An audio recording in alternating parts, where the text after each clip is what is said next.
weil der Mensch ein Mensch ist, drum braucht er was zum Essen, bitte sehr. Es macht ihn ein Geschwätz nicht satt, das schafft kein Essen her. Drum links, 2, 3, drum links, 2, 3, wo dein Platz genossen ist, weil ich ein in die Arbeit einheimst komm, weil du auch ein Arbeiter bist.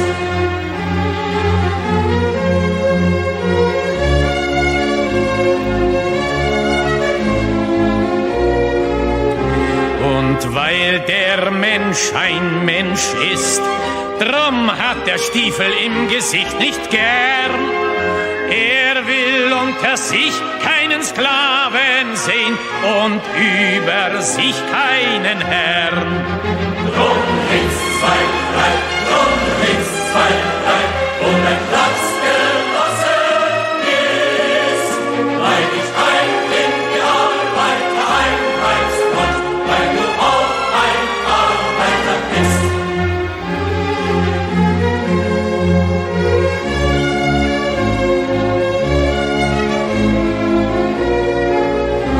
Und weil der Prolet ein Prolet ist, drum wird ihn kein anderer befreien. Es kann die Befreiung der Arbeiter nur das Werk der Arbeiter sein. Drum links, 2, 3, drum links, 2, 3, wo dein Platz genossen ist, weil ich ein in die Arbeiter einheimst komm, weil du auch ein Arbeiter bist.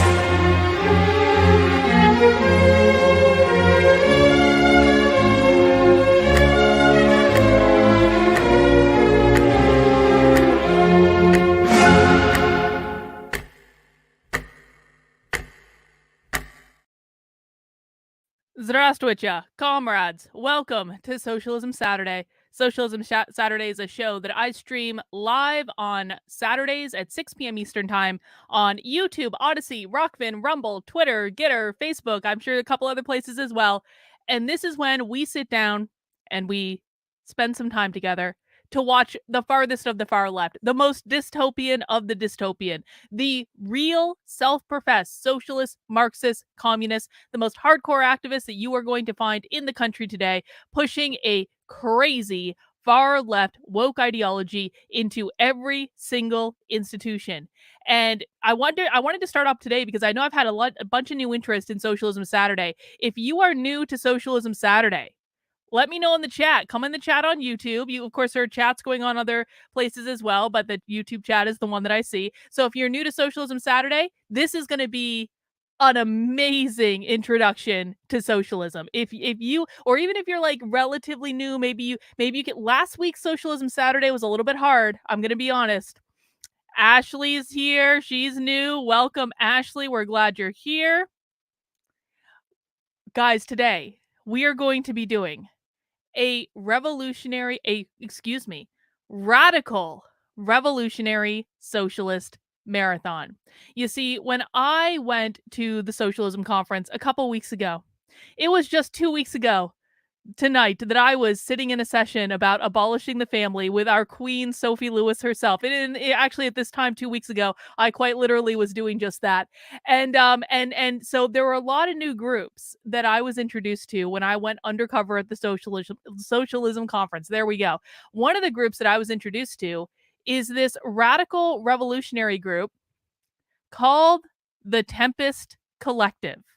Now, you couldn't miss the Tempest Collective at the Socialism Conference. They had a table at the Socialism Conference. They had speakers at the Socialism Conference. Every single time that anyone that was involved with the Tempest Collective got anywhere near a microphone, they would introduce themselves, they would say their pronouns, and then they would say, "I'm part of the Tempest Collective." So you knew exactly who was part of them. And so the Tempest Collective is a radical revolutionary group. You can go on their website. It's tempestmag.org. They do not, you can see there, the thing they have on the screen, the DSA movement is over. They do not align at all with the Democratic Socialists of America.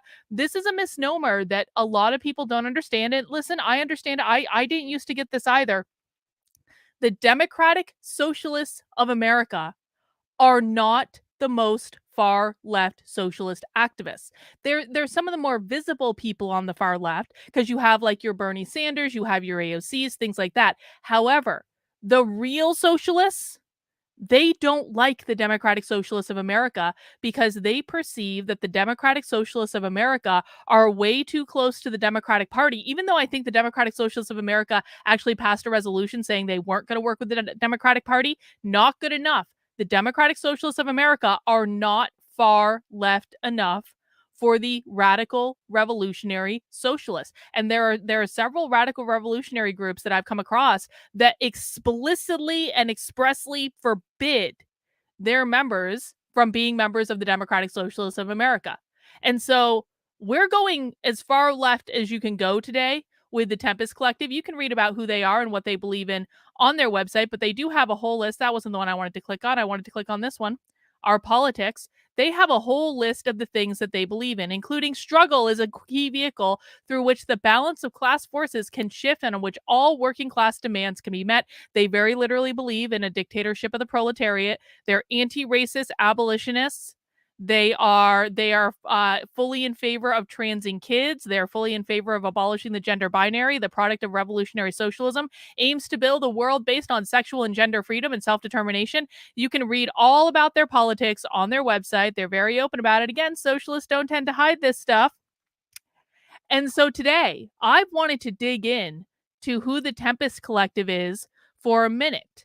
If for no other reason than I got a member of the Tempest Collective on recording at the Socialism Conference. I got Kristen Godfrey. We're going to be hearing a bit from Kristen today. I think Kristen's in two of the things we're going to watch today. Kristen Godfrey is the director of LGBTQ affairs at the University of Arizona. She also expressly said at the Socialism Conference that she teaches a Marxist-based queer liberation class to students at the University of Arizona using taxpayer-funded Arizona resources, which I'm sure the taxpayers of Arizona don't actually know about. But Kristen Godfrey is a member of the Tempest Collective, and we're going to see her twice, I think, on the show today. And so that's one reason I wanted to get into the Tempest Collective. But the other reason I wanted to get into it is they've got all sorts of stuff on their YouTube channel. And we're lucky because their videos are usually a little bit shorter. For Socialism Saturday, we usually start at like hour and a half long videos at a minimum. So their videos are a little bit shorter. They're half an hour, 40 minutes. I think the longest one is 50 minutes. And so I decided today we are going to watch not one, not two, but 3 videos from the Tempest Collective to get a good sense of their overall politics, to get a good sense of where they stand on issues relating to queer and trans liberation, relating to the teaching of critical race theory, and relating to abortion, everyone's favorite topic. So we're going to get the big 3 socialist topics today, ladies and gentlemen. Again, this is Queer and Trans Liberation Day. This is BLM and critical race theory, and this is abortion, all rolled into one nice little nugget. So this is actually going to be perfect for people who are new to Socialism Saturday, because it's going to be a really good introductory overview to what radical revolutionary socialists believe across a variety of topics. I do just want to take a couple super chats. I want to welcome IBDL to the YouTube channel membership. Thank you for supporting the channel. I do appreciate that. We've got this super chat from Rottweiler. DA Fannie Williams apparently lost her RICO case against Trump for Autumn. Autumn is our pet socialist for people who don't know. And those salivating to see him behind bars, just so you know. Oh, boo-hoo, too bad, so sad, Fannie. We're crying tears just for you, Fannie. I'm playing the smallest violin in the world just for you over that one. And then Naruto says, with the people who tried to abduct Gretchen Whitmer getting off for entrapment, who remembers Gretchen Watch? Oh my God, Gretchen Watch was so great. Carlin Borisenko throwback.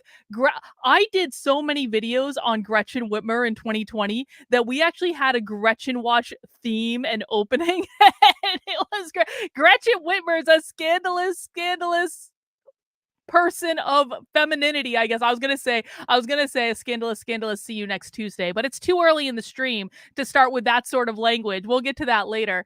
But yes, we did used to have Gretchen watch on this channel. LK remembers Gretchen watch.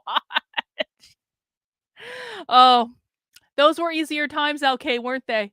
Those were easier times before we entered into the realm of radical revolutionary socialism. When we thought Gretchen Whitmer was the biggest thing we had to worry about, that was before we found the real stuff.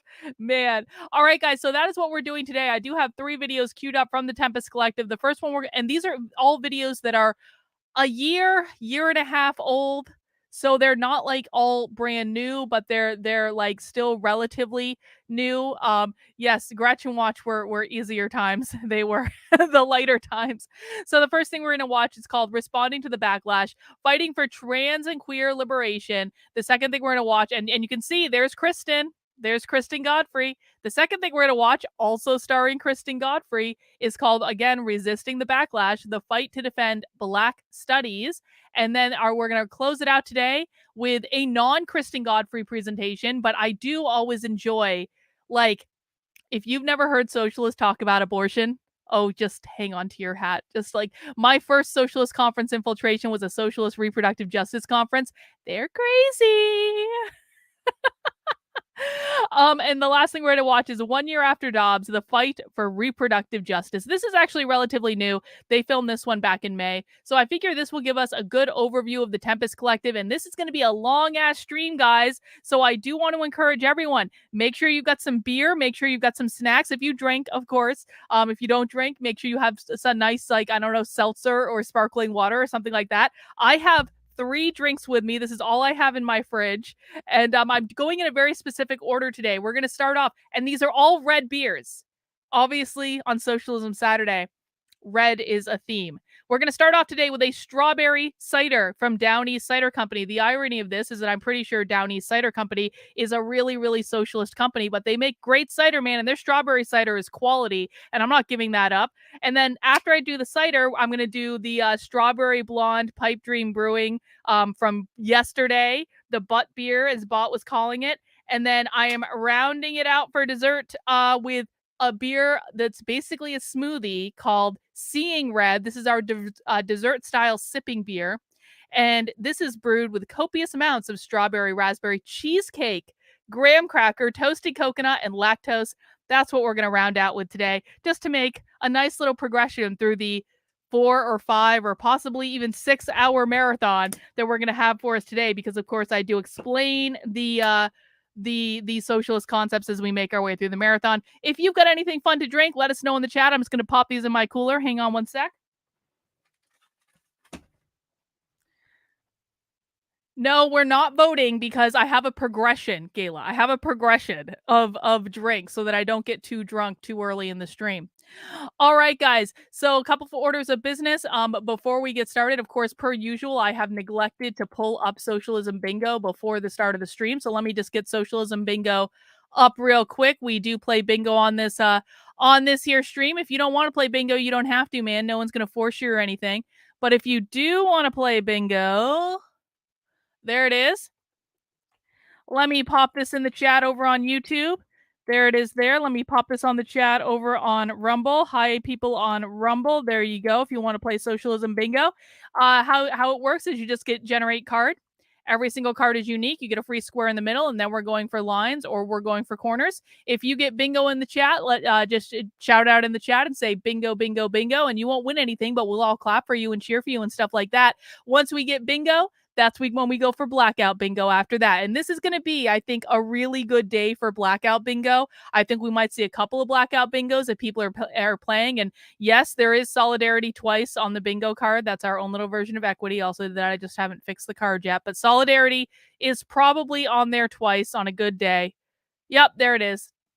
So enjoy bingo, guys. A couple other orders of business. I do want to remind everyone, please do make sure you are subscribed to my Substack, my main Substack, which is Carlyn, Karlyn, .substack.com. Again, that is Carlyn, Karlyn, as in my name, .substack.com. Unwoke.com. This is my main Substack. I do have other Substacks as well, but if you're only subscribed to one, then this is the one you want to be subscribed to. This is where I put all my best unwoke content. This is where I break down the woke ideology and explain it to you in plain English. This is where you can find the recordings from the Socialism Conference that you can't get anywhere else on the internet unless they stole them from me, because I'm the only one that has them. This is where you can get my Woke 101 series. This is where you can get the Woke Mind series. And if you subscribe as a supporter for $8 a month or $80 a year, you do get extra premium content. You also will get invited to 2 Zoom calls with me every single week. We do them on Mondays at 7 p.m. and on Wednesdays at noon. You will also get invited to my supporter Discord, where we do have movie nights on Sundays.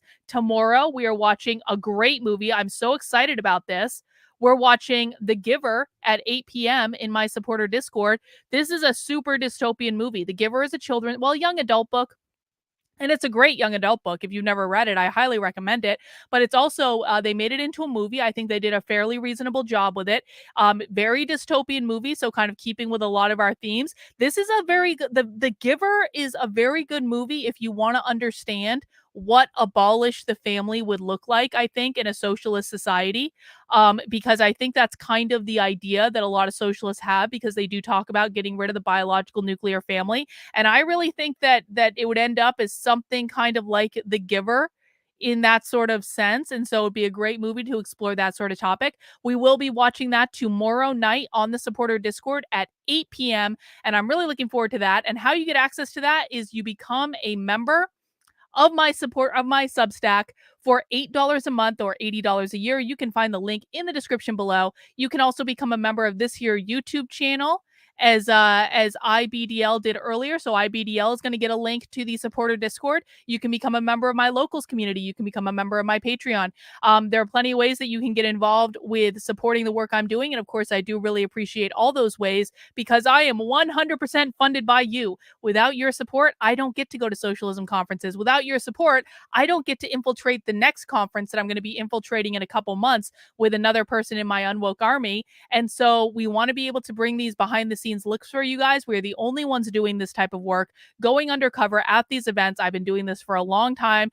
So I have a pretty proven track record of getting into left-wing events now, whether they be virtual or in person. There is one more conference we want to infiltrate this year, but we do need your help in order to do it, because it's the Substack subscriptions that pay for the journalism and pay for the production of content, so we can go to the conferences, register for the conferences, pay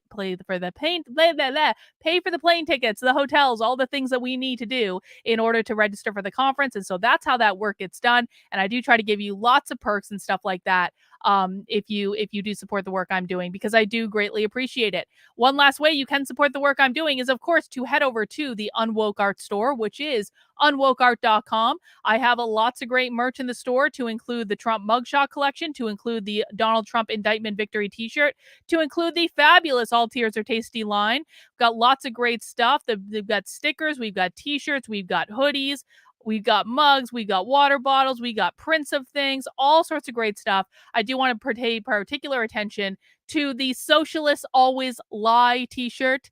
I have worn this t-shirt in public twice now. I wore it to a mall, and I actually wore it on the plane ride home from the Socialism Conference. I was like, when I went to the airport, after escaping the socialist metropolis of Chicago to the airport to go home, after I wore this shirt to the airport, I was like, I need to get socialist off of me. I need to go in the exact opposite direction. And so I did wear this shirt to an airport, and I wore this shirt to a mall. And let me tell you what, when you wear a shirt like this walking around places, you get nods from people, so you know who the good guys are. And it's just a fun shirt to have. You can get in all sorts of colors. I do prefer the black, but it comes in, I think, purple and several shades of pink and blue and white. So whichever color you want, whatever color works for you. I just like the black. I think it's the coolest. So head over to unwokeart.com if you want to support the work I'm doing in that way. And of course, I really do appreciate it. All right, guys. Couple more things. Now, a couple more people have joined since we got started. So before we start in with our first presentation of the day, I just want to remind everyone, please do mount that like button for me. Mounting the like button tells YouTube to recommend this stream to other people. And that's how we get more friends to come and join us. Thank you, Ralph. I really do appreciate the $5. And Ralph says, what do you think of Javier Milei running for president of Argentina? I think he's awesome. I do. I think he's awesome. I hope he wins president of Argentina. I think that would be great. He's so fun, and like I just like he's like full of life, and I just love it. I think he's a breath of fresh air, man. I think it's awesome. It's not something I cover a lot on the channel because I don't want to read things with subtitles. I'm really lazy like that. But I think he's great. I really do. All right, guys. So how many people do we have here that are new to Socialism Saturday, or like maybe you've only watched like one of their episodes or something? Let me know in the chat if you're new. I know a couple other people have joined since I asked this question. I asked that because if you are new to Socialism Saturday, what you need to know is that socialists do speak another language. They don't speak English, they speak socialist. They speak in a coded language where they take words that we understand to mean one thing and they use them in a completely different way so that only they know what they're talking about. And it creates a lot of confusion. This is a tactic that is deliberate to cause dissension and to cause confusion and to help advance their four goals, which the four goals of the woke left are always and forever the same: gain as much power as possible, destabilize the system, attack capitalism, usher in their Marxist utopia. Those are always their goals. Everything they do meets one or more of those four goals, right? So they change the language because the language helps them to gain power, destabilize the system, and attack capitalism. All right. So if you are new to Socialism Saturday and you feel like you don't understand what these people are saying, it's not you, it's them. Okay. And what you need to do, the very best way to learn how to speak socialist is to listen to socialists. And we will do our very best. I will do my best to deconstruct what they're saying, to explain what they're saying to you. I know people in the chat on YouTube will also do their best to try to offer their ideas about what's going on and what they mean. If you have ideas about what they're saying, please let me know in the chat. I may disagree with you at times. If people are saying things that are incorrect, I do correct them. And the reason I correct them is there is so much disinformation on the internet. I have spent over a year watching hardcore socialists multiple times a week, dozens and dozens of hours. And so I feel like I have a pretty good handle on what they actually mean. So if people are coming in the chat and saying things that are incorrect, I will correct you. It's not that I dislike you. I'm not trying to be mean. I just want to make sure people understand what's actually going on. And it's important to be accurate and nuanced in how we're looking at this. Sam says, excited to be here. This is my second Socialism Saturday, but I live in Seattle, so the language is not completely foreign. Good to be here. Sam, we actually did a whole series on Red May, which is run by socialists out of Seattle back in May. We watched probably like 12 different streams from Red May. And so, yeah, if you live in Seattle, you probably speak more socialist than the average bear, but I do appreciate you being here. And maybe you can even help us interpret for what you think they're saying. Other rules of the chat, guys, is that this is not an unmoderated chat. This is my house. You're in my house. This is a learning experience. We try to make it fun. We have drinks, but don't get it twisted. I don't want shit posting. I don't want nonsense. I don't want shenanigans, okay? There are two rules in my, well, there are technically three rules in my chat, but I don't see Autumn here. But there are two rules in my chat. Number one, don't be a dick. You will not insult me. You will not insult other people in the chat. I can do whatever I want because, again, this is my house. You are a guest in my house. But you will not insult me. You will not insult other people in the chat. If you do, you're going to be put in a timeout. Or depending on the egregiousness of it, you'll just be banned entirely. If you get a timeout once for doing something and you continue to do that thing, don't be surprised when you get permanently banned from my chat. It's just the way it goes. Number two, no whining. We are all adults here. We are dealing with hardcore socialists, the farthest left of the far left. If you are whining in a YouTube chat because you're being told things that you don't want to hear, that the chances of you being able to deal with the actual socialists are basically slim to none. So I don't want to hear it. If I ask you to stop doing something, just stop doing it. I don't want to hear whining, complaining, rationalizing. I don't want to hear, I'm not doing that thing you told me to stop doing, because you are doing that thing I told you to stop doing. And your better strategy would just be to stop doing it. We usually have a pet socialist in the house named Autumn. I don't see Autumn here. Autumn got pissed off at us yesterday because we kept bullying her. But that is the third rule of the chat, is that the don't be a dick rule does not apply to Autumn, because Autumn is a real socialist. She's a pain in the ass. And if you want to bully Autumn, I don't really care. Autumn doesn't have to be here if she doesn't want to be here.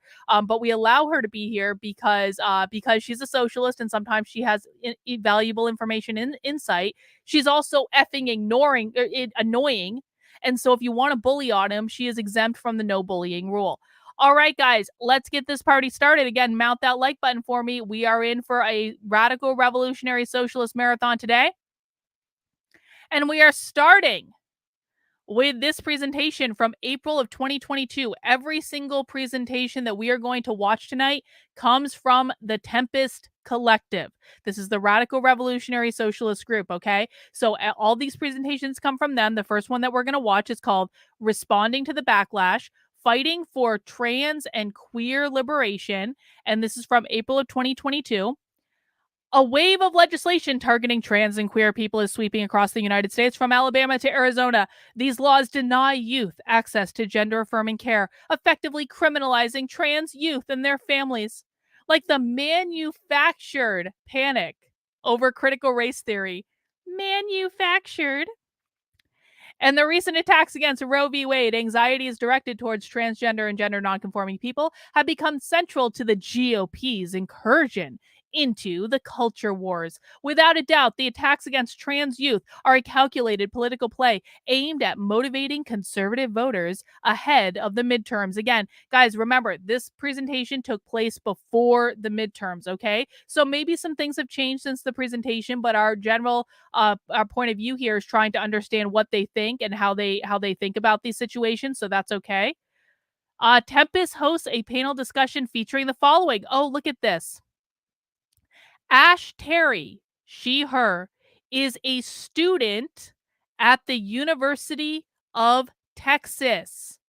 She organizes with the grassroots Tear It Up and is a member of Trans Resistance of Texas. Did you guys know there was an organization called Trans Resistance of Texas, or TROT?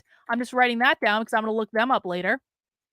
Both groups have been at the force organizing protests in response to Governor Abbott's executive order criminalizing trans youth and gender-affirming care. Kristen Godfrey, who we already know because she works at the University of Arizona, is a Black non-binary community organizer and social worker living on stolen Tejano something or other lands and traditional lands. Kristen has worked alongside LGBTQ plus young people in after-school programs, community resource centers, and higher education for 9 years. Isn't it interesting that Kristen doesn't mention that she works at the taxpayer-funded University of Arizona? Also, University of Arizona is a land grant institution, so Kristen Godfrey not only works at the taxpayer-funded University of Arizona, she also works at the stolen land grant University of Arizona. That's definitely not hypocritical at all. She is a member of Tempest Collective and a co-founding member of the Thompson House Tucson, a socialist organization and mutual aid collective. Isabel is an intersex activist, writer, athlete, and coach from Rochester, New York, now living in Portland, Oregon.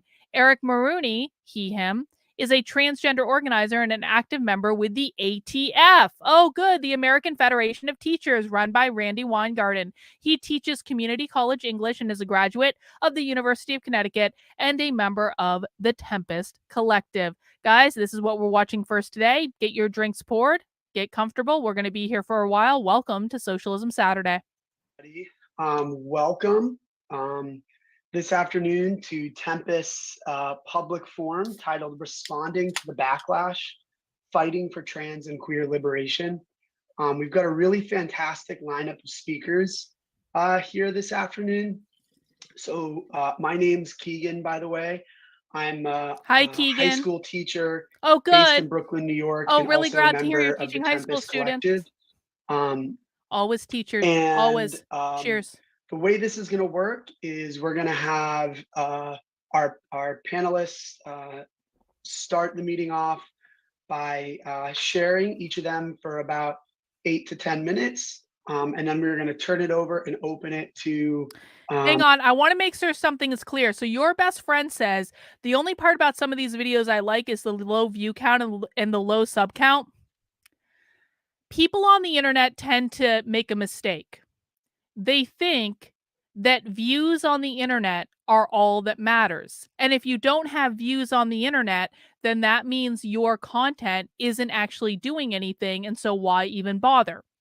These people are dictating the talking points of the Democratic Party. So they may have low view counts on their videos. They may only have a couple hundred subscribers on their YouTube channel. However, at the end of the day, These people dictate the talking points of the Democratic Party. When we go back and we listen to their content from 2, 3, 4, 5 years ago, those are the talking points of the Democratic Party today. And so just keep that in mind. Do not judge things by their view count.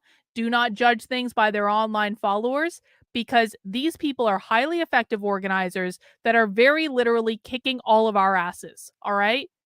We probably already have more views on this stream than they had on this discussion. And yet they're kicking all our asses up and down the playing field. Exactly. They push this in real life way more. Exactly. But this is our insight into what they're actually saying. That's why we use these materials, but just don't get it twisted. This is not all they're doing. A collective political discussion in incorporating the everyone else who's logged in. So before I go ahead and introduce everyone, I'm going to just take probably about a few minutes, like 4 to 5 minutes, just to provide a little context and a bit of an explanation as to why the Tempest Collective has decided to put together this panel today. And for those who may not be aware, the Tempest Collective is a revolutionary socialist organizing project made up of comrades from across the country. Comrades, drink. Who are involved in a whole variety of social and economic justice struggles, as well as aiming to rebuild a revolutionary socialist current today in the United States. So with that said, let's take a moment to just sort of set the context for today's event and to give a little bit of explanation of why Tempest has decided to put this event together. So to start, I actually want to turn back the clock a little bit for a moment to 2014. Time magazine had just debuted their cover story, the quote, transgender tipping point, featuring a cover photo of Black transgender actress and all-around powerhouse Laverne Cox.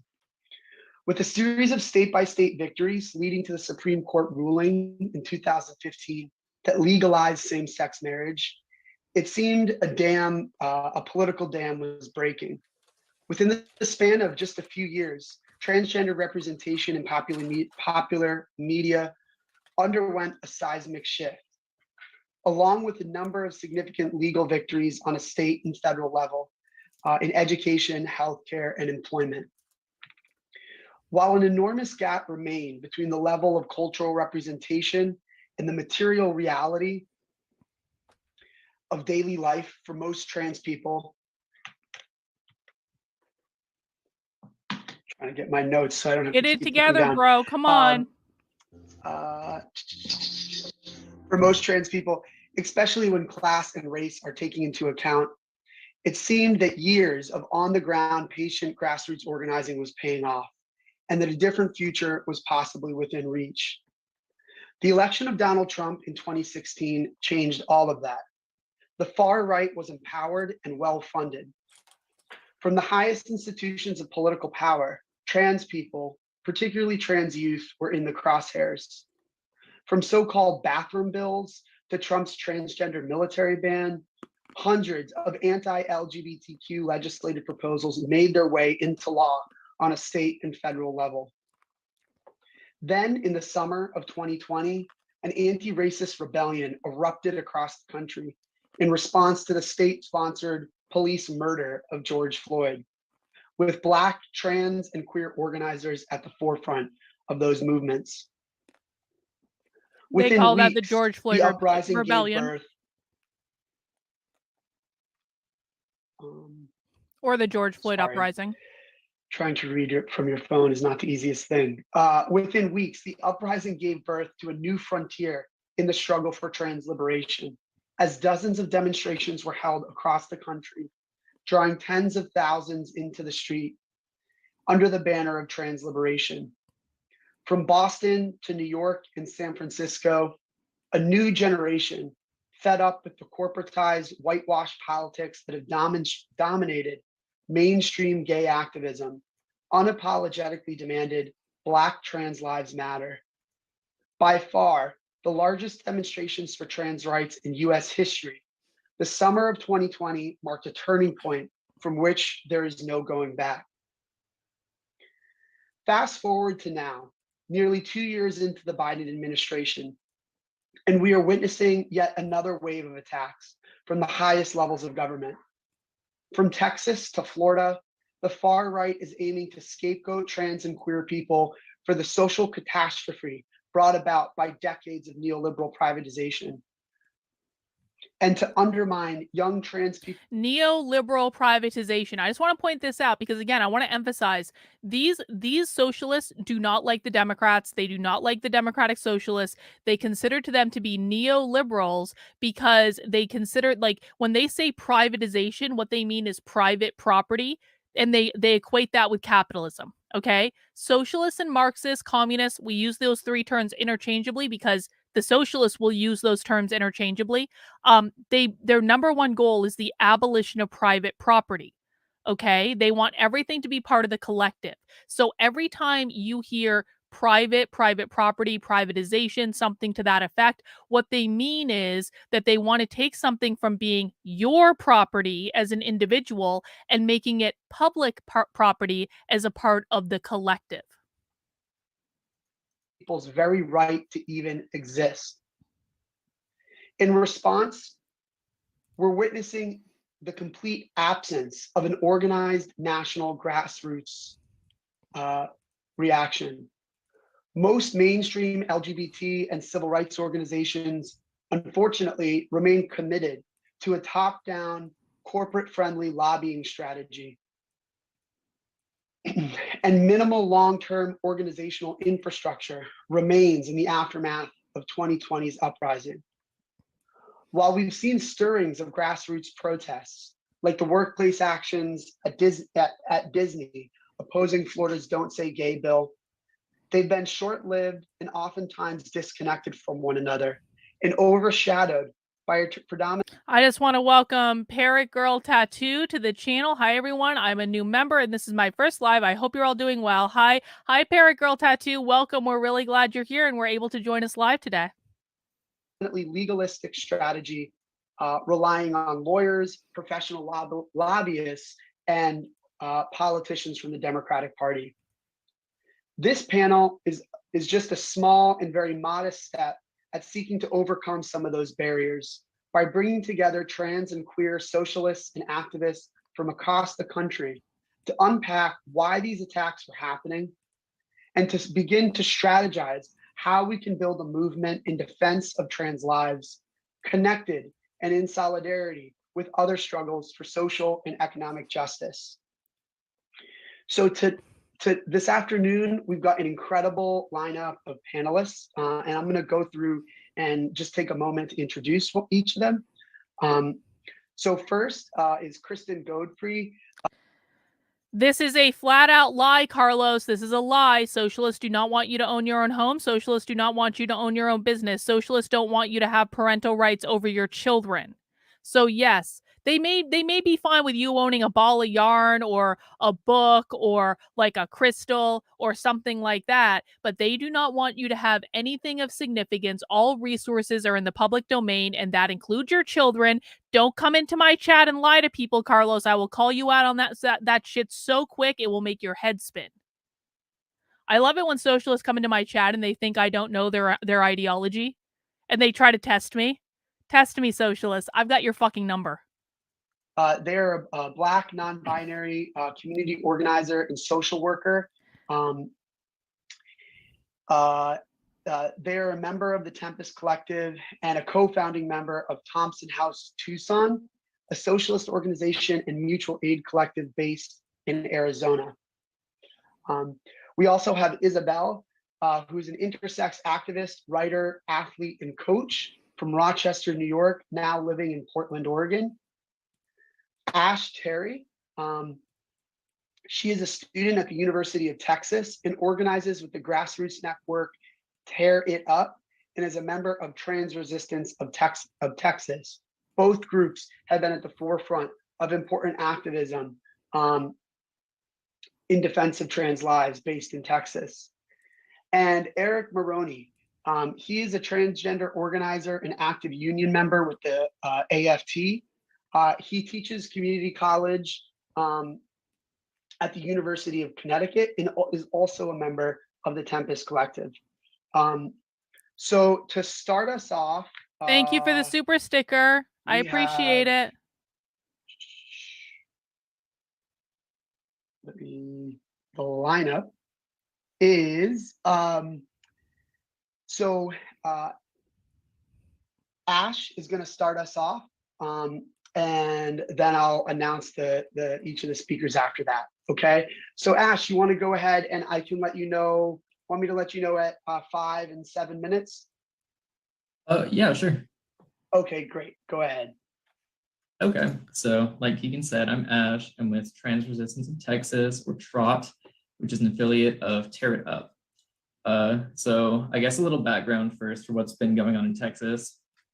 On February 21st, Attorney General Ken Paxton published a non-binding legal opinion stating that giving gender-affirming care to minors is child abuse. And then the next day, Governor Greg Abbott, through executive action, ordered the Department of Family and Protective Services, or the DFPS, to investigate the families of trans children for such, abuse, right? She, her. She, her. And in the following days, he ordered the agency to prosecute for this as far back as 30 years. Abbott also ordered mandated reporters, including teachers, therapists, and social workers, to report all transgender children as though they were suspected of being abused, which would potentially out trans kids in unsafe home environments. A lot of teachers and social workers, including social workers working for the DFPS, quit their jobs or publicly stated that they would not comply with this order. Some plan. Your best friend asked, what do these people think of the progressive side? Bing. Or are they the same? They are not the same. They are not the same. The progressives still believe in capitalism, and so these are okay. So here's what the landscape is, guys. You have the Democrats, who are basically like on the right, according to these people. You have the progressives, who are basically on the right, according to these people. You have the Democratic Socialists of America, and they're basically socialism light and still too closely tied to the Democratic Party and still too engaged in capitalism, so they don't like them either. And then you have the socialists. These people do not like the progressives in any way. They consider them to be neoliberals. Some families decided to flee the state, but nonprofits jumped into action to meet the needs of the families who were staying. Lawyers across the state reached out to Lambda Legal to provide free or low-cost representation to the families affected. The ACLU sued on behalf of one of the families under investigation and won a temporary statewide injunction while the policy is under review, meaning that the DFPS is temporarily halting their investigations. The judge presiding over the case said that Abbott's actions were, quote, beyond the scope of his authority and unconstitutional. The case will be heard at a later date and may make its way to the Texas Supreme Court. It should be worth mentioning that this didn't happen in a void. Texas is kind of weird in that the legislature only convenes in odd numbered years, and last year was a legislative year. So in 2021, Republicans introduced 75 anti-LGBT bills across the normal session and 3 special sessions. Only one of those 75 passed, which was a sports ban for trans youth. Of note among these bills were several that would have done via the legislature what the governor did via executive order. They failed to pass the legislature, but one of the Republican legislators involved with those prompted Ken Paxton to write the legal opinion that kicked all of this off in the first place. So to echo the judge from earlier, Abbott and others are overreaching the boundaries of their office to further cruel party goals and score cheap political points at the expense of trans kids, like literal children. So that's basically the backdrop of what's been going on here.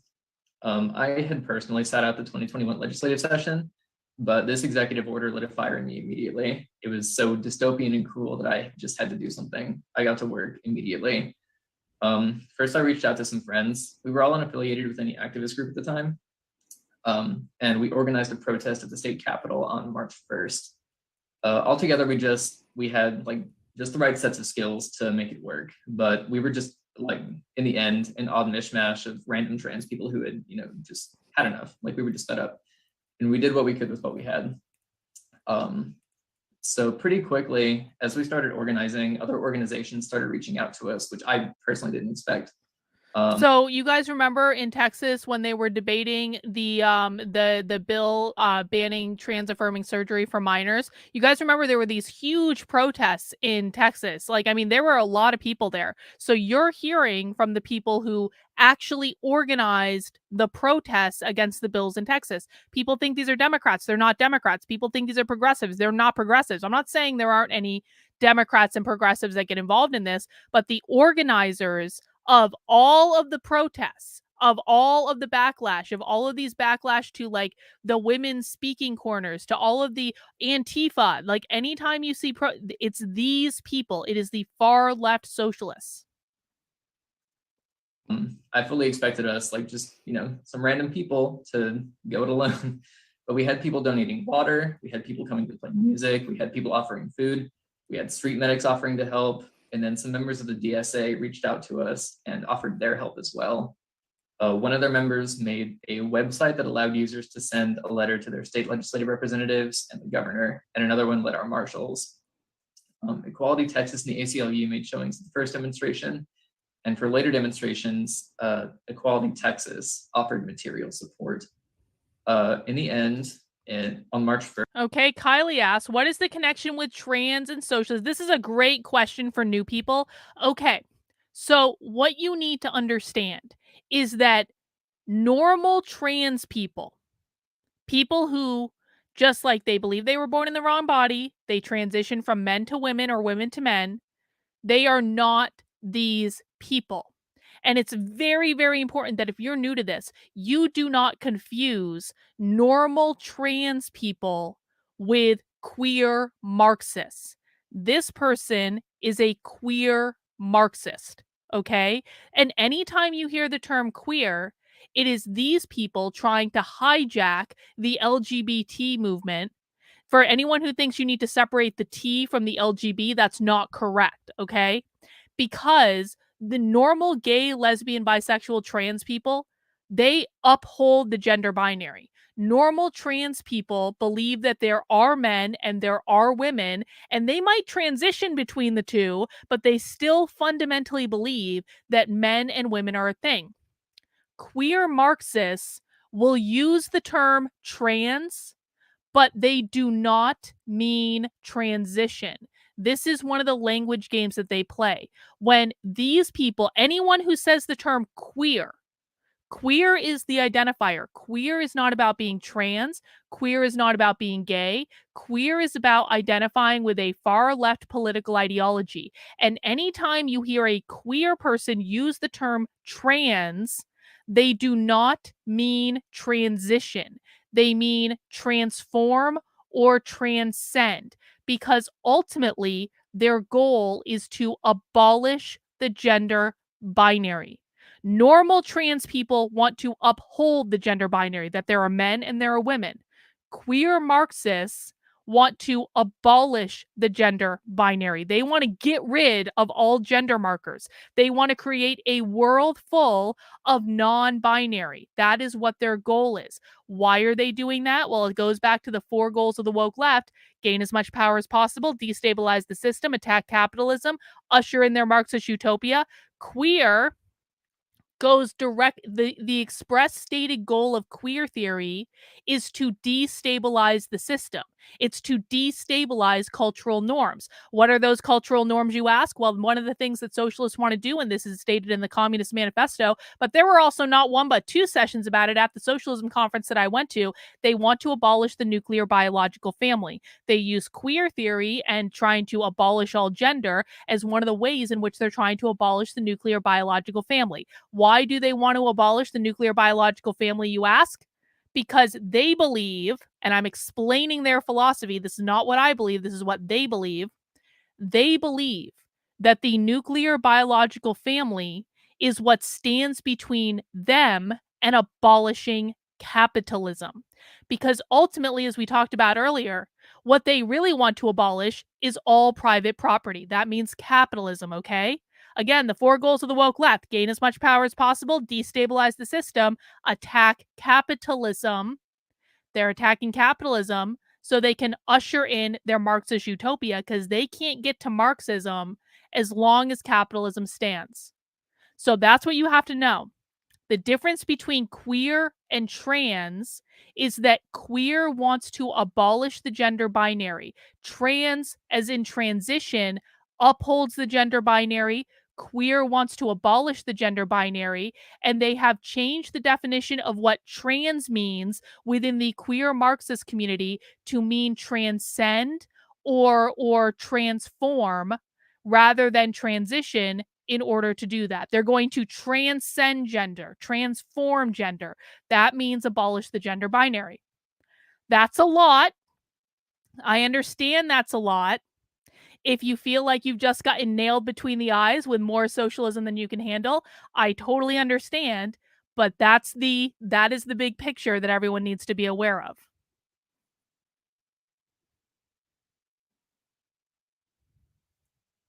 First, some 350 people showed up. We got news coverage from every major local station, and Vice also made a showing. I think they were just in town doing a story on just what's going on in general. One of the local schools gave the kids an excused absence if they attended the protest, so we had a showing from about a dozen. Aaron, are most socialists completely estranged from their biological nuclear family? No. Most socialists are not estranged from their nuclear biological family. That's not why they want to abolish the family. The next question I want to answer that someone hasn't asked yet, but they will.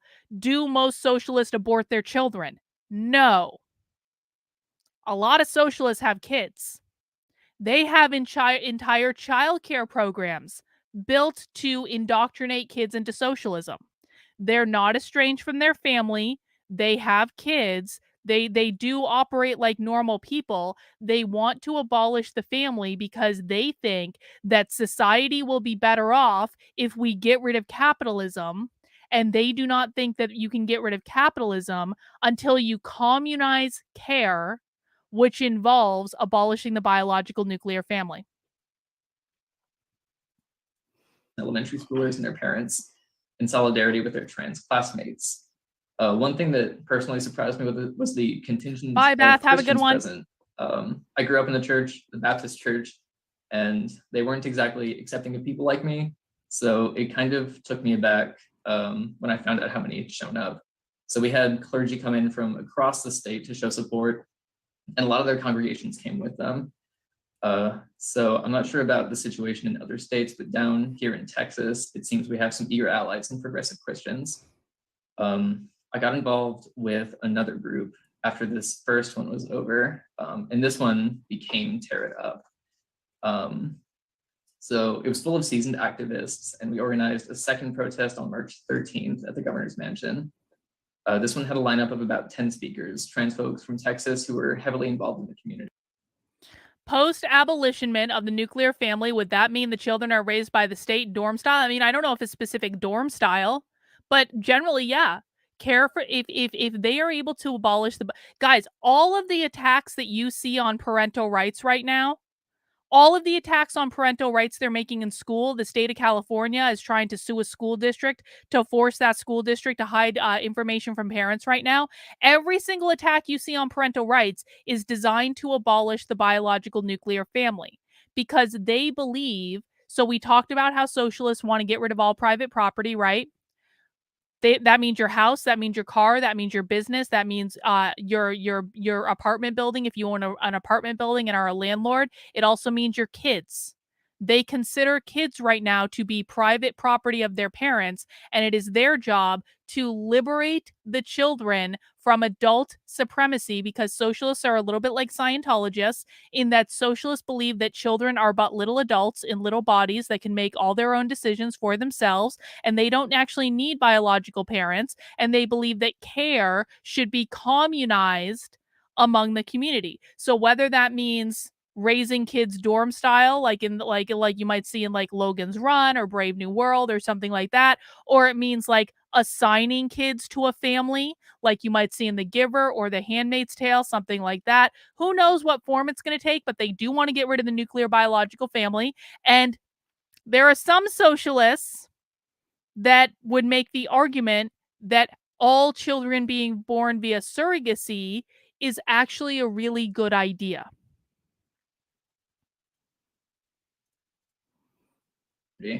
as well as some musical acts from a couple of talented allies. The planning of this one went much more smoothly, and I learned a lot of valuable lessons from watching them work. This one also sparked the genesis of Tear It Up, which is, oh, you know what? I already said that. Excuse me. My notes are a little out of order. For this one, we were able to interview a trans girl. She must have been about 10 years old. And we got some recordings to play over the speakers. So those recordings really drove home to me the weight of what's going on. There was one little sound bite where her mother asked what she had done the other day. And she said, like, oh, you know, the usual stuff. I went to school, I played with friends, and then I was planning to hang out with one friend after school. But she said, but I had to talk to a lawyer, and the audio cut off. She was like just 10 years old, and her parents were having to explain to her that the government was, you know, trying to break up their family. They were trying to send her into foster care. Really drove it home. And if I think about it for too long, it kind of ruins my mood. But about the same crowd size showed up to this one as the first one. It went off very peaceful. There was some weirdness, but it did end. No, socialists are not in favor of a real life Handmaid's Tale happening. It's not like Handmaid's Tale was a Christian theocracy. I would be much more afraid of the Christian nationalists trying to do Handmaid's Tale than the socialists. But in terms of assigning children to families that they deem worthy, then I think they would be in favor of something like that, but not because the Handmaid's Tale was a Christian theocracy. Okay, here's the part where I need to explain to conservatives something that their influencers have not explained to them. How can you be a normal trans and queer at the same time, and how do they hook up to have kids? Conservatives. Most trans people want nothing to do with kids.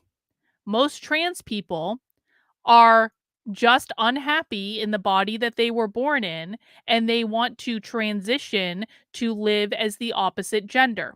That's not it's not a common thing, it's an exceptionally rare thing, but most trans people are not doing what they're doing because they want anything to do with kids. It's about how they feel about themselves. If someone wants to uphold the gender binary and believes there are men and there are women, then that is a normal trans person that probably wants to be left alone. Okay? Trans and queer are not the same thing. They are not the same thing. If you believe that trans and queer are the same thing, chances are you have been lied to by conservative influencers who don't know what the F they're talking about. How do they hook up to have kids? They don't. Kids are born via surrogacy in their ideal socialist utopia. Let me see. I just want to look real quick at the chat, make sure there weren't any other questions. Honest Dog says, so important to understand this. Queer inclusion curriculum in schools is the angle being used to further Marxist agenda. Yes! Ding, ding, ding, ding, ding. Anything you see about gender in schools, anything you see involving anything non-binary, the difference between trans and queer is that queer includes non-binary. Trans cannot be non-binary because trans is about transitioning from a man to a woman or a woman to a man. Non-binary only exists in the land of queer. So if you have your school teaching your kids anything about non-binary anything, that is part of the queer ideology, which is only designed to further the Marxist agenda. Exactly. That's right. Queer is Marxism. Queer is Marxism. And I guarantee you Blair White does not understand any of what I'm explaining to you guys. If you expect Blair White to understand this, you are going to be resoundingly disappointed. And I say that having met Blair White on like several occasions. She is not smart enough to understand this. Political queers are the ones who are advocating for communism, not ordinary trans individuals. Exactly. Exactly. Peacefully, nobody got hurt, and everybody played their part perfectly. And then with Trot, we organized a die-in on March 31st. This one was a lot smaller, a lot lower key, but more dramatic. We showed up, listened to a speech, and laid down on the Capitol steps as though dead. We were there. I remember that. Only about a dozen of us. And aside from the state troopers telling us we couldn't use our fake blood, it went off without a hitch. There was a little weirdness at all of these protests, like counter protesters and such. But when I timed myself earlier, I didn't have enough time to talk about all of it. So I'll save those for later. Ashley, you're probably a normal trans person, which is why you don't understand this. That's a good thing, Ashley. That's not bad. But yeah, all in all, we've been very busy. It's Blair White's job to understand this, though. That's the problem. But this is only the beginning. So first, we're going to have to wait and see what the courts say about the legality of Abbott's order. And then next year, we're going to have to fight like hell once the legislature convenes again. And they lost. Too bad. So sad, Socialists. This trend of anti-trans bills keeps up for much longer. For now, we're doing all that we can. The ACLU and Lambda Legal are fighting like hell in court.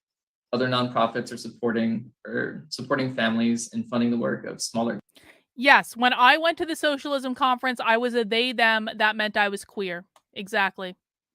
That meant no one could question me or anything I did, really. Grassroots organizations. We're building up community. We're getting to know each other, our strengths and our ideas. We're shouting at the top of our lungs at those in power, and I just hope that they'll heed us. Protests are probably one of the best ways to have our voices heard. We're not just lone people sending out tweets into the void. We're not sending out emails to a congressman's bloated inbox that some poor, underpaid intern has to sift through. Hang on, not exactly. So Miss Na Record says, so queer is just Marxists using transition as a prop. Not exactly. Because again, so this is one of the language games that these people play, which is, so trans, the abbreviation trans normally means transition from man to woman or woman to man. How queer Marxists use it, not all of them, but a lot of them, how they use it is trans does not mean transition. Trans means transcend or transform, as in transcend gender, transform gender, because they want to eliminate the gender binary. Normal trans people like the gender binary. They want to keep the gender binary. Queer Marxists want to eliminate the gender binary or abolish the gender binary.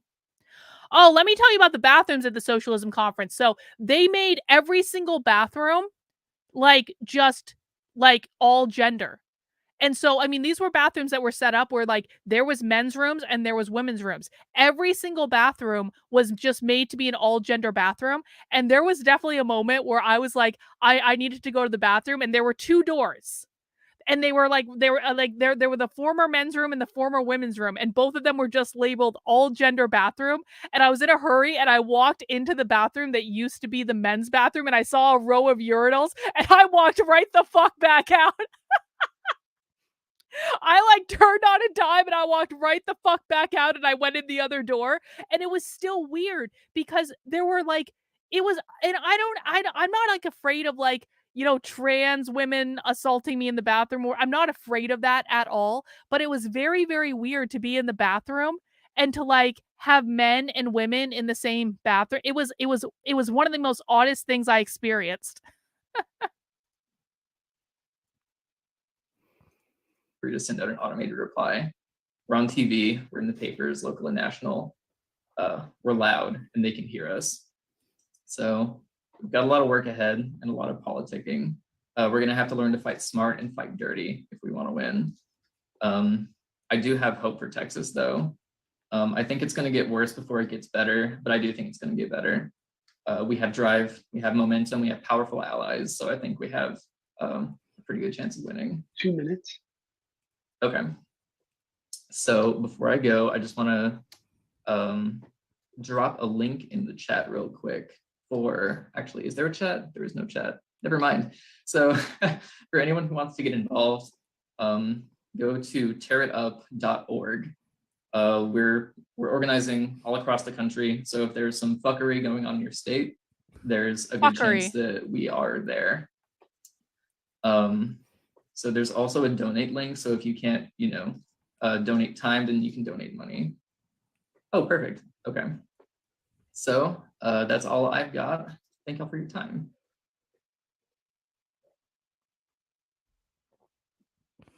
Awesome. Thank you so much.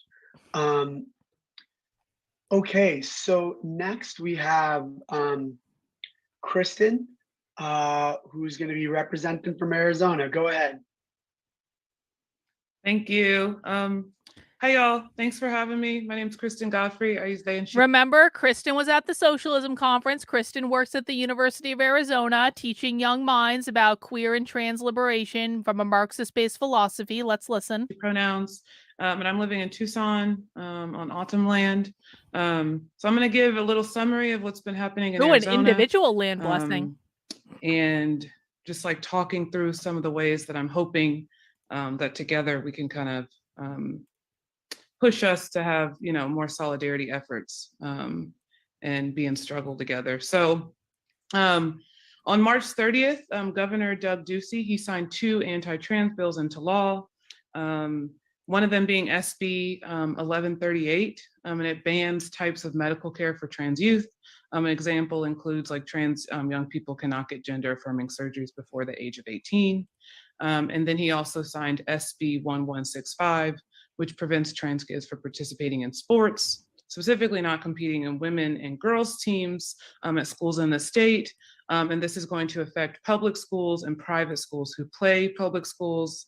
I also think it's really important to include the fact that he also signed a 15-week abortion bill and figuring out the connections in that, how this is a fight against queer and trans people, intersex people, and cis women, right?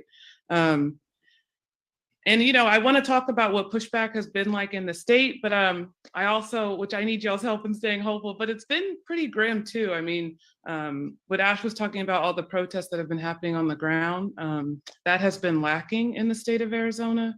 And I'm hoping that in this talk today, it can be more of a call to action and demanding that we connect this fight to other movements to increase our solidarity efforts. What would it look like to not leave a Palestine protest or a Black Lives Matter protest without talking about these anti-trans bills and how they're connected? What would it look like to show up for all this union organizing, specifically with Amazon and Starbucks, while centering trans people? What would it look like for the union to protect trans people so that we can connect it to these anti-trans bills, which I think is really important. I also think that I hope that this can be a call to action to support trans people and gaining, and young trans people and gaining the organizing skills they need so that they can lead us. Pop quiz for the chat. What does struggle mean when taken in conjunction with socialists? Struggle is a word that socialists use all the time. All the time. We're in struggle together, our struggle. Fun fact, the German word for struggle is Kampf, as in Mein Kampf, as in my struggle. Tells you something. But what do socialists mean when they say struggle? Ding, ding, ding. Revolution is the perpetual revolution. The struggle, revolution. Exactly. The never-ending perpetual revolution.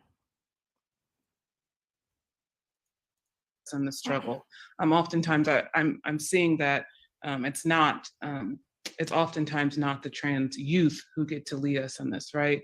And I have worked alongside LGBTQ youth and young people over the past 9 years, and I think that as Bell Hooks says, we must see young people not as property, but as humans with the rights that they have, and we must respect those rights, and we must. Oh, we must see young people not as property.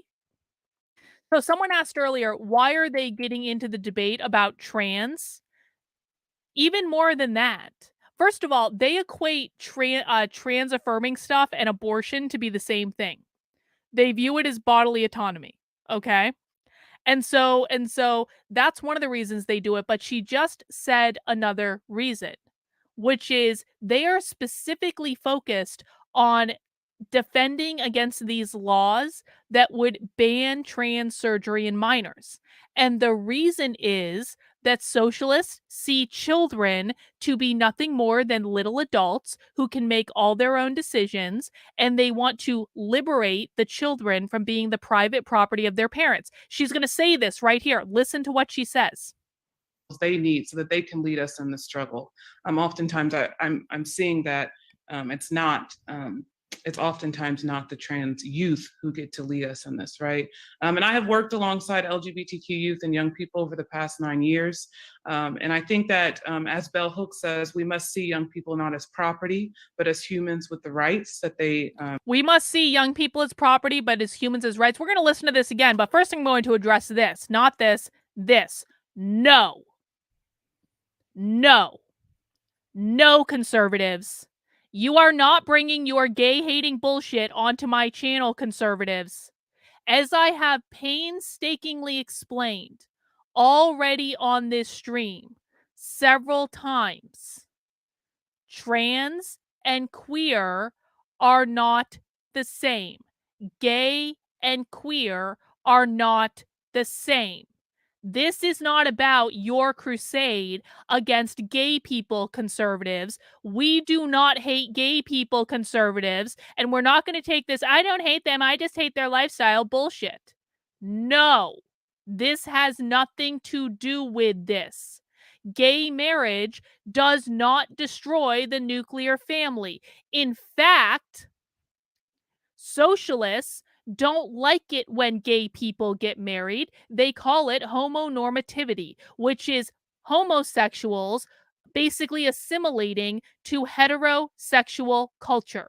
So no, this shit is not allowed here. I don't want to see this here. And if you want to know why, you can reference the 4 times I've already explained on this stream that gay and queer are not the same fucking thing. And you, bro, can shut the fuck up and get out. Goodbye. He's getting banned, guys. Let me explain why he's getting banned. He's spamming my chat with things that are irrelevant. He's obviously not smart enough to understand my content, and so he is going to be removed from the chat. Goodbye. I told you guys, I don't take shit posting here. We don't do that here. They have, and we must respect those rights, and we must give them the space to lead.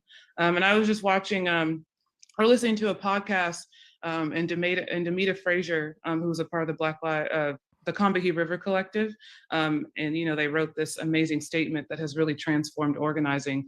But she says that if she could make one edit to that statement, she would change it to say that if Black trans women were free, it would mean that everyone else would have to be free, since our freedom would necessitate the destruction of. Hang on, we got a super chat from Jeff. Jeff says, just want to shout out how awesome the pop quizzes are. Never stop, never stop, never stopping. Thank you, Jeff. I do appreciate it. Thank you for the super chat. Exactly. Tayton says, we love gay marriage and straight marriage. Why? Because it upholds capitalism, mother effers. You can have all the fear about the gays or all the feelings about the gays that you want, conservatives. The fact of the matter is the gays still uphold the gender binary. We do not hate gay people here. We do not hate trans people here. If that's what you're expecting, you're going to be disappointed. I promise you. Of all systems of oppression. So I really want to focus on that. So in the state of Arizona, right now, I currently work at the University of Arizona in Tucson, in the LGBTQ Center. Oh, she said it there too. I do want to go back before I went on my rant, though. Sorry. Young people I went on a rant and I got distracted from what I actually wanted to show you guys. Which again, we're just gonna listen to this one more time. Did I lose it? Hang on. She said it a while back. Hang on. I was too busy yelling at people in the chat. Now I can't find where I wanted to. Anyway, the point is that at some point she described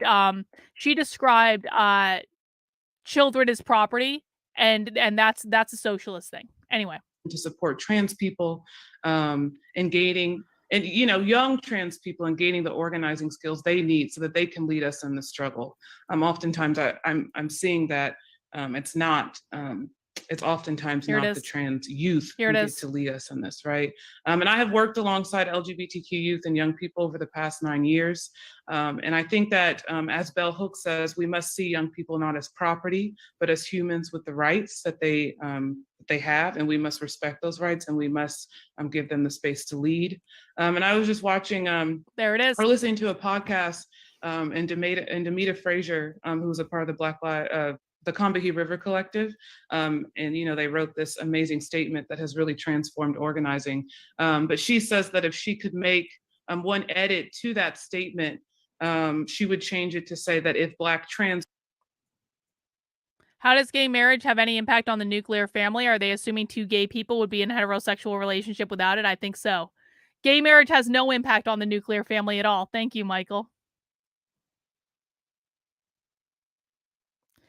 If I understood correctly after reading the Communist Manifesto that Karl Marx didn't want mutually exclusive relationships, I didn't get that from the Communist Manifesto, a suspicious bird. You might be right, though. I just didn't get it from that. What I will say is that socialists really like polyamory. They really like it. Because, again, polyamory or non-exclusive, non-monogamous relationships are queering the the biological nuclear family. So they're very interested in alternative family structures that are outside of biology. They're also very interested in, like, again, like non-monogamous relationships, like polyamory stuff. You'll see a lot of like socialists talk about polyamory.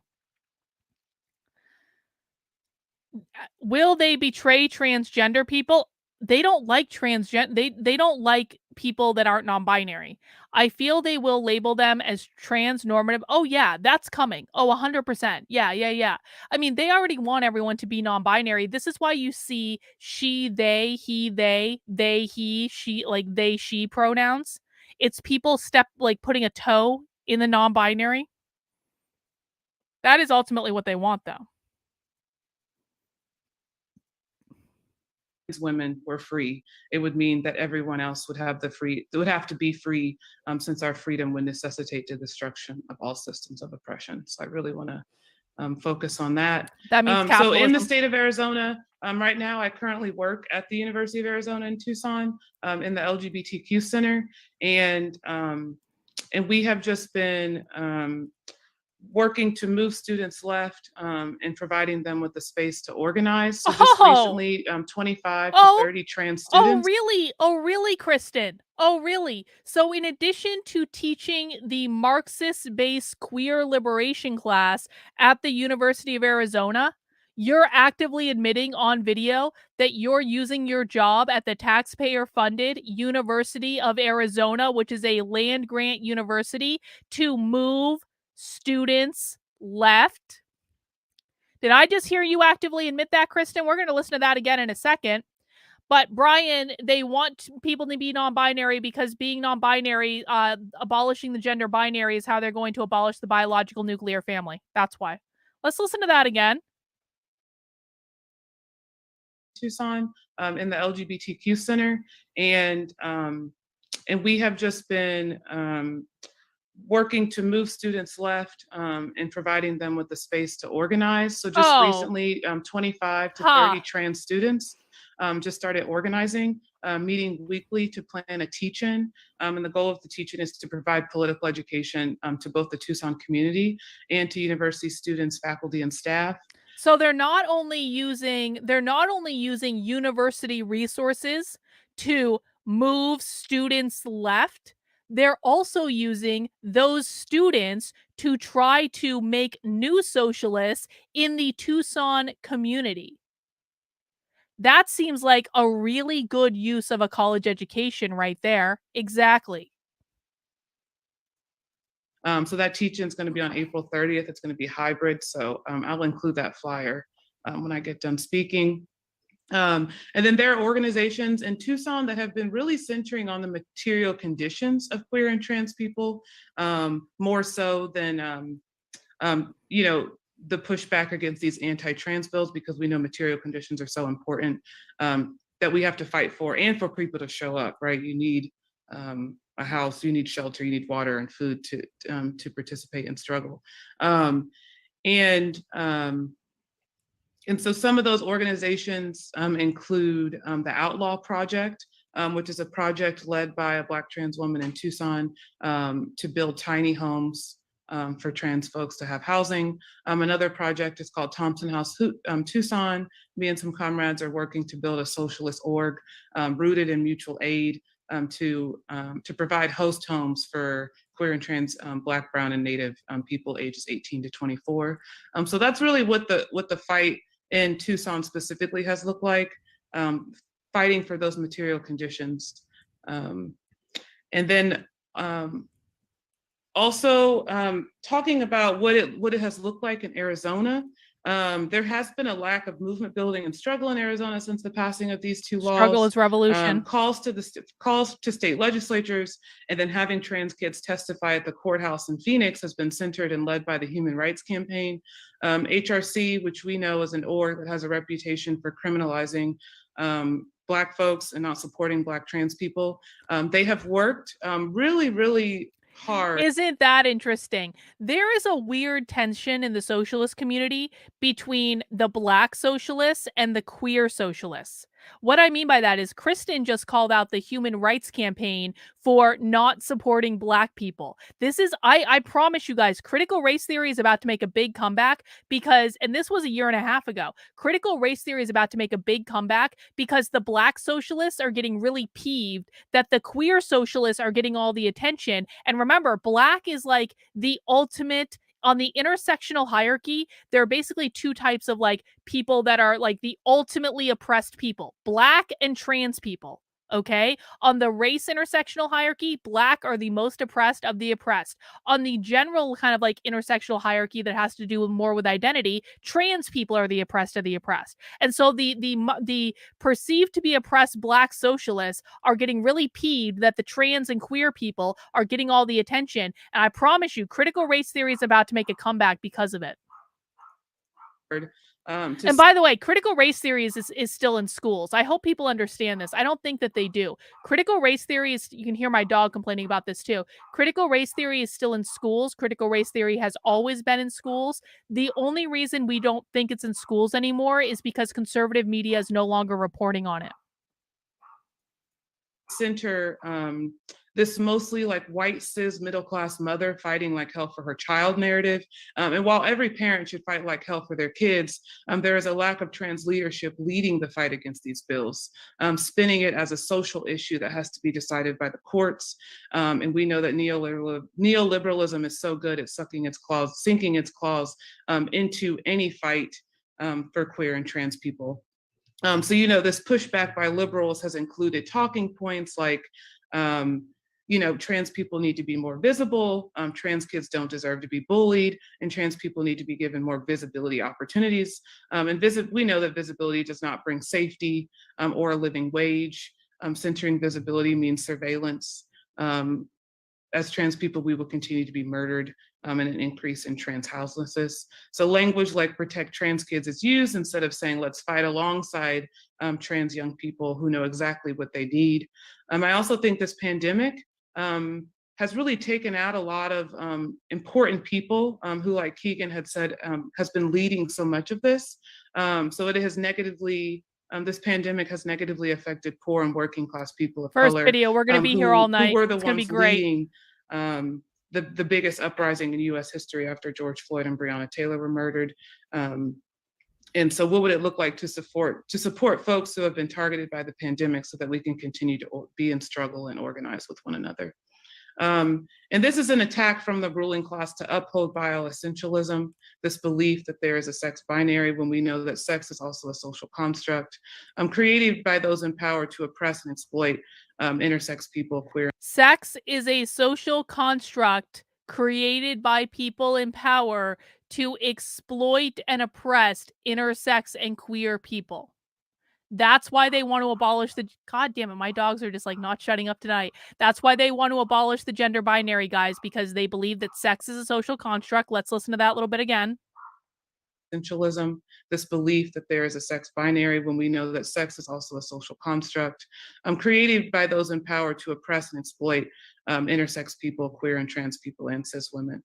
So we know that this cannot be a moralistic fight, but this has to be a fight based on principles and being in struggle and figuring out how to be in solidarity with each other. So I really look forward to the conversation and thanks y'all for having me.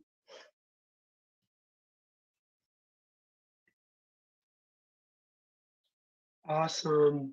Thanks so much, Kristen. Next, we're going to have Isabel. Go ahead and take it away. Hey, everyone. Can you hear me? Cool. Great. Yeah, so I'm going to focus a little bit more on kind of a theoretical defense of trans athletes, because I feel like that's something where it seems like oftentimes we get a little bit bogged down in the specifics. So I'm just going to kind of cover as much ground as I possibly can as quickly as possible. So I just want to start out by saying that it's absolutely exhausting that we have to have another panel defending trans people simply living, especially children. But as always, we can't dictate the ebbing and flowing of culture or popular politics, or the ever-changing targets of right-wing scaremongering and straw man arguments. So here we are. I want to focus specifically on sports, because currently there are at least 29 states with bills that are either in consideration or have already been passed banning trans athletes participation in sports, almost always specifically banning trans girls, or in essence banning trans girls. So I want to kind of talk through kind of like maybe a socialist defense of like trans athletes. Hang on. Selena says they seem to hate specifics and details and nuance. No, they don't. Nope, that's wrong. They give you details and specifics and nuance.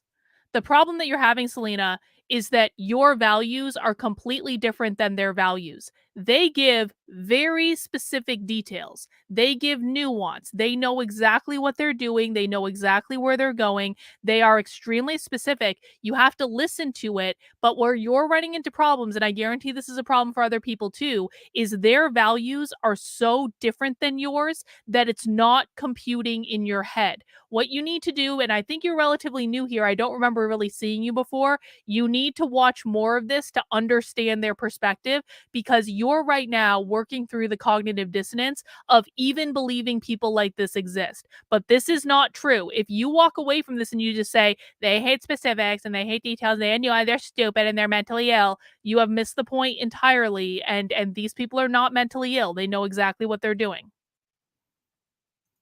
And trans participation in sports, just to kind of equip us for that. So I gave a talk, and I want to lay a foundation too of just like why revolutionary socialists should care about sports at all. I gave a talk a few years ago where I did a deep dive into like the long and sordid history of sports in the West.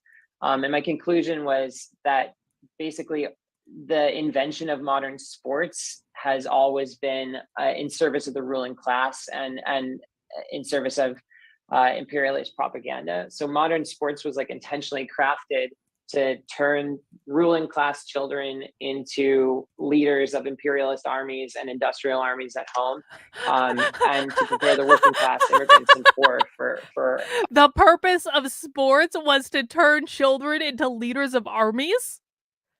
Okay, maybe some people just like playing baseball. Did you ever think of that? Their coming life with backbreaking labor. And still today, you can see that's more or less what sports is in the major.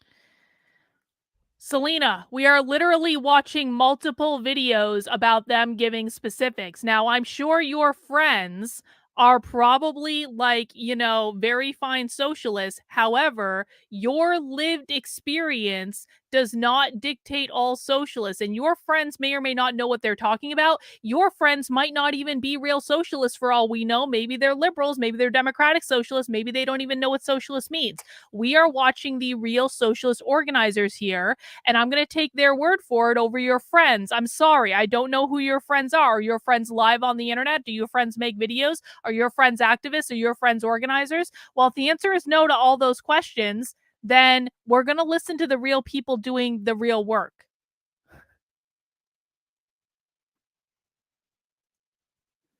No one's getting mocked for being new. They're getting mocked for not listening.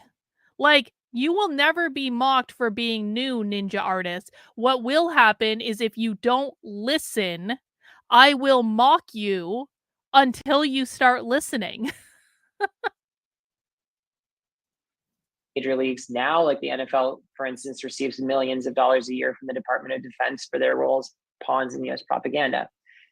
But on the flip side, just like what we're seeing with trans youth all over the country fighting against these anti-trans sports bills, There's always been an undercurrent of political movement and class struggle fought, both on the field just as it is on the shop floor and in the streets. So from Muhammad Ali to Kaepernick to the U.S. women's national soccer team to, current trans athletes right now, the struggles on the field, are super important, and they can reach audiences otherwise unimaginable for us. And because of this, sports presents an important platform for radicals that we really can't ignore. But I find that the trans athlete debate specifically is one that you wind up getting a lot of whataboutism on. So I want to just kind of talk through some of that. So I think first and foremost, the job of socialists today is to vigorously defend the right of bodily autonomy and a life worth living for all. It is very important that we talk about bread issues, material conditions issues, but we need our roses too. And I think that's kind of part of why I want to talk about this. We need to be able to defend trans athletes against attacks from both the dishonest and vile agenda of the right, but also chauvinists and TERFs in our own circles and in some shadowy parts of the left. So I want to just start by saying, this debate is no more rooted in the ethics of trans women or trans girls competing against cis women than Gamergate was rooted in the ethics of game journalism. It's like if the sporting world cared about cis women athletes, that's funny, they'd be paid more, first of all, and Brittany Griner would be home safe right now. But instead, women athletes have to tap into broad. Brittany Griner, socialist, that soccer lady with the bad hair, socialist. I hope people understand that.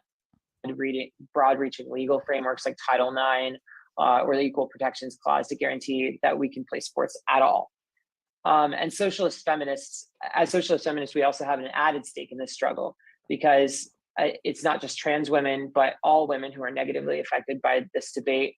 And when we begin to imagine this kind of what Kristen was saying, this biological determinism where there's some kind of predefined, separate, and less equal fair play that women are allowed to participate in. And what we actually wind up doing is diminishing the ability and aspirations of all female athletes.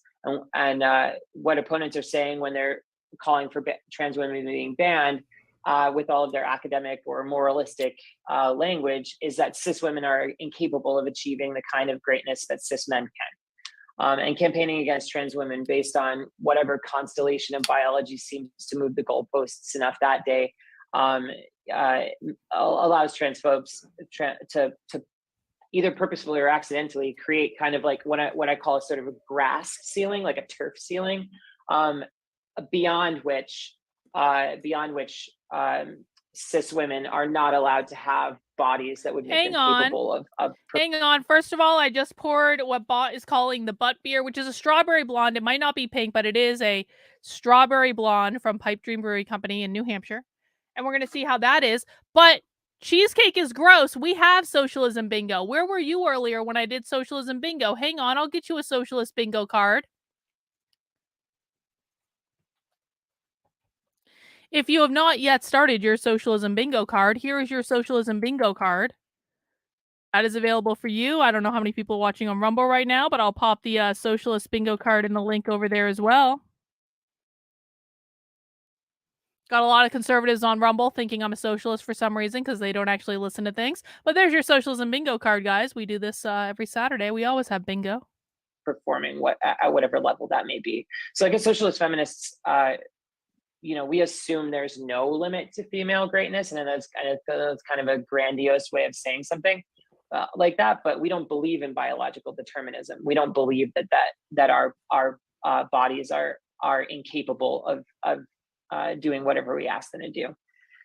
I don't want to get into the nitty gritty of biology and physiology, but I do want to just kind of highlight a couple of facts that will be helpful, dispelling some of these myths. So the international. Well, no, equal pay is not equity. Equal pay actually just means equal pay. Equal pay is actually I don't know why conservatives think arguing against equal pay makes them the good guys. Equal pay is not equity, guys. If you're doing a job, you should get paid money for it. It's just the way it goes. International Olympic Committee That is actual has allowed capitalism. trans athletes since 2004, and the NCAA has allowed trans athletes since 2011. In March 2022, Leah Thomas, who's kind of the poster child of the target for right-wing trans panic this time around, became the first openly transgender athlete to win an NCAA Division I national championship in any sport ever. She won the women's 500-yard freestyle, and that's over 10 years after trans women were allowed to compete. Only one openly trans athlete has ever competed in the Olympics, Quinn, a non-binary Canadian soccer player who won gold with the 2020. I mean, to be honest, Gayla, I get weed through the airport like all the fucking, well, I don't actually travel that much anymore, but like when I did, I got weed through the airport all the fucking time. So I don't think that's a socialist thing. I think that's, I'm not saying I would bring weed to Russia. That's stupid. Don't do that. But like, it's not that hard to get weed through the airport. I hope people understand this. Just vape or like do edibles. It's really not that hard. In the 2020 Summer Olympics with the Canadian women's soccer team. Of course, strangely, there was no panic that ensued then, and it's Ninja artist. I feel like you're whining, Quinn and I don't isn't a like trans that. woman, so Gave you a maybe, timeout, and you're back they don't fit whining. into the narrative. Since 2004, only one openly trans woman has won a world title of any kind. It was Dr. Rachel McKinnon, who in 2018 won a gold medal in cycling masters world track championships. So I mean, the idea that trans women are going to, like, there's this myth that trans women are going to come in and just like dominate every single sport, and it's just so silly. It's not happening. It's not happening with trans girls, and it won't happen with trans women. It hasn't happened with trans women. So McKinnon was asked, if to kind of talk about what she thought about the debate around trans athletes. Thanks. About trans athletes and whether or not it was fair for her to compete. And she said, it's the damned if you do, damned if you don't scenario. If I win, they attribute it to me being trans and having an unfair advantage. And if I lose, the same people will think I must not be very good anyway. And, people will never attribute my winning to hard work, which is what I think I deserve. So I'll kind of skip forward a little bit. So there's an awesome, Bryn Tannehill, I'll post it later, has an awesome Twitter takedown of a lot of these myths. But basically she says, okay, so we have 18 plus years now and millions of participants in this experiment of the International Olympic Committee allowing trans women to compete in sports. And she concludes, we've thoroughly field tested the hypothesis that trans athletes will dominate if they're allowed to compete. And statistically, we can reject this hypothesis with a high degree of certainty. And so I think that, it's important to note that all of these elite organizations have guidelines that dictate who. So I really want to emphasize, because I can already see where this is going in the conservative head. I really want to emphasize this. I don't think there should be trans women in women's sports. I think that sports should be based on like your biological birth. Life is unfair. It's just the way it goes. However, this is not the point. We're listening to this right now because it's part of a presentation, but like, this is one of those issues that I think conservatives get so distracted by that they miss the bigger picture of what's going on, which is the bigger picture. This is not just about a couple of trans athletes. The bigger picture is that queer Marxists want to abolish the gender binary entirely. And the reason and the way they're going to try to do that is by trying to convince people that, for example, in sports, there's no difference between men and women. Why do we even need to have these categories? There's just no difference. Why don't we get rid of the categories altogether? So conservatives are so focused on it's about the sports. That's not what this is about. We have to zoom out and ask, why are they doing this? It is not about the sports. These people don't care about sports. Not really. Maybe as a way to pass the time. It is about undermining the gender binary. That's what they're really trying to do. Who can and cannot participate in women's sports. And I think that a lot of this is to placate the right and to placate TERFs and things like that. And these things are usually based on testosterone levels, which is also imperfect. I mean, you have women like Caster Semenya who have naturally occurring high testosterone levels. Castor was assigned female at birth, and the iteration of the rules as it is means that she can't participate at all without being drugged. So, yeah.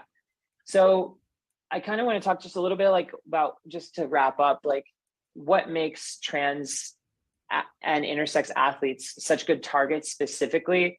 And I think part of it is because TERFs, there's this strange bedfellows of TERFs who are often these queer, highly educated, queer cis women in academia. And then you have the right wing. So it's you have this sort of left cover for the sort of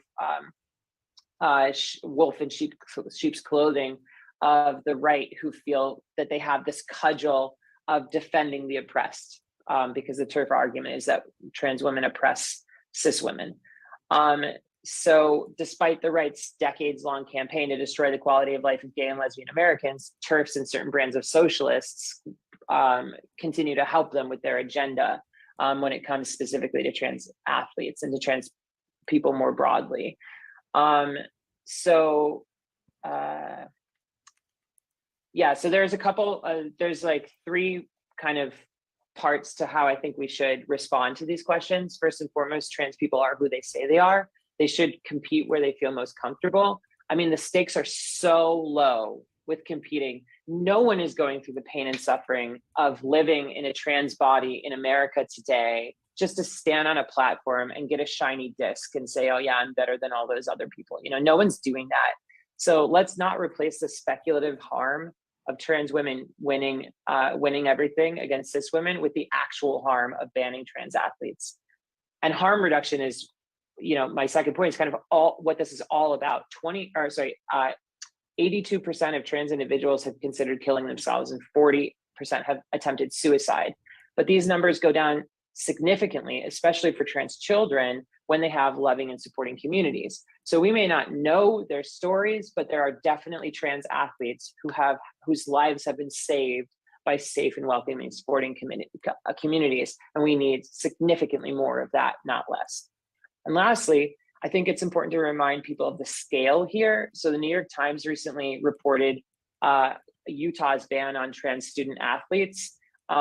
And they found that ban will affect 4 children in a state with 3 million people.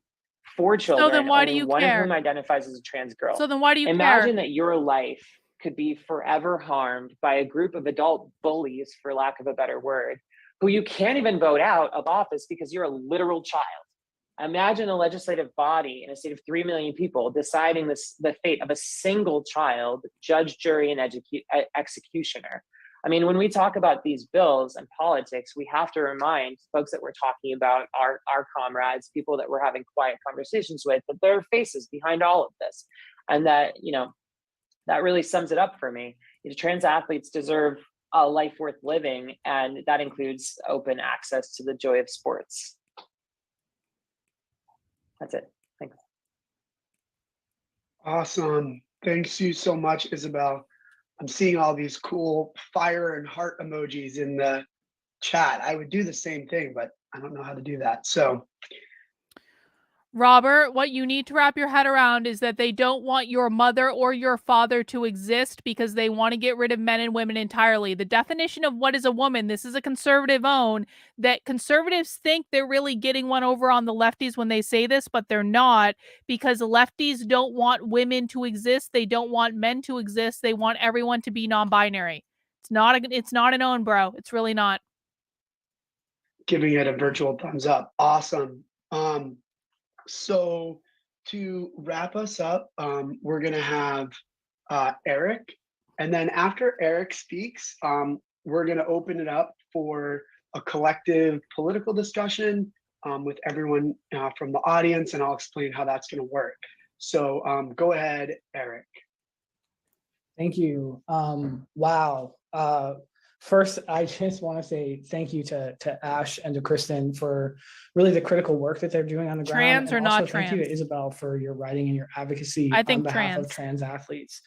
I also want to say thank you to Tempest for convening this space and hosting this discussion.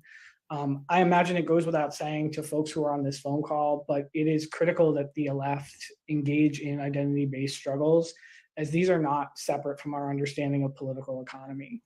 It is critical that the left engage in identity-based struggles because these are not separate from our political economy. What they mean by that is they're going to use race to try to advance their political ideology. They're going to use gender to try to advance their political ideology. They're going to use gender identity, sexual orientation, disability, whatever it is. They're going to use every single identity marker that they can in order to advance their political ideology. And that is the goal. It is not about making the world a more fair and just place. It is not about caring for people. It is not about making sure people have everything they need to live a happy and fulfilling life. It is only about advancing a political ideology. So I think that yes, Reagan, it's critical theory. We are experiencing a moment of very reaction, good, very good. And certainly there is a degree of opportunism at work here. The sort of tough on crime and family values rhetoricians have declared open war on access to abortion rights, on the Black Lives Matter movement, and on relative advances made by LGBTQ people over the last several decades. And although I think that this is most definitely aimed at motivating conservative voters ahead of the midterms, there's a lot more at play here than simple political calculus. The far right, the alt-right, what we might call the Trumpian wing of the Republican Party, these are sort of milieus that are motivated by a deeply profound anti-feminism.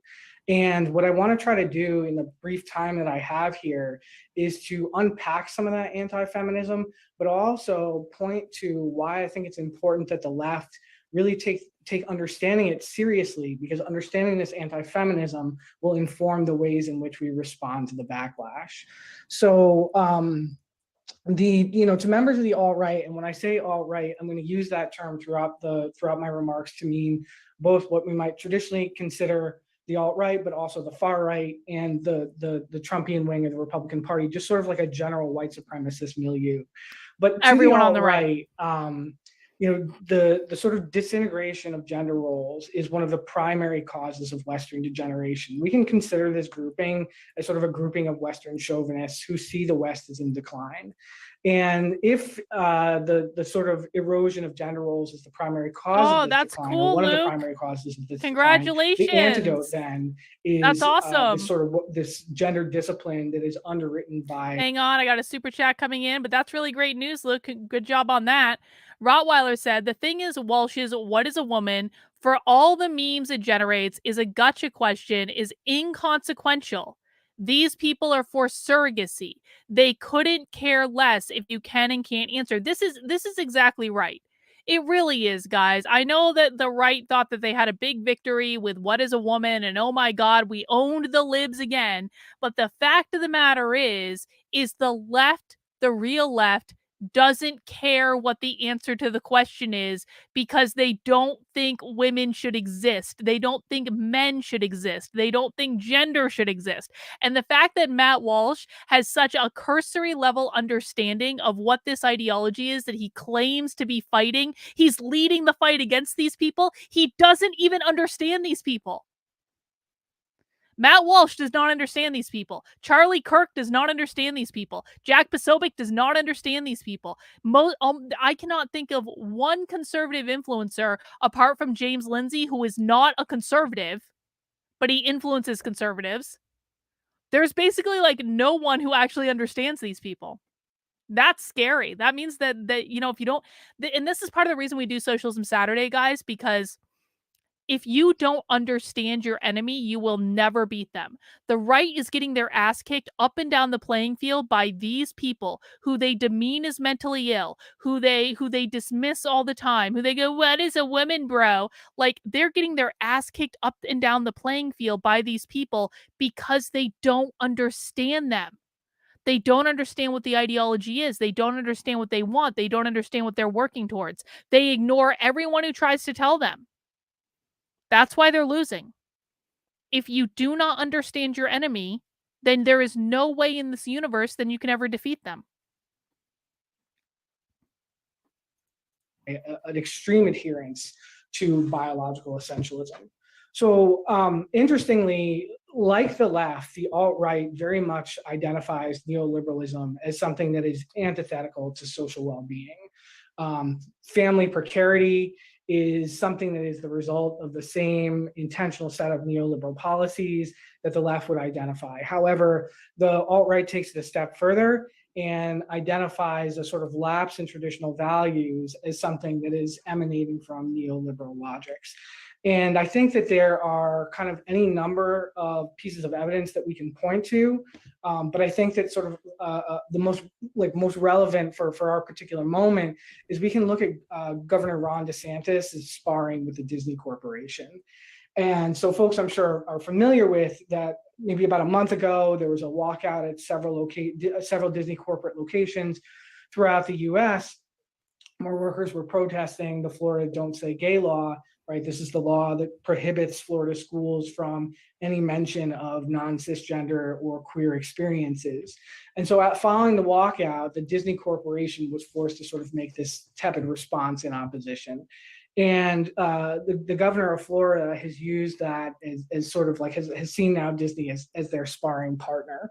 And so DeSantis has come out and said, you know, Disney's being dishonest, that they're over the line. But most importantly, in this, I think that we can't underemphasize the importance of statements like this. He says, Betsy, you've been around long enough to know better, Betsy. I'm going to be hard on you because you've been around long enough to know better. You think conservatives are winning because you got a few state laws passed? Betsy, do radical revolutionary socialists care what the law is? Do you guys know that these people are already funding to just buy plane tickets and put kids up like they basically they're raising money to take the trans kids out of Texas to get them their gender affirming surgery somewhere else. They already have 15 ways around your laws. We know they're breaking the law, the anti-CRT laws that you guys are passing because they don't care what the law is. These people have ingrained their ideology in every school district in this country. These people have ingrained their ideology in every university in this country. These people are overwhelmingly winning the youth vote. These people are overwhelmingly winning the culture war, and it's not even close. And you think because you got a couple of laws passed, laws that can be easily undone, by the way, or skirted around or loopholes found, you think you're winning because you got a couple of laws passed? These people don't believe in adhering to law. I'm really disappointed, Betsy. You've been around long enough to know better. Luke, I do appreciate the support. Thank you so much. Oh, here we go with the conservative bullshit apologists. Okay, we can spend time on this if you want, guys. Please explain. That's what is a woman highlights for the general public who would be otherwise unaware. The fact that people hard left lack concurrency, isn't that positive in some way? No, it's not positive, Joe. Do you want to know why? Because people on the far left don't believe what Matt Walsh portrayed them to believe in What is a Woman. What is a Woman was not remotely what did not remotely articulate what actual far left activists believe or what they're working towards or what they're building or what their revolution is. Matt Walsh doesn't understand most of this stuff himself, so you misinformed the public. So you lied. Let's just get to brass tacks, Joe. He lied. He lied as a result of his own ignorance. He lied as a result of him not doing his own homework. The public is now misinformed, which means it's going to take God knows how much to actually explain what the real deal is to the public. And you guys somehow think you're winning when their ideology is still ingrained in every institution in this country in ways that you don't even begin to understand. But you got a movie out of it that got a lot of views. Oh my God, we must be winning, right? The Daily Wire are also simplistic and emotionally reactive. They make effective opposition more difficult. That's exactly right. What is a Woman hurt us? It didn't help us. Hurt us. What is a Woman was a cash grab. That's exactly right. All the Daily Wire's content is a cash grab. That's all it is. that the state of Florida is governed by the people of the state of Florida, not by a group of California corporate executives. And so, right, what might seem like a moment of rhetorical flourish, these things kind of take a life of their own. I'm sure people have seen the sort of communist Disney memes now, where the D is replaced by the hammer and sickle, as though Disney is going to be the pinnacle of revolutionary cultural production. But nonetheless, the point being that the sort of rhetorical equation of California corporate executives with queer youth in their family, I think demonstrates the right's culture war framing when it comes to this political backlash. So LGBTQ people in general and trans people specifically are cast as these sort of out of touch coastal elites whose neoliberal brand of multiculturalism is harmful and is a threat to the white and the white adjacent American family. And I don't have time to talk about this, but potentially in discussion, we can talk about the ways in which far right talking points have filtered into the mainstream over the past 10 years. But I do want to say that as conspiratorial as this position may seem, there is a kind of logic to the alt-right's thinking. And I want to say that a lot of my thinking about this topic has come from a recent book called The Anti-Gender Movement in the Populist Moment. And I highly recommend it if you're able to get your hands. The anti-gender movement. This presentation was like a year and a half ago. There's a book called The Anti-Gender Movement, and no one picked up on this. Well done, conservatives, are really focusing on the prize. On it. But in this book, Polish feminist Agnieszka Graf is writing about the anti-gender movement in its European context, and is noting that at the same time deregulated capitalism and has displaced workers and eliminated, right, the social provisions of the Keynesian era. At the same time this has happened, there's also been this flourishing of transnational corporations. Julie. And so because neoliberalism has We're just getting started, on Julie. the open flow of capital, Western corporations have experienced nearly unlimited mobility, and at the same time, individual family units have had to weather the sort of devastating impact of economic restructuring. And so simultaneous to this, there's also a new set of values that are being projected. So what do I mean by all this? That sort of the multicultural public relations arm of Amazon and Google become presented as both an ideological and a material threat. So not only are the wages and nature of work changing, but this is also corresponding to a sort of corporate identity politic that can be interpreted as undermining the family and undermining traditional sex roles. And I think that when we talk about neoliberalism, it's important that we think about it both as a set of market policies, but also as a cultural project, right, that disrupts social patterns.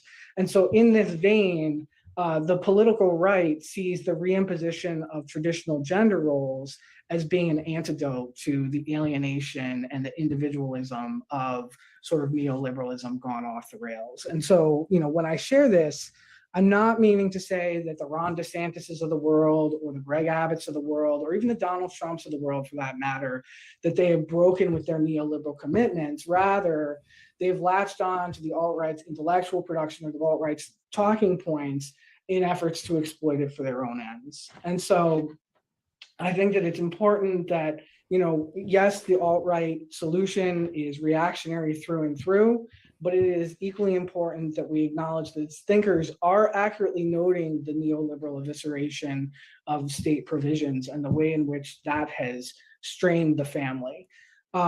So that comes in the form of, right, we see food insecurity, homelessness, drug addiction, mental health crises. All of these things, of course, have been compounded by the COVID crisis and now the off the rails inflation. And so interestingly enough, like as neoliberalism has sort of like sort of created all of this misery, we're also experiencing a shift in the workforce where more and more working people. Notice he's not blaming the conservative alt-right for all the misery in society. He's blaming neoliberalism. That's important. From the American context, more and more American workers are aging out of the workforce. And so this is complicating what people refer to as the crisis of care. Crisis of care has abolished the family. Like 10,000 Americans, according to the AARP, 10,000 Americans are turning 65 each day, and the number of older Americans is set to double over the next several decades. And since elder care, like child care, is something that is priced out of reach for most people, that work then is there's a requirement that it be provided in the home. And we know that that kind of labor, that kind of socially reproductive labor is... Social reproductive labor is code for abolish the family. The basic mise-en scène, and we did a whole Socialism Saturday about social reproduction theory, but basically what they say is that the gender binary forced women to not only work outside the household, to have a job outside the household, but also to do the physical and emotional labor of birthing the future generation of workers and then caring for the future generation of workers. In other words, being a mother is considered to be caring, creating, and raising the next future generation of workers. And social reproduction theory essentially says that we need to abolish the biological nuclear family because it is unfair to women to have to do the unpaid labor of both creating the future generation of workers and raising the future generation of workers, because they consider being a mother to be unpaid labor. And in addition to that, not only do you have to be a mother, you also have to have a job outside your house, which is doubly unfair. And that is one of the reasons that they're using to say that we need to abolish the biological family, because then care can be collectivized with the entire community giving care to the children, because that's more preferable than forcing women to be mothers. Most often provided by women. This is a fact that makes the regimenting of gender all the more necessary based on the logics of capitalism. So simultaneous to based on the logics of capitalism shifting of the workforce, we also have experienced the 2021 Great Resignation, right? Where 4.53 million people have left the workforce. Some, of course, leaving in search of better opportunities or safer working conditions, but many people leaving in order to provide care or carry out care work in the home. And all of this, as I mentioned, is leading to a crisis of care labor. Again, according to the AARP, there's a prediction that by 2030, 151,000 will be the shortfall of people who are able to provide this kind of labor. And by 2040, 355,000. And so there's a tension that arises here and a need for an increased both productive and reproductive laboring of gendered bodies. And so I think that we are arriving at a moment in which the imperative capitalist logics must attempt to assert greater control over our bodies more generally. And I think that control always requires surveillance, and surveillance most definitely requires categorization, right? Because we need to categorize bodies in order to be able to survey them. And so what this has looked like has been like a reissuing or a tightening of definitions about what kind of bodies fit into what kind of categories. And I'm glad that Kristen and Isabel spoke about the struggle for abortion, because most definitely the redefining of what a pregnant body is, right? We can see that pregnant with the explosion of state restrictions on abortion rights, the redefinition of what a child's body is, right? Efforts to shift that definition to 21 to 25 in order to prevent trans youth from access to gender affirming care. And I know folks on the call will be able to talk about from an abolitionist perspective, how that has happened to Black and brown children in the criminal justice system. But the redefinition of citizen bodies, gendered bodies, athletic bodies, all of which always are at risk of becoming criminalized bodies. And I think that we can point to Lizelle Herrera in Texas, as well as the families and the trans youth who are the newest victims of state surveillance issued from identity-based oppressions. And so why is any of this important? Well, I mean, at an intuitive level, the left most definitely understands that neoliberal multiculturalist politics of representation are not a viable tactic, right? Disney is not coming to save us, and we don't need another Target commercial where a trans man is smiling over a roll of paper towels. It's not that representative politics are not important at all, but rather that a politic without representation, or a politic of representation without redistribution, only lends further credibility to the right wing's reactionary solutions. And so when some of the most visible activism has been American Airlines, the Marriott, the Airbnb, right, signing on to these letters in opposition. Hang on, Robert, I get that you're new here, but the reason that you think this is mumbo jumbo is that he's speaking in code that you don't understand. But also, I want you to remind yourself before you leave, which I'm sure you're thinking about doing right now because you don't understand what he's saying. He's kicking your ass. And he's kicking your ass because you don't understand what he's saying. The only way to learn what he's saying is to sit and to listen and to ask questions and to learn. So, Robert, and this goes for anyone that's new here, I highly encourage you to ask questions. There are people in the chat who will answer your questions. I will answer your questions. Like, this is an opportunity to learn what they are saying, but they are kicking your ass. They are so far ahead of you that it is mind-boggling how far ahead of you they are. And so if you are serious about actually solving this problem instead of just owning the libs, then you need to sit and you need to listen and you need to ask questions, okay? Into the Florida ban, where we have a lot of work to do. And so I'm gonna wrap up here. I want to close with this. I think that other speakers on the call have already pointed to some of the solutions forward, but I want to emphasize a couple of points here in closing. So first, I think that legal strategies, although important, are not going to win the day. Two, I think just as Planned Parenthood and NARAL have failed to put out their resources to mobilize national campaigns in defense of Roe, the major LGBTQ organizations are similarly exhibiting the same blind faith in the Democratic Party and in the courts. In order to counter this backlash is going to require a deep, deep coalition work with both pro-choice activists and I would argue abolitionists as well. And this coalition work has to issue from a shared understanding of our precarity. One that understands that precarity requires always the threat of criminality and not one that seeks to elevate trans people as sort of morally more deserving than others. Four, I think that we need to look for ways to knit together local struggles that will force the major organizations to fall in line behind us. And I think that panels like this are a good example on how to begin to do that work, right? But this is a very humble beginning, and we need to look for more places to do this kind of thing. Five, I think that our demands have to go beyond just reactive. Queer liberation is not just about rolling back the most recent legislative attacks, but also about progressive tax reform, about state-funded healthcare, state-funded childcare, elder care. Hang on. I want you to really listen to what he's saying. We're going to rewind this and listen to it again. Queer liberation is not just about like trans lives and queer lives. It's also about universal health care and state-funded childcare and all of these other things. So in short, guys, this person is telling you right now that when they talk about trans and queer liberation, which really means to liberate them from capitalism, anytime they say liberation or abolition, liberate from capitalism, abolish capitalism, what it's really about is advancing socialism. It's not about so-called queer people at all. It's only about advancing socialism.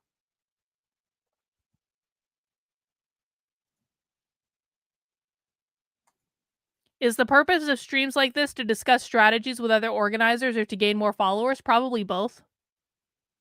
Probably, I would think. Let's rewind this and listen to this. And we need to look for more places to do this kind of thing. Five, I think that our demands have to go beyond just reactive. Queer liberation is not just about rolling back the most recent legislative attacks, but also about progressive tax reform, about state-funded healthcare, state-funded childcare, elder care, all of these material preconditions that are required for the bodily sovereignty of all working people, right? Trans-bodied people and cis-bodied people alike. And then finally, where possible. So he just said explicitly that the trans stuff is not just about trans people. It's about an entire socialist political agenda, including progressive tax reform, universal health care, and oh, it's about cis people too. Isn't that funny? Possible, I think that we need to engage with our labor unions. I teach community college English, and I'm a member of the AFT. The American Federation of Teachers, that is. And without the American Federation of Teachers is like one of the largest teachers unions in this country. It is run by Randy Weingarten. So this person is a teacher that's part of the teachers union. Anytime, guys, teachers unions are socialist. They are unequivocally socialist. This is why teachers unions need to be abolished. They're not about advancing the interest of teachers. They are a far left political, ideologically driven organization. Yes, Rob. Well, no. Robert, you're almost there. Trans is not about socialism. Trans and queer are two different things, okay? Someone can be trans and not be queer, but you cannot be queer. Queer is a socialist ideology. Queer is only about being a far left political ideology. So if this said, so queer is about socialism, that would be correct. But there are many trans people. In fact, the majority of trans people are not queer. And it is really important that we not conflate the two. But you're almost there, bro. Almost. My union, I would not have been able to have a safe transition, right? I have protections, anti-discrimination provisions in my contract, and a quality healthcare plan that allows me access to a broad range of gender-affirming services. And I think we need to leverage our unions. We need to author resolutions and use them to educate and agitate among our coworkers. For example, in Florida, where the health department has recently issued guidance opposing even social transition. For folks who are unfamiliar with that, it's like test driving a car before you buy it, right? Like you have to try these things on before you modify your body, or don't have to, but like there's a logic to that. But so where Texas has come in and even said, the Department of Health has issued guidance against that. Education and healthcare unions should be issuing resolutions pledging to use trans students' preferred names and pronouns. But I think that none of this can happen without understanding that the attacks on trans youth are also about categorizing and containing bodies more generally. And that is always in the service of the logics of capitalism. So thank you. He just said the quiet part out loud there. The trans stuff is always in service of capitalism. Capitalism is their ultimate enemy. Let's just listen to that last part again real quick. And containing bodies more generally. And that is always in the service of the logics of capitalism. So thank you. Always in service of capitalism.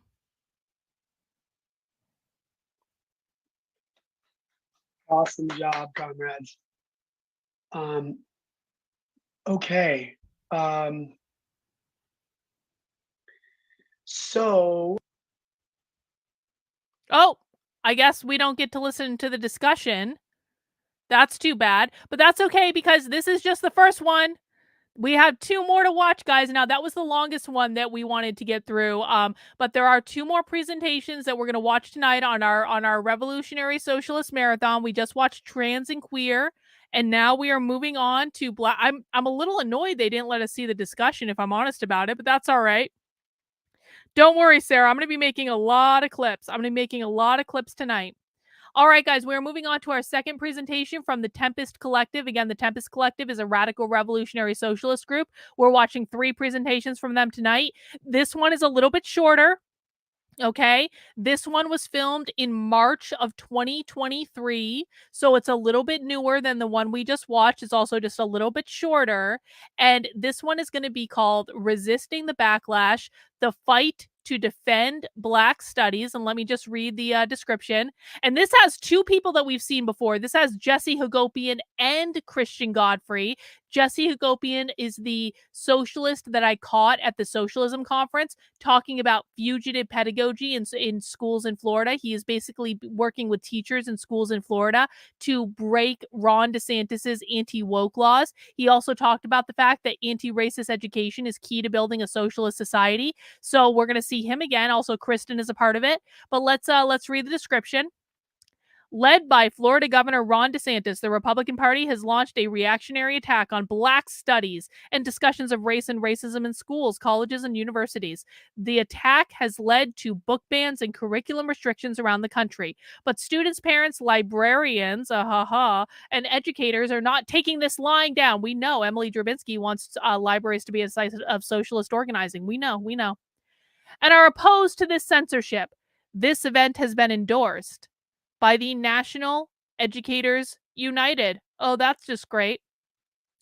These speakers are Jesse Hagopian is an ethnic studies teacher at Garfield High School in Seattle. He's a member of Black Lives Matter in Schools National Steering Committee and the co-editor of Black Lives Matters in Schools, which is from Haymarket Books. Daniel teaches ethnicity, race, migration, and American studies at Yale.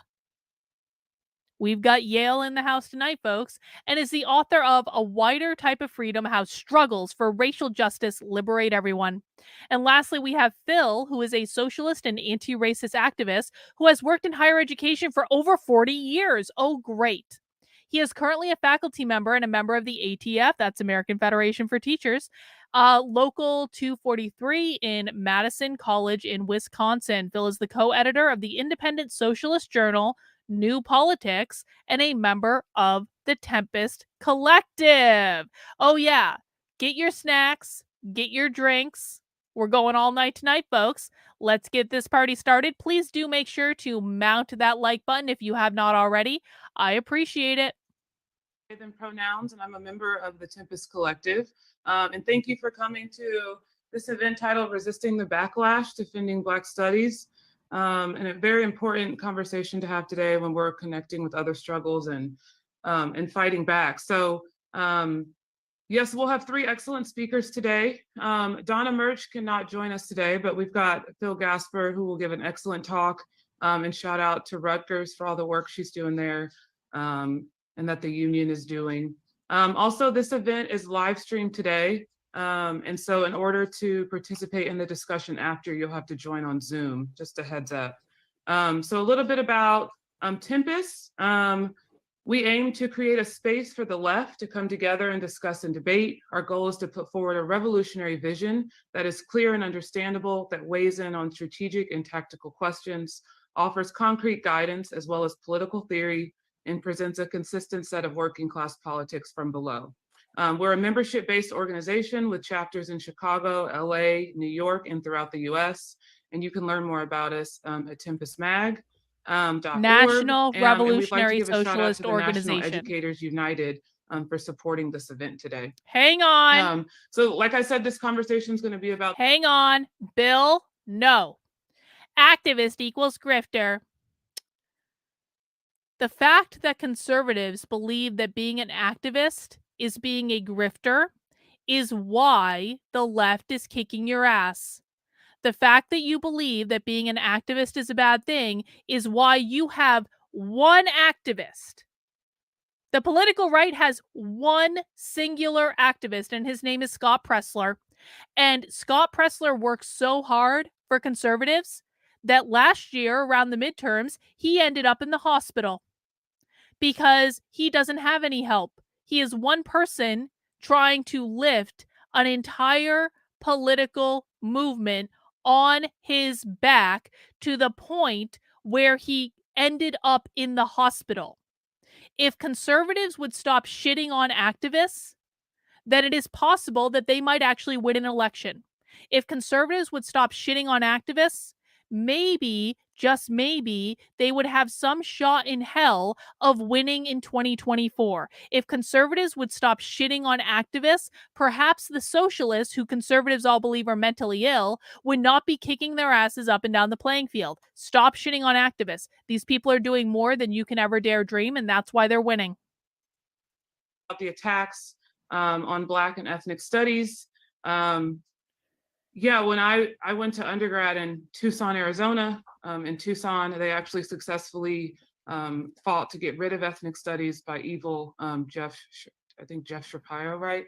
And then in grad school, I went to University of Tennessee. It kind of followed me, and there, the state legislature voted to get rid of the Office of Diversity and Inclusion successfully. So this isn't new, but it's happening to us, and the Florida governor, Ron DeSantis, is really trying to bring this home. So Ron DeSantis, the Republican Party, has launched a reactionary attack on Black studies and discussions of race and racism in schools, colleges, and universities.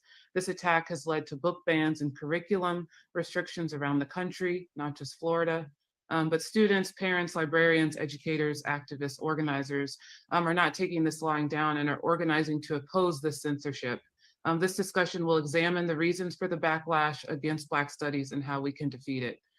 So today, how this will go is our three speakers, they'll talk for 10 to 15 minutes. And then after they speak, we'll open up the floor for an open conversation for people to ask questions, debate, healthily debate, disagree, and come to. Sadly, guys, it looks like we're not going to get to see their Q&As today because they're not streaming those sections of them. Q&A is usually the best part, but we're still getting a lot of golden nuggets, and this is a really nice overview for people who are new to socialism to hear them talk about these topics. So we're still getting a lot of value from it. I'm a little disappointed we're not getting the Q&As, though, if I'm honest about it. Together to figure out how we can fight back and win. So just a reminder, you know, we really encourage healthy debate, but please, no threats, intimidation, or bigotry of any kind, or you will be expelled from the space. So let's work on that together. So yeah, I'll introduce the speakers and then we'll get going. The first speaker is Jesse Hagopian. Jesse is an ethnic studies teacher at Garfield High School in Seattle. He's a member of Black Lives Matter at School, the National Steering Committee, and co-editor of Black Lives Matter at School. And he also organizes with the Zen Education Project. And then we'll listen and hear from Walkaway is a conservative grifting organization that I mistakenly believed in 2020 was trying to get Democrats to leave the party. And maybe they actually were in 2020, but ever since January 6th, it has turned into a conservative grifting organization that is only about raising money from conservatives, that only has conservatives involved, that aren't even trying to get Democrats to leave the party anymore. So yeah, Walkaway is a conservative grifting organization, 110%. And they're accomplishing nothing other than raising money so Brandon Strzok can get like Botox. I don't understand it, but okay. Daniel Hosang. Daniel teaches ethnicity, race, and migration in American Studies at Yale University and is the author of A Wider Type of Freedom: How Struggles for Racial Justice Liberate Everyone. And then finally, we'll have Phil Gasper. And Phil is a socialist and anti-racist activist who has worked in higher education for over 40 years. He is currently a faculty member and a member of AFT Local 243 at Madison College in Wisconsin. Phil is co-editor of the independent socialist journal New Politics and a member of the Tempest Collective. So thanks for joining us, everyone. And Jesse, we'll start with you. I'll let you know at 10 minutes when you've got 5 more minutes. So please take it away. Well, thank you so much, Kristen. It's really wonderful. Oh, he was wearing the same shirt at the Socialism Conference. Thanks to the Tempest Collective for organizing this event. And it's especially wonderful to get to be on a panel with Daniel and Phil. Looking forward to this conversation today. And I'm sending my solidarity to the Rutgers faculty in the struggle. I just wanted to begin Rutgers state-funded institution, taxpayer-funded institution. Recent visit to a school in Florida. Oh! I'm an organizer with the Zen Education Project, helping to lead the Teaching for Black Lives campaign. Is Jesse Hagopian going to again brag about breaking Florida state law on a video that he knows is being streamed on the internet? I really do think this guy is this pompous and this arrogant. We need to like listen to everything Jesse Hagopian has ever said online, because he is one arrogant son of a bitch. I'll tell you what. Thank you, Tayton. I actually usually do pretty long socialism streams, but cheers. Thank you for the super chat. I appreciate it. And I had the opportunity to join a class in Florida following the screening of the new film, The Rebellious Life of Mrs. Rosa Parks. Same thing he said at the Socialism Conference. And I will not divulge which school the event happened at, because in these dangerous times, it could potentially put the educators at risk. He is right? admitting We're living he broke in the an law. era when teaching the truth about Admitting he racism broke has the been law. made illegal. These history deniers, in the same breath they use to decry cancel culture, and without even blushing, will call for the canceling of any book or any educator that diverges from the orthodoxy of American exceptionalism. So perhaps I don't need to persuade you all here today that something is profoundly wrong with a society so terrified of its past that it endeavors to strangle history. Yes, he was at the Socialism Conference. He was not only a presenter at the Socialism Conference, I also caught him in other sessions at the Socialism Conference. And in this session, he's saying exactly the same thing he said at the Socialism Conference, which is he has worked with teachers in Florida to actively break the anti-woke laws in Florida. It's a specific thing they're doing called smuggler pedagogy or fugitive pedagogy, and he's openly bragging about breaking Florida state law. Again, on a stream, on the internet. And this was back in March. Dump its corpse in a casket, bury it beneath the earth, and not even leave an epitaph that would allow young people to recognize it had ever existed. Glad you're learning, Robert. With that school in Florida, I will tell you that it was a high school, and that the multiracial group of students really loved that film about Rosa Parks, and they were upset that this was the first time they were learning truthful accounts of Mrs. Parks's life, about her struggles for social justice, including fights against sexual assault, against police violence in the North, against South African apartheid and war, and so many other things that have been hidden from them. And the urgency of students learning the truth about Rosa Parks's life was recently spotlighted in an investigative report by the New York Times, which found that the company Studies Weekly, it's a widely used curriculum that they produce that reaches at least 45,000 schools in the country. Studies Weekly inflicted a particularly vicious form of what Professor Henry Giroux calls the violence of organized forgetting about Rosa Parks's life. You may have seen this story. Like the vast majority of textbooks in this country, Studies Weekly reduced Parks's life to her arrest on the bus in Montgomery, Alabama, that's just quotidian, normal, standard procedure in American textbooks. But what made Studies Weekly curriculum remarkable was that it proposed a revision to that telling of Parks's life that read like this, quote, Rosa Parks showed courage. One day she rode the bus. She was told to move to a different seat. She did not. She did what she believed was right. Now, if you'll notice, there's no discussion of the fact that she's Black and that she was arrested for being Black and not giving her seat to a white man, and that segregation existed, that it was real, and that it was racist, right? All of discussion of race was pulled out of fear of the laws in Florida. So after some discussion of this film with the students in Florida, I asked them what they thought of Florida's so-called Stop Woke. You know who follows Jesse Hagopian on Twitter? Bot just posted Jesse Hagopian's Twitter account. Do you know who follows Jesse Hagopian on Twitter? Randy fucking Weingarten. Randy Weingarten follows him on Twitter. I need to take a screenshot of this right now. Randy Weingarten follows this guy on Twitter. Isn't that funny?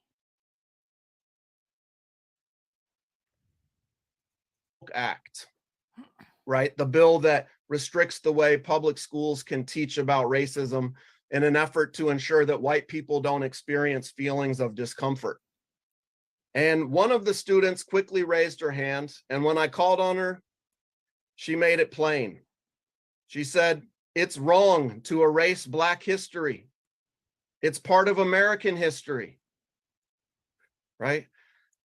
This is what's going on in our schools today. In a survey by the Zen Education Project, a Florida social studies educator recently explained the sentiments of many teachers about these educational gag orders.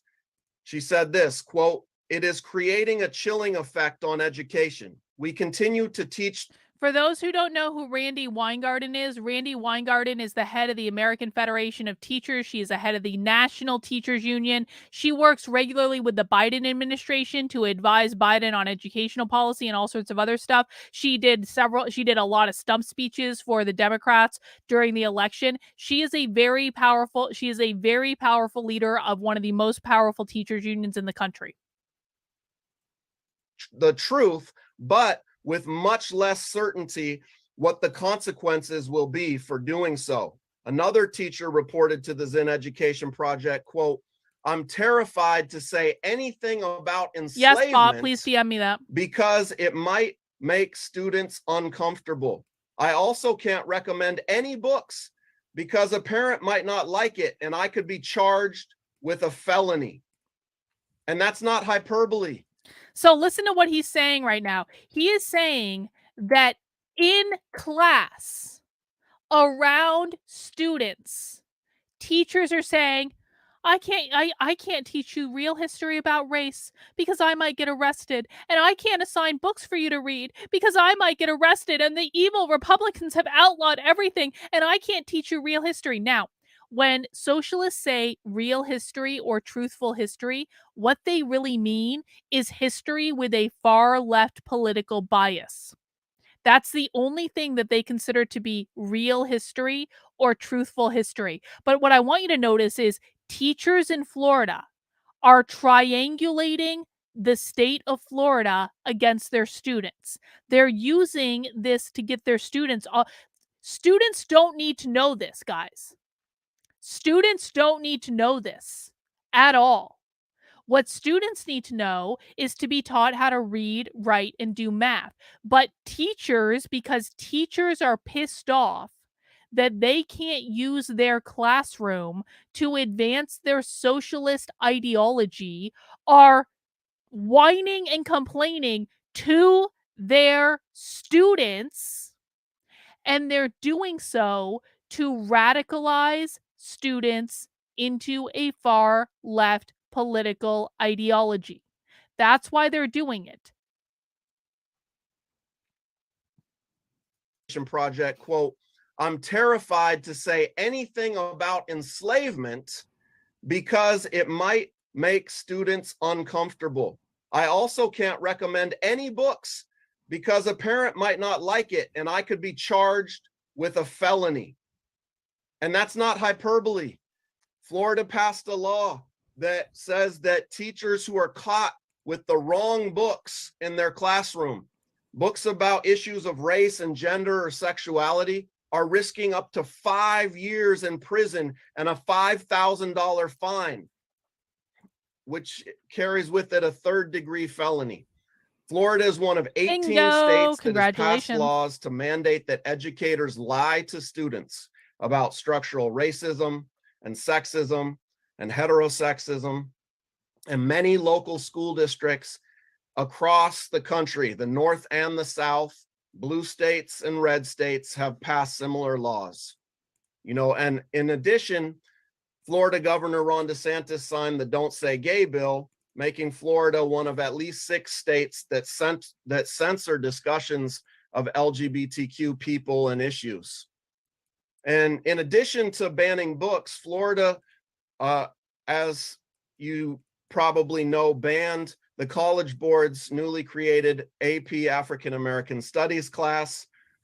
And as bad as it was that Florida banned Black studies, the deeper problem was that the College Board caved to DeSantis's critiques of the course, and the College Board then went on to deliver a masterclass in irony by deleting the word systemic from the curriculum to describe racism in the US. I would suggest to all the educators here today that if you want to teach about what systemic racism is, you only have to teach the story of the College Board deleting the word systemic racism from their curriculum.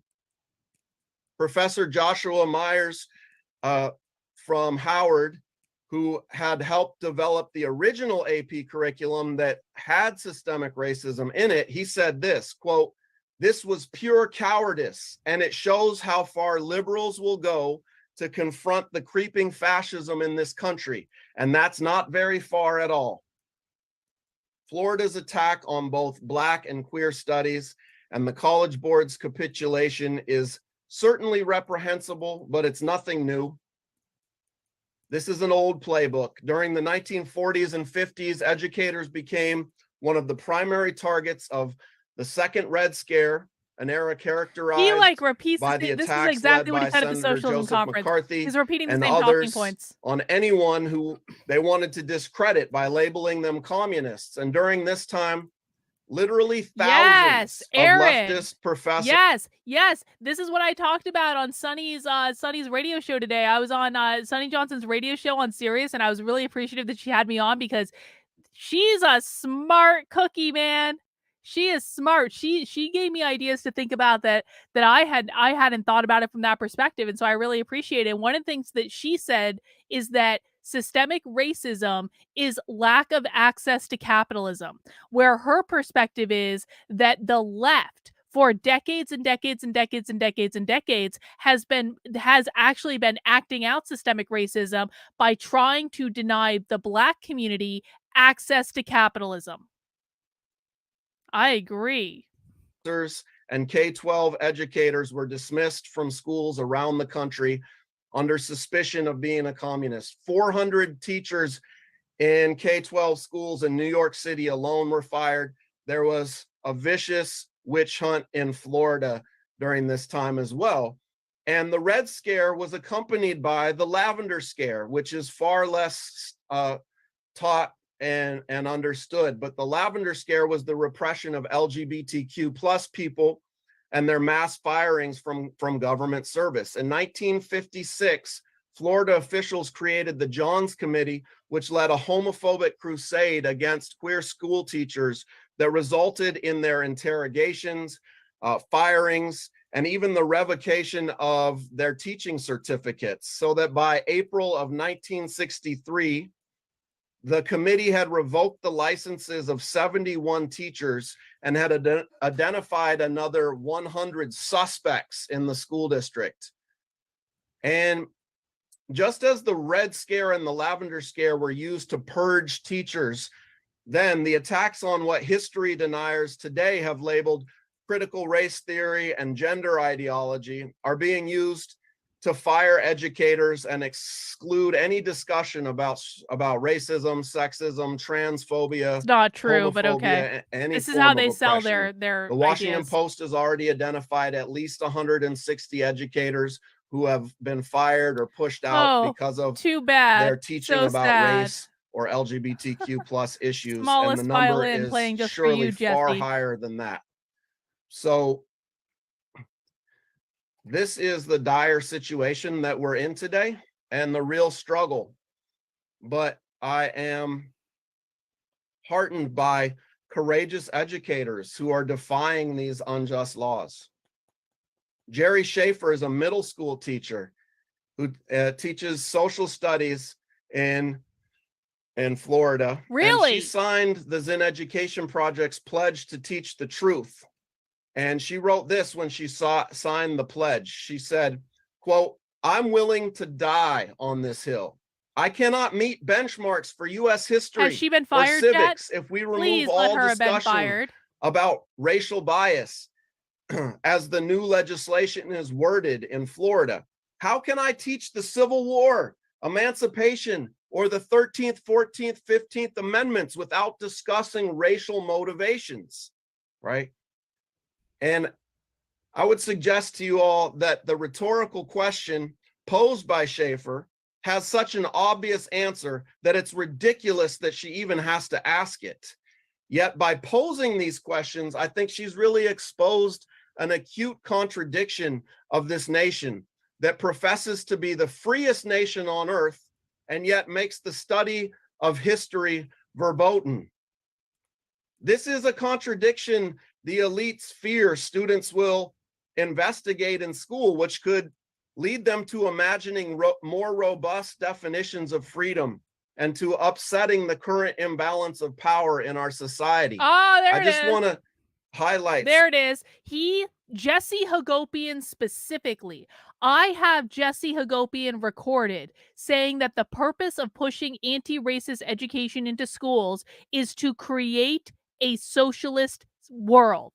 He knows this specifically. He is hyper aware that if they teach kids these concepts in schools, that will lead to the creation of a socialist world. And Jesse Hagopian has actually just said the same thing here. He said that they don't want us teaching these concepts because it would disrupt the power structure of society. Again, guys, the 4 goals of the woke left are always the same. Gain as much power as possible. Destabilize the system. That's exactly what he's trying to do. Then he's going to use it to attack capitalism so they can usher in their Marxist utopia. He explicitly just said that he's pissed off that they pass these laws because it prevents them from using students to disrupt the power structure in society. Let's listen to that little bit again. To imagining more robust definitions of freedom and to upsetting the current imbalance of power in our society. Ding, I ding, just want to ding. highlight some of those imbalances of power for kids in our society today. 1 in 8 children go hungry in the United States, with 22% of Black and Latinx children food insecure in the richest nation in the world. There are 44 million Americans who have a combined $1.7 trillion in student debt. And of course, Black college graduates disproportionately take on that debt, over $52,000 compared with white college graduates who have $28,000. You know, more than 80% of students who have been assaulted by police in schools since 2011 have been Black. More than 80% of LGBTQ plus students who attend in-person school at some point in the 2020-2021 schools experience some form of harassment or assault, right? This is not freedom, and it's not the best we can do as a society. If we're going to achieve... Sarah, there are a couple clips on my channel of me talking about the 4 goals. I also have a couple articles on my Substack that are free that are talking about the 4 goals. The one I particularly enjoy is where I school Tim Pool's ass on the 4 goals, because Tim Pool, by the way, someone told me that Tim Pool did a show like it was either on Thursday or Friday. I think it might have been on Friday. Where I think it was Jeff that told me this, that Tim again does not understand what the fuck woke is and what the fuck is going on in society. And so I might have to do another episode in which I correct all the wrong things that Tim Pool is teaching people again. And so, but I do have this. I can make more. Like, I can make clips all the time. I'm just really reticent on making clips of the same thing over and over again. But it does already exist, and hopefully I'll get around to. There's a bunch of stuff I need to clip, to be honest. Like, I have like 7 or 8 streams I need to go back through and clip, but I appreciate it. The world that our students deserve to live in, that we all deserve to live in, we are going to have to join a real fight for the access to lessons of the past that they're trying to hide. And we're going to have to envision a much better future, because the truth is Black education has always posed a threat to the American order. Enslavers outlawed Black literacy and tried to impose the violence of organized forgetting on the enslaved in an attempt to erase their memory of collective resistance. And today's racists aren't so bold as to ban the reading of the word like they did for my ancestors, but they do want to ban the reading of the world, as Paulo Freire put it, and impose racial illiteracy. Who is Paulo Freire? Who's Paulo Freire? Pop quiz. Who's Paolo Fieri? Da, da, da, da, da, da, da, da, da, da, da, da. I know you guys know the answer to this. I know you know the answer to this. There's just a delay in the chat. Who is Paolo Fieri? Pedagogy of the oppressed! Pedagogy of the oppressed! Straight up said Paolo Fieri, mother effers!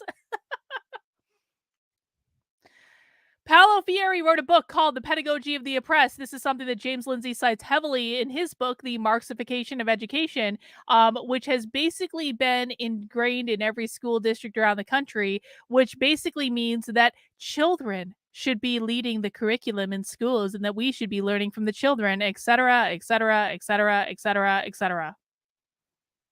Yup, exactly. Played a pivotal role in getting critical pedagogy into schools and made it his goal to get 100 Marxist tenure. Yup, this is it. And Pedagogy of the Press was like sold as a book at the Socialism Conference too, guys.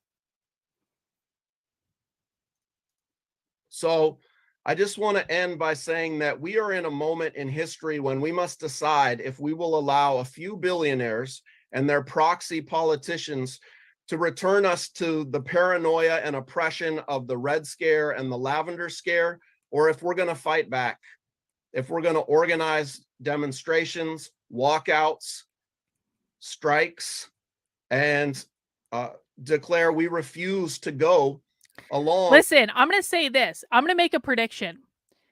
These people, and Jesse Hagopian specifically, they are waiting for a teacher to be arrested in Florida. These people are waiting on pins and needles for a teacher to be arrested in Florida. If there is, and I'm not suggesting that this be the deciding factor of if teachers are arrested or not under like Ron DeSantis's laws, but let me tell you what's going to happen when one single teacher is arrested in Florida. Holy hell is going to break out via the riots of 2020, because these people are already planning.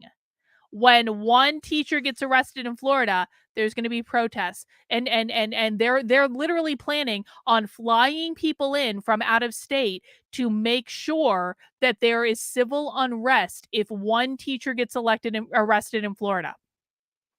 So just keep that in mind.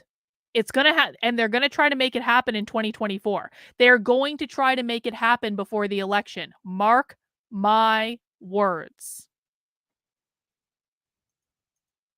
With a society that has criminalized students' education and identity.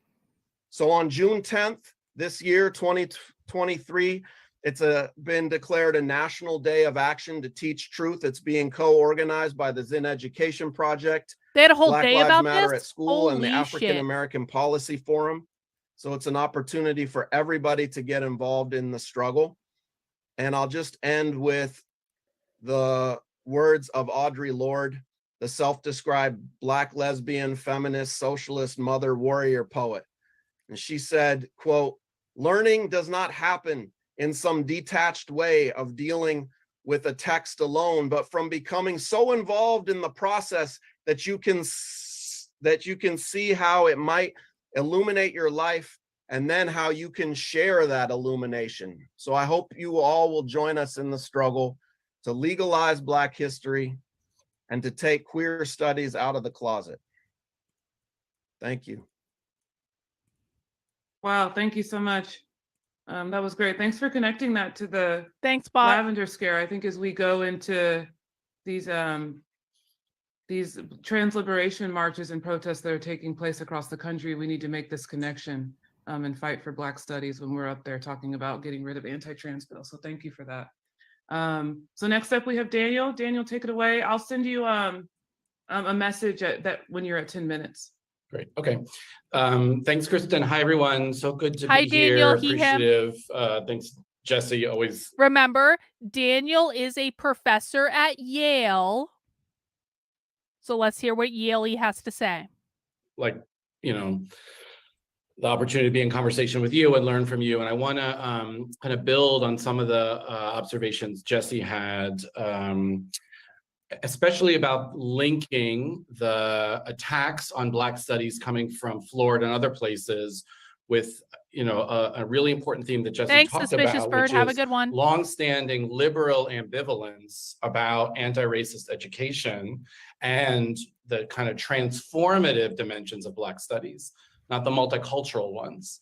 And so what I want to suggest— Remember, guys, anytime you hear the term anti-racist education, first of all, anti-racist means anti-capitalism. There was a specific presentation we watched a couple weeks ago that said you can't be anti-racist without being anti-capitalist, okay? But they are hyper aware that they are using anti-racist education in schools. That means Black Lives Matter curriculum in schools, or just generalized anti-racist education to create a socialist world. Jesse Hagopian said this at the Socialism Conference. He said, we need to push anti-racist education into schools in order to create a socialist world. That is the ultimate outcome of pushing anti-racist education in schools. So just keep that in mind when you're listening to our professor at Yale here talk, because every time he says anti-racist, I need you to be reminding yourselves that it's not about race, it's not about justice, it's not about fairness, it's not about equality, it's not about any of those things. It is only and exclusively about creating a socialist world. Is that the ground on which this project is gaining hold is built on that split that actually comes as much from centrists and liberals as it does from self-identified figures on the right. I want to make just a couple of comments and then kind of get into that. It's very clear that the whole, right, so just to, on the College Board part, this is we should remember, I mean, one, the College Board itself is deeply fraught, right? It's formally a nonprofit, but presiding over the administration of thousands and thousands of standardized tests, which have clear racist class. The College Board is what administers the SAT. If you are wondering why colleges are getting rid of the SAT, it's because they're pissed off at the College Board, and the College Board is the organization that administers the SAT. Impacts. So we're already on a terrain that really is not about liberatory education or even critical consciousness. But there, particularly after 2020, there had been an upsurge in expectations that if they're going to have this role credentialing advanced placement courses as, again, fraught and, you know, implicated in tracking as they are, then there should be a course in Black history and Black studies. And so that's what really the last 2 or 3 years was spent doing, following processes that had long been established, consulting with primarily college faculty, since the courses are meant to be the equivalent of college courses, and getting a broad range of concepts that would be included. When that first curriculum was released in early 2022, it was a draft. It's yep, 80 they also pages. deal with It AP courses, many Reagan, of this those is true. themes in college classes. There was a focus on intersectionality, clear focus on Black Lives Matter, social movements, a focus in particular on students making use of the history and contemporary conditions so they might take action.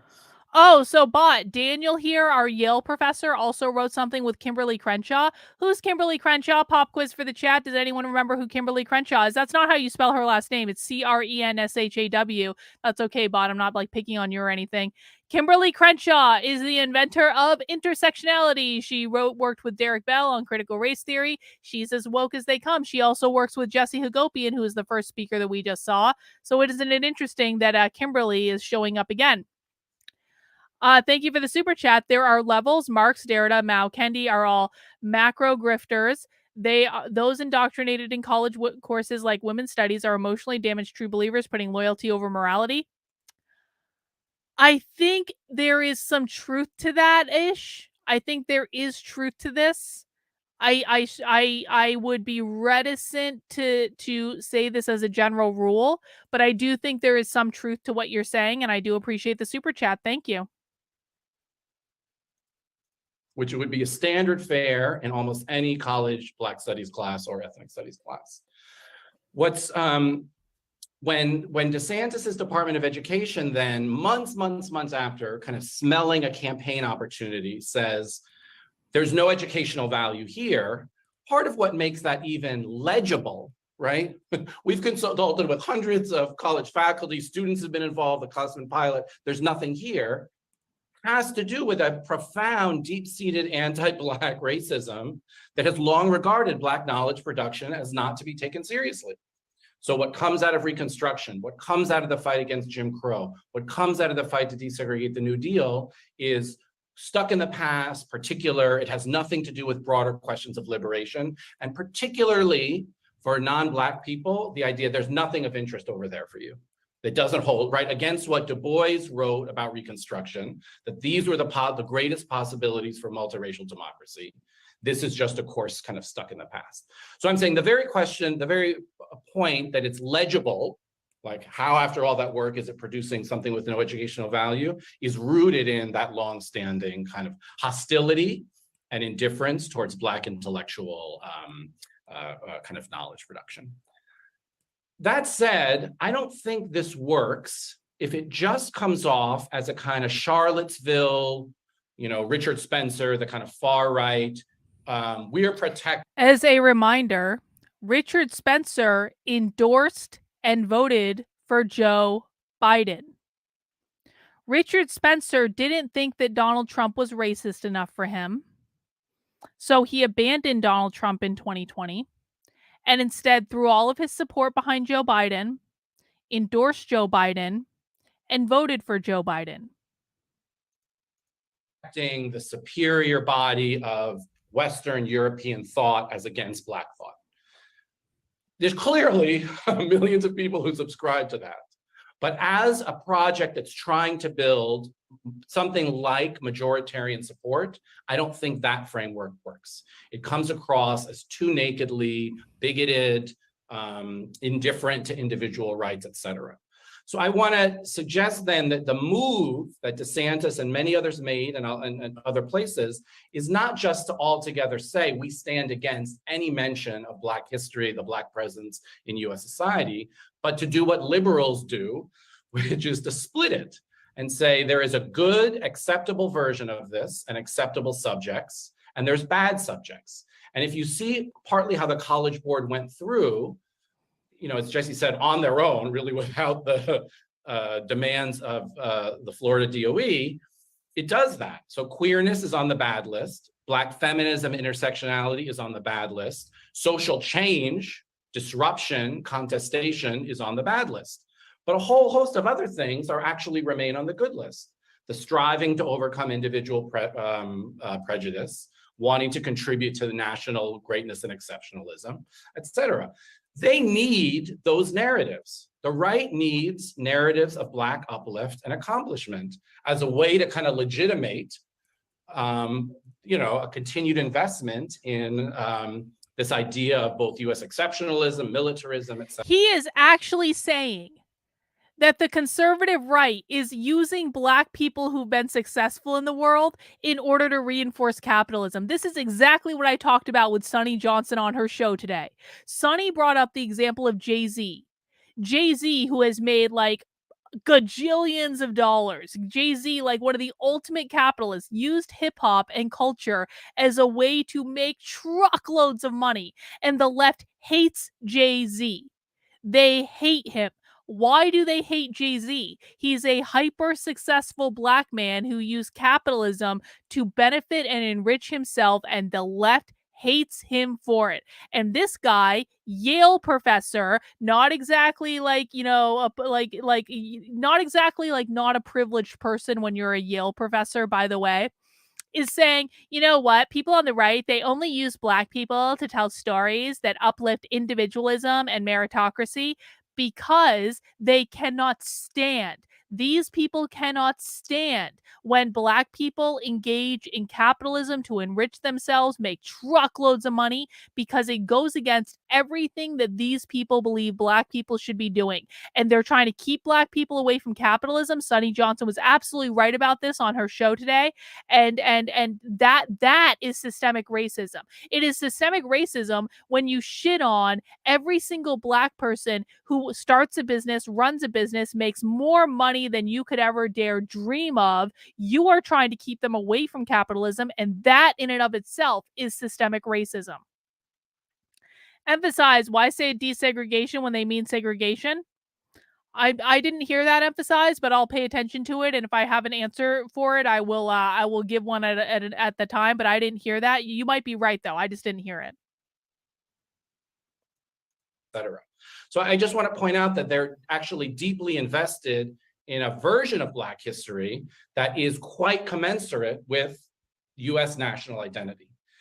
Now, it seems strange to say, and literally like to go through a Black history kind of curricular framework and say, we're going to erase all mentions of racism, which is what they did. Well, then, one might ask, well, how is this Black history then? It very much is from this framework. The Florida Department of Education already had standards for how Black studies could be taught in ways that are emptied of mentions of structural racism or homophobia or other forms of domination.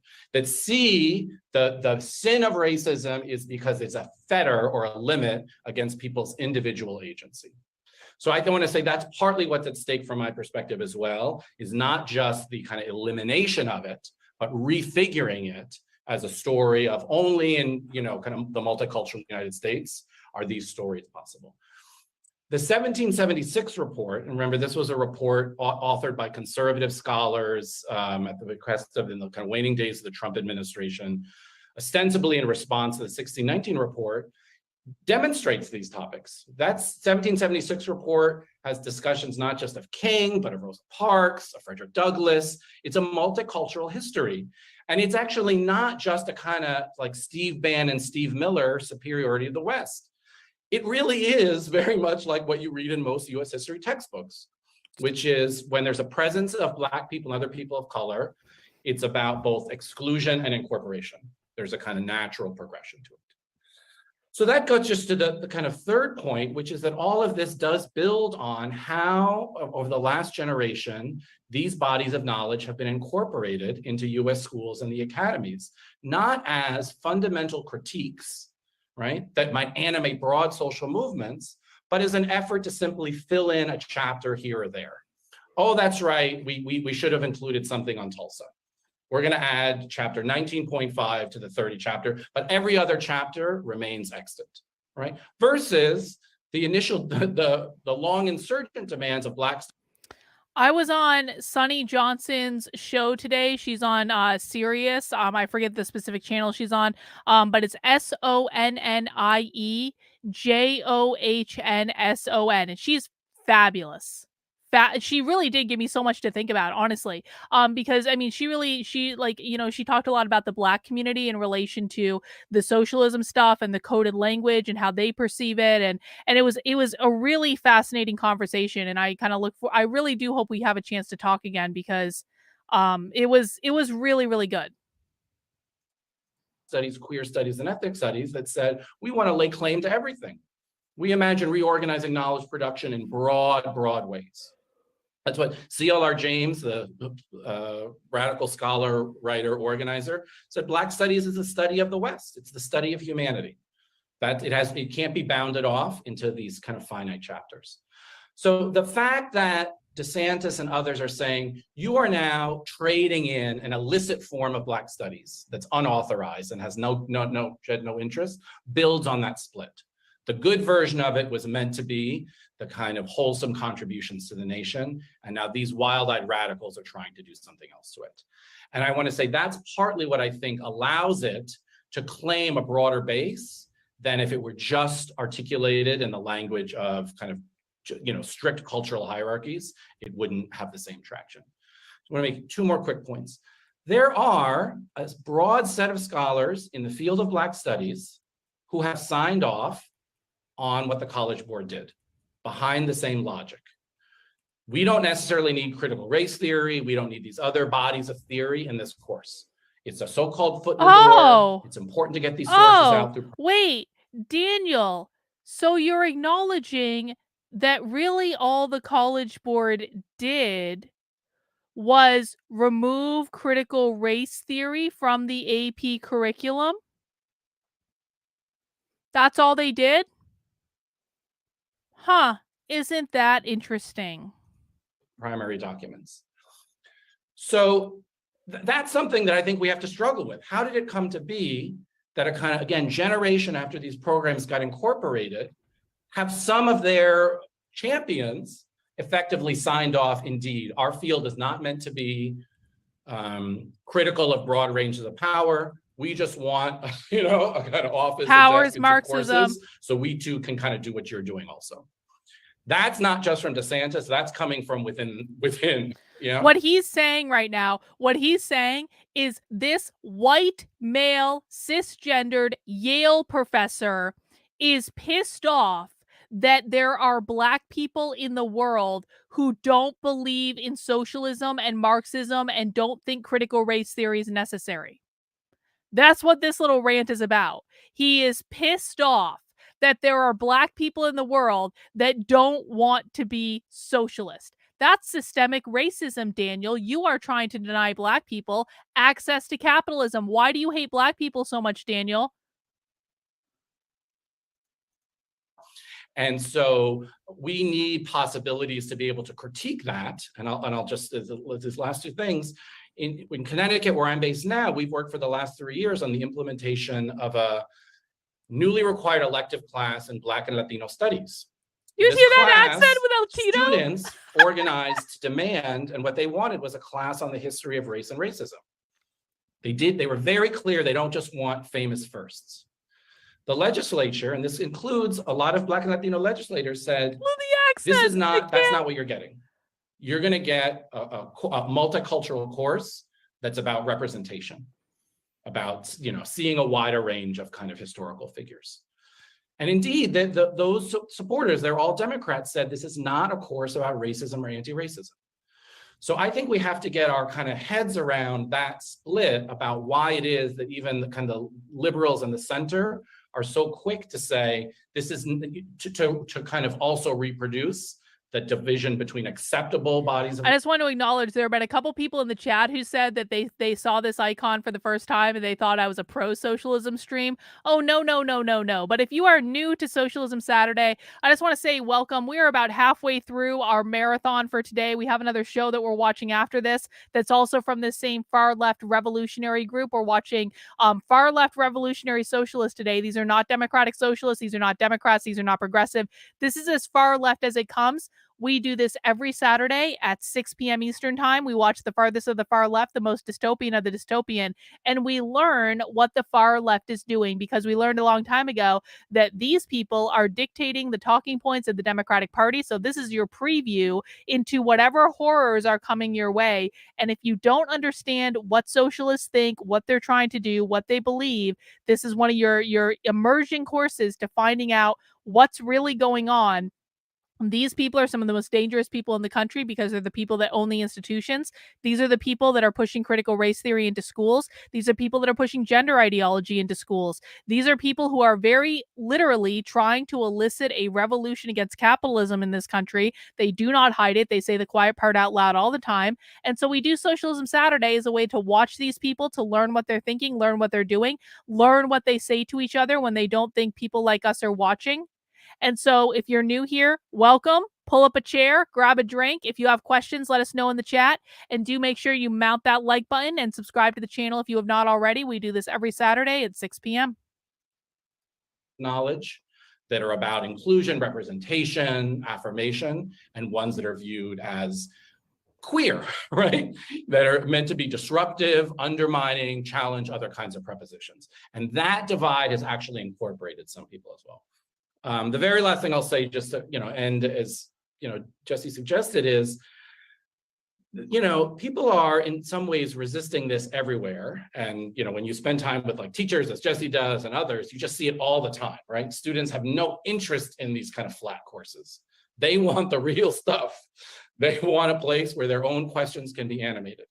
But I am struck that how the right, with a relatively small group, kind of supports this and gets animated, has managed to create such havoc over the last 3 years that they've figured out the very sites, textbook approval, board meetings, other sites, where a relatively small amount of resources and attention can cause such traumatic, kind of disruptions, panic, anxiety, the kind of dwindling of solidarity. So I think beyond, a call to action that gets people to see clearly what's happening. You've had We 6 also have to years. I've figure only out had almost where are the 2. sites that we need to summon folks to intervene in and protect, because we're kind of being like dramatically out organized right now around all this. Okay, thank you, everybody. They're not. That's a lie. They're not. They're winning. Wow, thank you so much. I've been receiving messages that this panel is going so well, and thank you for providing the language to explain exactly how the liberals are upholding this fascism. So thank you so much, Daniel. Okay, Phil, take it away. I'll let you know in the chat. I'll DM you when you have 5 minutes left. Okay, thanks so much, and thanks to Jesse and Daniel for their great talks and comments. I learned a lot from both of those presentations. I don't think a day goes by at the moment without a report of another attack on Black studies, a teacher or professor fired, another book banned, new legislation being considered in one state or another. As the previous speakers have made clear, that the attacks are not new, but there's a new ferocity around these attacks, particularly over the last 2 years. Our panel is titled Resisting the Backlash. And the backlash we're talking about is specifically the right-wing reaction to the massive Black Lives Matter protests in the summer of 2020. And I think it's hard to... For those who are relatively new to Socialism Saturday, these people, again, these are the farthest left people you will find, the farthest left organizers in the country. They call the riots of 2020 the George Floyd uprising or the George Floyd rebellion. So they're actively right now, I mean, and they've written entire books about this, have tried to reframe the narrative around what happened in 2020. The history books are written by the winners, and they're saying that this was they're like martyring George Floyd. Not that they already didn't; they martyred him a long time ago. But they're specifically calling it the George Floyd uprising or the George Floyd rebellion, which I think is just really interesting, to be honest. Overestimate the significance of those protests launched in response to the police murder of George Floyd in Minneapolis at the end of May 2020. At the beginning of July, while the protests were still continuing, the New York Times said they may be the biggest protest movement in US history, with between 15 million and 26 million people participating up at that point.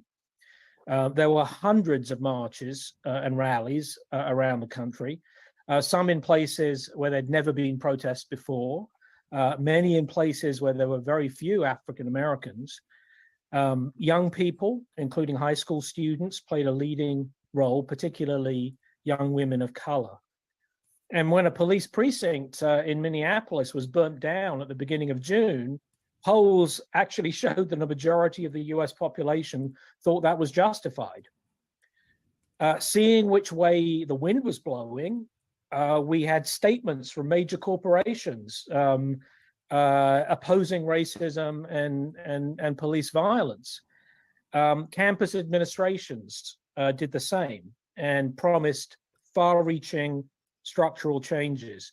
At the beginning of 2021, the Chronicle of Higher Education declared that this may be a watershed moment in the history of higher education and race. So anyone who knows US history could predict that at some point, the right wing would attempt to push back. And while the Black Lives Matter protests were at their height in the summer of 2020, conservative think tanks like the Heritage Foundation, the Manhattan Institute were already hatching plans which culminate. Why are they going after the Manhattan Institute specifically? If Chris Rufo's name is mentioned, everyone gets a free bingo square. They're going after the Manhattan Institute because Chris Rufo works for the Manhattan Institute. That's why. The following year in the attacks on critical race theory. According to David Theo Goldberg, the Heritage Foundation promoted the initiative with Christopher Rufo, a former Heritage Fellow who had moved on to the Manhattan Free Institute, bingo square! soon becoming the main figure spearheading these attacks. It was actually almost exactly 2 years ago that Rufo tweeted the following: The goal is to have the public read something crazy in the newspaper and immediately think critical race theory. We have decodified the Rufo term really shouldn't have and will tweeted that. That was a recodified it misstep. to annex the entire range of cultural constructions that are unpopular with Americans. So the goal was not to attack critical race theory in some narrow, specialized academic sense.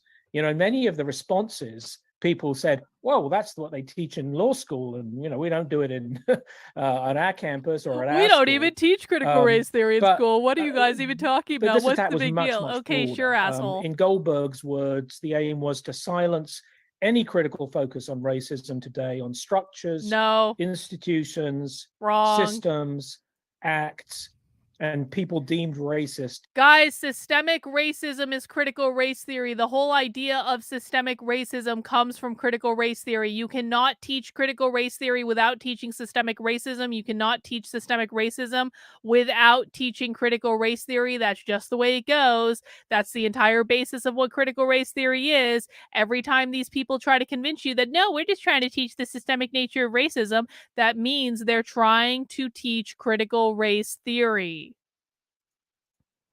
And to reshape historical memory regarding race to this end. And of course, it's not just an attack on what's being taught, it's also an attack on all diversity, equity, and inclusion Goddamn right it is. which are designed to make education more accessible. Now, on the left, we often have our own criticisms of some of these programs for being too top-down, too bureaucratic, too ineffective. But the solution is to expand and strengthen them, not to dismantle them. The attacks on DEI programs have become so frequent that the Chronicle of Higher Education now devotes a section of its website to tracking them. And all of this is having a chilling effect, even where legislation has not yet been passed. Oh, thank God for here's that. Here's how a report earlier this month in the Miami Herald describes what's happening in Florida. Trainings and events have been preemptively cancelled pending proposed legislation. Fearful of becoming the next viral post on anti-DEI social media accounts, some professors said they are changing the way they teach. Others started recording their own lectures in order to defend themselves should someone take their comments. Those all sound like wins to me. Professors being afraid, not teaching DEI, like changing their entire curriculum so they don't get in trouble. All of these sounds like very concerted wins to me. I don't know what this guy is so upset about. This sounds great. Anything that makes teachers and professors afraid, I am fundamentally a fan of.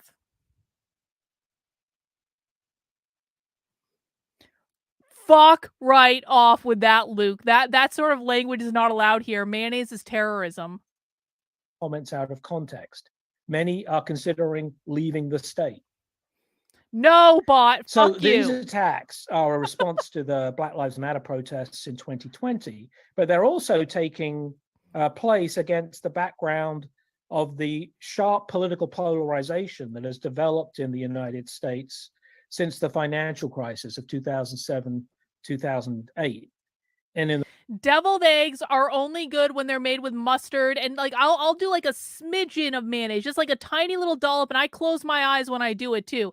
But you put mustard in deviled eggs and some dill, that is like life changing. But mayonnaise is terrorism. Fuck all you mayonnaise terrorists. I don't want to hear. Everyone is getting banned that talks about mayonnaise, okay? In the context of the weak economic recovery that followed, together with growing economic instability and inequality. One side of the polarization has been a significant shift to the right by the Republicans. According to an analysis reported by the New York Times in 2019, the Republican Party leans much farther right than most traditional conservative parties in Western Europe and Canada. What? It is more extreme than France's National Rally, formerly Wait. You're pissed off that the Republican Party is further right than the Conservative Party in Canada? Have you seen Canada? Canada is basically socialist. Of course, the Republican Party in the United States is going to be more right-leaning than whatever like fake opposition group exists in Canada. Front. I'll tell you exactly how they're winning. They are winning because they create more content. They create more books. They create more presentations. They create more trainings. They have an idea of what their vision is for the country. They organize more. They have more conferences. They have publishers. They have bookstores. They have hundreds of socialist books that get published every single year. They took over the institutions. They control higher education. They control K through 12 education. They control the media. They control the government. They control Hollywood. They create culture. They create art. They create paintings. They create music. They do everything more than conservatives. That is why they win. The most powerful people in any social system are the ones who are expressing their ideas. Conservatives believe it's a good thing to be the silent majority, but the silent majority is what leads to conservatives losing. That's why. Go short. FYI, Mother Jones did a hit piece on Chris Rufo recently. I don't think that was recent. I think that was a while ago. Go short. I do remember that. I mean, lots of places have done hit pieces on him, but he's like, Chris Rufo's like such a cool cat, man. He's like water off a duck's back. Like, I mean, he really, like, he's like a chill dude. He is Chris Rufo is like, I cannot say enough good. Like, listen, I don't agree with him on everything. I really, really don't. But like, Chris Rufo is exactly the guy that should be in the position that he's in because he's so good at what he's doing. And I may not agree with him on everything, especially not on Ron DeSantis, but he's done really good work. He is just like absolutely excellent at what he's doing. And we're all very, very lucky to have him. And I really do genuinely mean that.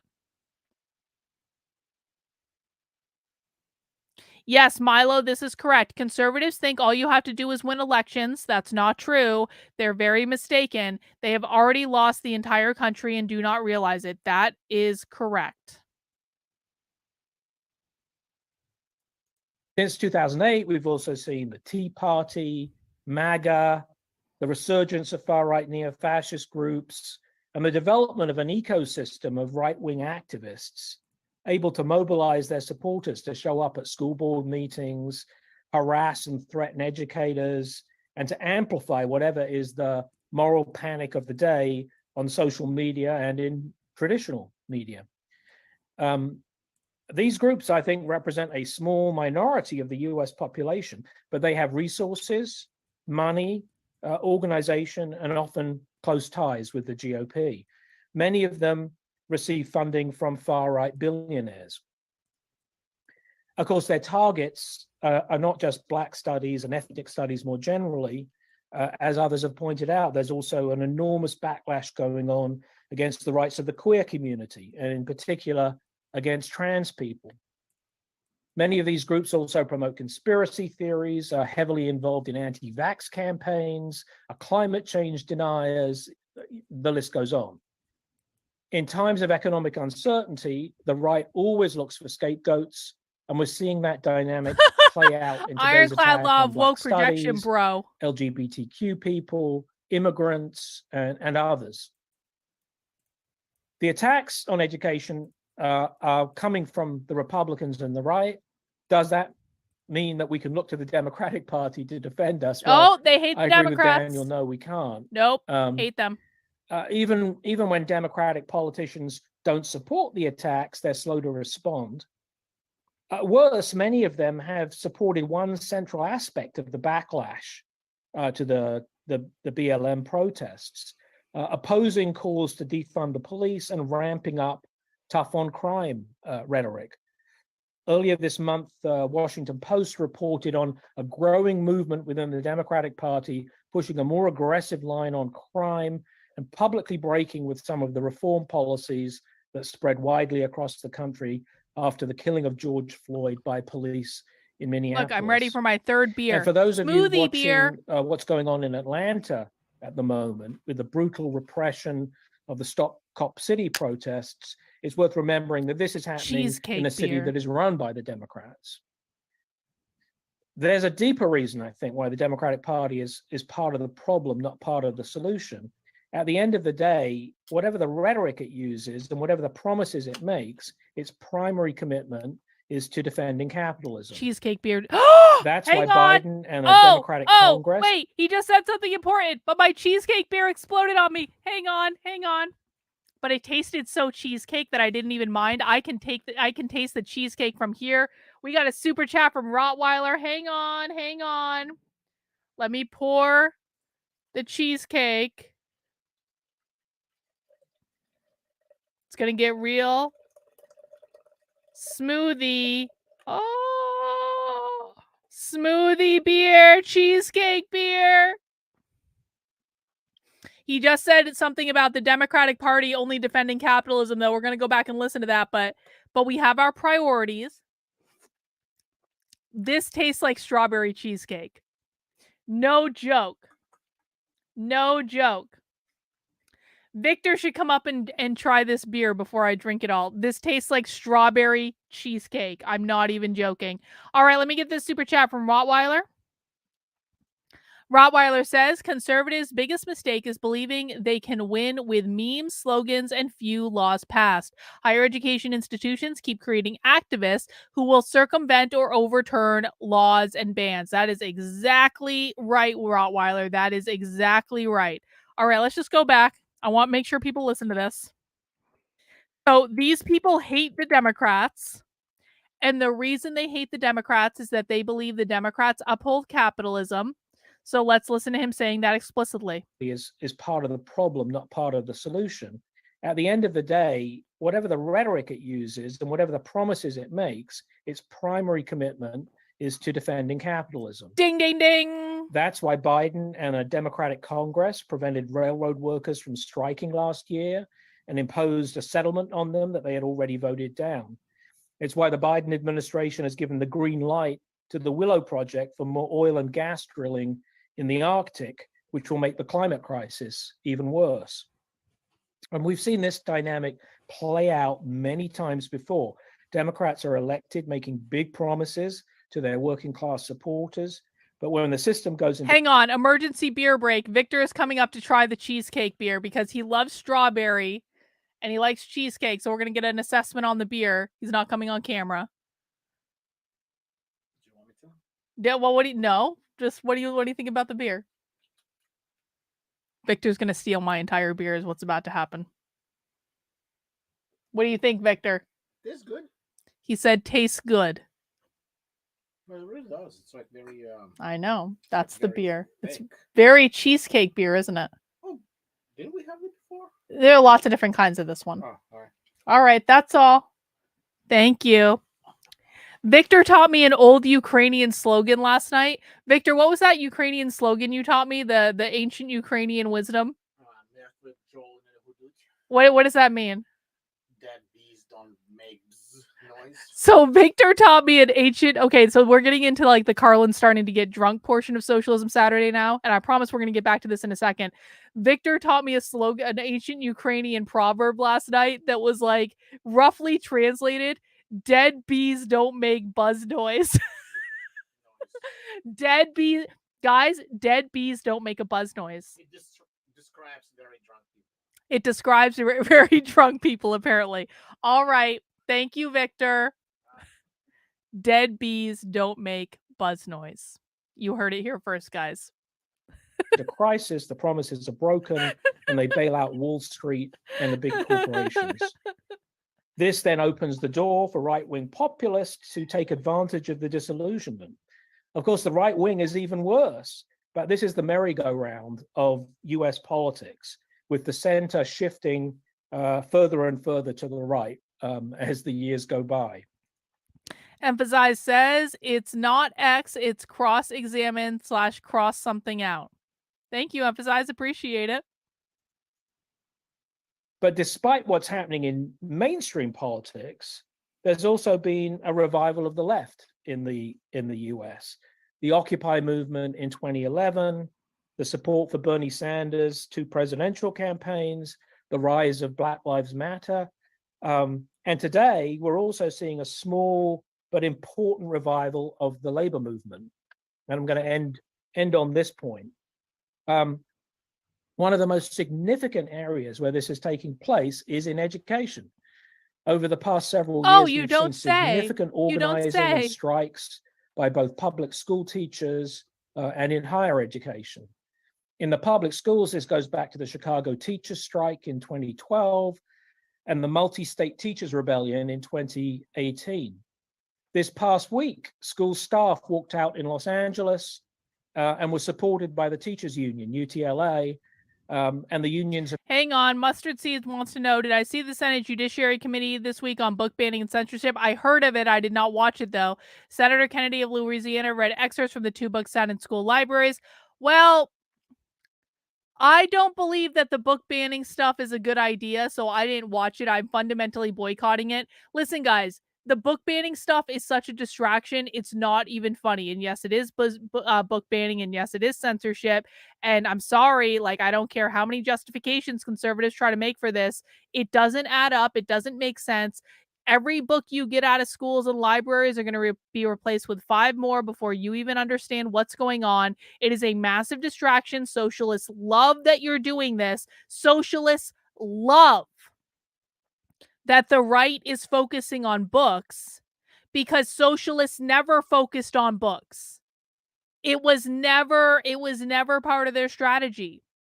So they've effectively distracted the right over here while they're integrating their curriculum over here. Oh, they're pornographic? Oh, really? Because as soon as you guys get 1 book out of school, socialists are going to replace it with 5 more that you don't even know about. And you get those 5 books out of school, they're going to replace each of those with 5 more that you don't know about. And while they're doing all that, they are keeping you in a constant state of chasing your tail, so that you don't pay attention to the curriculum, you don't pay attention to the policies, you don't pay attention to the real curriculum they're teaching in the classroom, which, by the way, socialists are creating their own curriculum that are going into the classroom, guys. They don't even need to go through the school board in order to do it. School boards do not dictate curriculum in most states in this country. So while you guys are running around, fucking around with book bans, which the socialists love, because it keeps you constantly distracted from things that actually matter, they're solidifying their ownership of the K through 12 schools and will be indoctrinating your children for the rest of your fucking lives. That's why we don't care about the books. Have now declared a major victory after 3 days on strike. In higher education, there has been a continuing wave of successful unionization drives by graduate students. There have recently been lopsided pro-union votes at Boston University, Yale, Northwestern, Boston University is where Kendi is. University of Southern California, and the University of Chicago, with an average of 94% voting yes in these elections. And even undergraduate workers are organizing on some campuses. There have also been successful, or at least partially successful, graduate student strikes, some lasting for many weeks at Harvard, Columbia, NYU, the University of California system, and most recently at Temple University. And as people have mentioned, at Rutgers, there's been amazing organizing taking place. And I think the most significant thing about the Rutgers organizing is that it crosses the traditional divisions and hierarchies of higher education. This isn't just organizing by one group, by graduate students or faculty or by Rottweiler, thank you for the super chat. Teachers can circumvent book bans easily by just zooming in teachers from other states who will teach banned materials, and it's unenforceable. That's exactly right. That's exactly right. And I'm going to be honest, guys. I know that the conservatives in the chat aren't even listening to our explanation about why they're wasting time with book bans, because they're so teed up on book bans. They can't even hear anything that's against it. I know this. I talked to a reporter earlier today. I talked to a reporter in Florida earlier today, and she called me to ask questions about book bans, and I was like, I don't even talk about this stuff. I don't support this stuff. And she couldn't even hear me. I was trying to get this woman off the phone for like half a fucking hour because like she wanted me to give her quotes about book bans. And I kept telling her, I don't support this. I don't think it's a good idea. And because she was so teed up on being pro book ban, that she couldn't even hear me when I was telling her, this is not something you want to talk to me about. I'm not a good person to talk to about this. I'm not going to give you what you're looking for. I don't support this. I don't think this is a good idea. Like literally, this went on for like half a fucking hour today. And eventually I figured it out. I was like, oh, She can't even hear me. She literally can't even hear me. She's not hearing that I'm not in favor of this at all. It was crazy. Or by adjunct faculty. This is by all of them, full-time and adjunct faculty, graduate workers, and postdoctoral associates. And we don't know if the strike's going to happen, but it could do very, very soon. And I think the fact that they've organized in this way is particularly inspiring. Now, I raise these examples, even though in most of them, the focus has been on economic issues. Yep, that's very true, Jan. And most of them Very have not true. taken place in the states that are at the center of the attack on Black studies. I think they're still relevant for two reasons. First, as the teachers' strikes and uprising in 2018 showed, strikes can spread from one state to another, and they can take place in so-called red states just as much as in blue states. Oh, you don't say. And second, I think one of the key roles of socialists is to connect issues and to point to common interests. Our argument is that the fight for economic justice must also be a fight for racial justice, for trans justice, and so on. The issues intersect, so our organizing has to intersect. As the old wobbly slogan puts it, an injury to one is an injury to all. So I'm excited by the revival of labor activism because it gives us an arena where we can make these arguments, and it gives us a way to start rebuilding the militancy that we saw in 2020. And that's what we have to do, I think, in order to defeat the right-wing backlash. Wow. Thank you so much, Phil. Yeah, really thinking about what's the backlash that we experienced by the ruling class after the murders of Trayvon Martin and Mike Brown, this pattern that they do when attacking education. So thank you so much. Thanks to Jesse, Daniel, and Phil.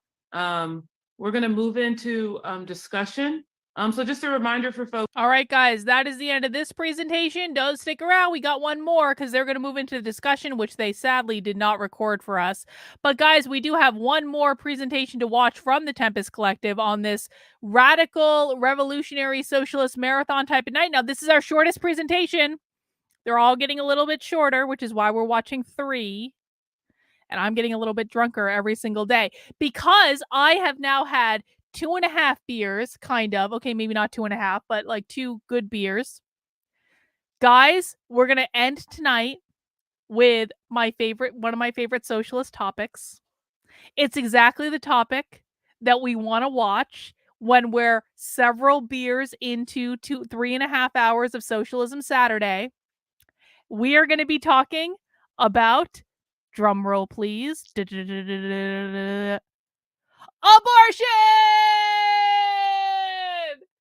Abortion! Abortion! Abortion! Abortion! Abortion! Socialists love abortion. Socialists are the ones doing the shout your abortion stuff. Socialists are the ones that want unlimited abortion up until birth without apology sort of thing. Socialists are the ones that are actively organizing all of the abortion protests. Socialists are really, really peeved at the whole overturning of Roe v. Wade thing. Oh, no, we're not doing Sophie tonight. No, Sophie gets a break for tonight. I'm trying to be nice to Sophie. I want her to come on the channel. I call it book banning because we call things what they fucking are on this channel, and it is book banning, and I don't want to hear any shit about it. Like, conservatives want to play socialist fucking tricks. Like, we're gonna ban books, but we're not gonna call it book banning. Okay, like, prove you're more leftist socialist. Anyway, or conservatives. Oh, look at that. Freudian slip. I just called socialist conservatives and conservative socialists. That must mean something. Anyway, let's look at what we're watching. 1 year after Dobbs. This is from May 2023, so just a couple months back. 1 year after Dobbs, the fight for reproductive justice. Last year, the Supreme Court overruled the will of the majority and overturned Roe v. Wade, unleashing states across the country to impose bans and restrictions on abortion rights. Some states have defended the right with shield laws and even enshrined in their state constitutions. But in over half the country, abortion is either banned or under severe restriction, and all inaccessible. This panel of activists will talk about the conditions of effects to defend rights and ideas and strategies to mount a defense and a counteroffensive to win full reproductive justice. Their speakers are Kenyatta, is a state communication strategist for Physicians for Reproductive Health, where they elevate the stories and expert voices of medical providers in media. They have Camila, who is an editor, writer, and translator, and member of New York City for Abortion Rights, and the editorial board of Spectre. Spectre is a socialist magazine. Jenny Brown is a member of the National Women's Liberation and assistant editor at Labor Notes. She is co-author of Red Stockings' book, Women's Liberation and National Healthcare. And Nancy is a professor emerita at, wait for it, the University of Vermont, because you can't get more communist than Vermont, where she helped to found the union representing full and part-time faculty. Her book, 10 More Things About Us, is a collection of stories about caregiving. It's forthcoming from Black Lawrence Press. She is a member of Tempest, of the Upper... Tempest... Oh! Holy shit. This was the moment that I learned that there is a Tempest Collective of the Upper Valley. The Upper Valley is where Dartmouth College is, by the way, in Vermont and New Hampshire. Maybe I should go to a Tempest Collective meeting. What could possibly go wrong with that plan? We'll think about that when I'm not half drunk. All right, let's get into our last presentation of the day. You guys are some troopers tonight. We are learning about the far left radical revolutionary socialist perspective on the overturning of Roe v. Wade. Started. Thank you to everybody who is joining us today. Thank you for joining us on the live stream as well as on Zoom. Just to let everybody know, the live stream portion will stream the speakers, and then after that, the live streaming will end and the conversation will continue in Zoom. So if you want to be part of the discussion, and we do welcome everybody to be a part of that, please join us on the Zoom meeting. I'm going to try to stream snipe their Zooms in the future. That's definitely going to happen. But with that, I would like to again welcome everybody to 1 year after Dobbs, the fight for reproductive justice, sponsored by the Tempest Collective. We're glad that you're here with us today, especially on your long weekend. And we are just happy to have as many of you here as we do. My name is Mary Jen Davies. My pronouns are she, her, and I will be chairing this afternoon's event. The Tempest Collective aims to create a space for the left to come together to discuss and debate.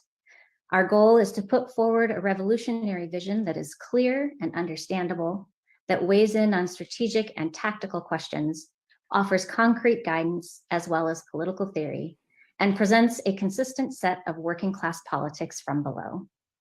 Tempest is a membership-based organization with chapters in Chicago, LA, New York, and throughout the United apparently States. in New Hampshire. You can learn more about us by visiting tempestmag.org.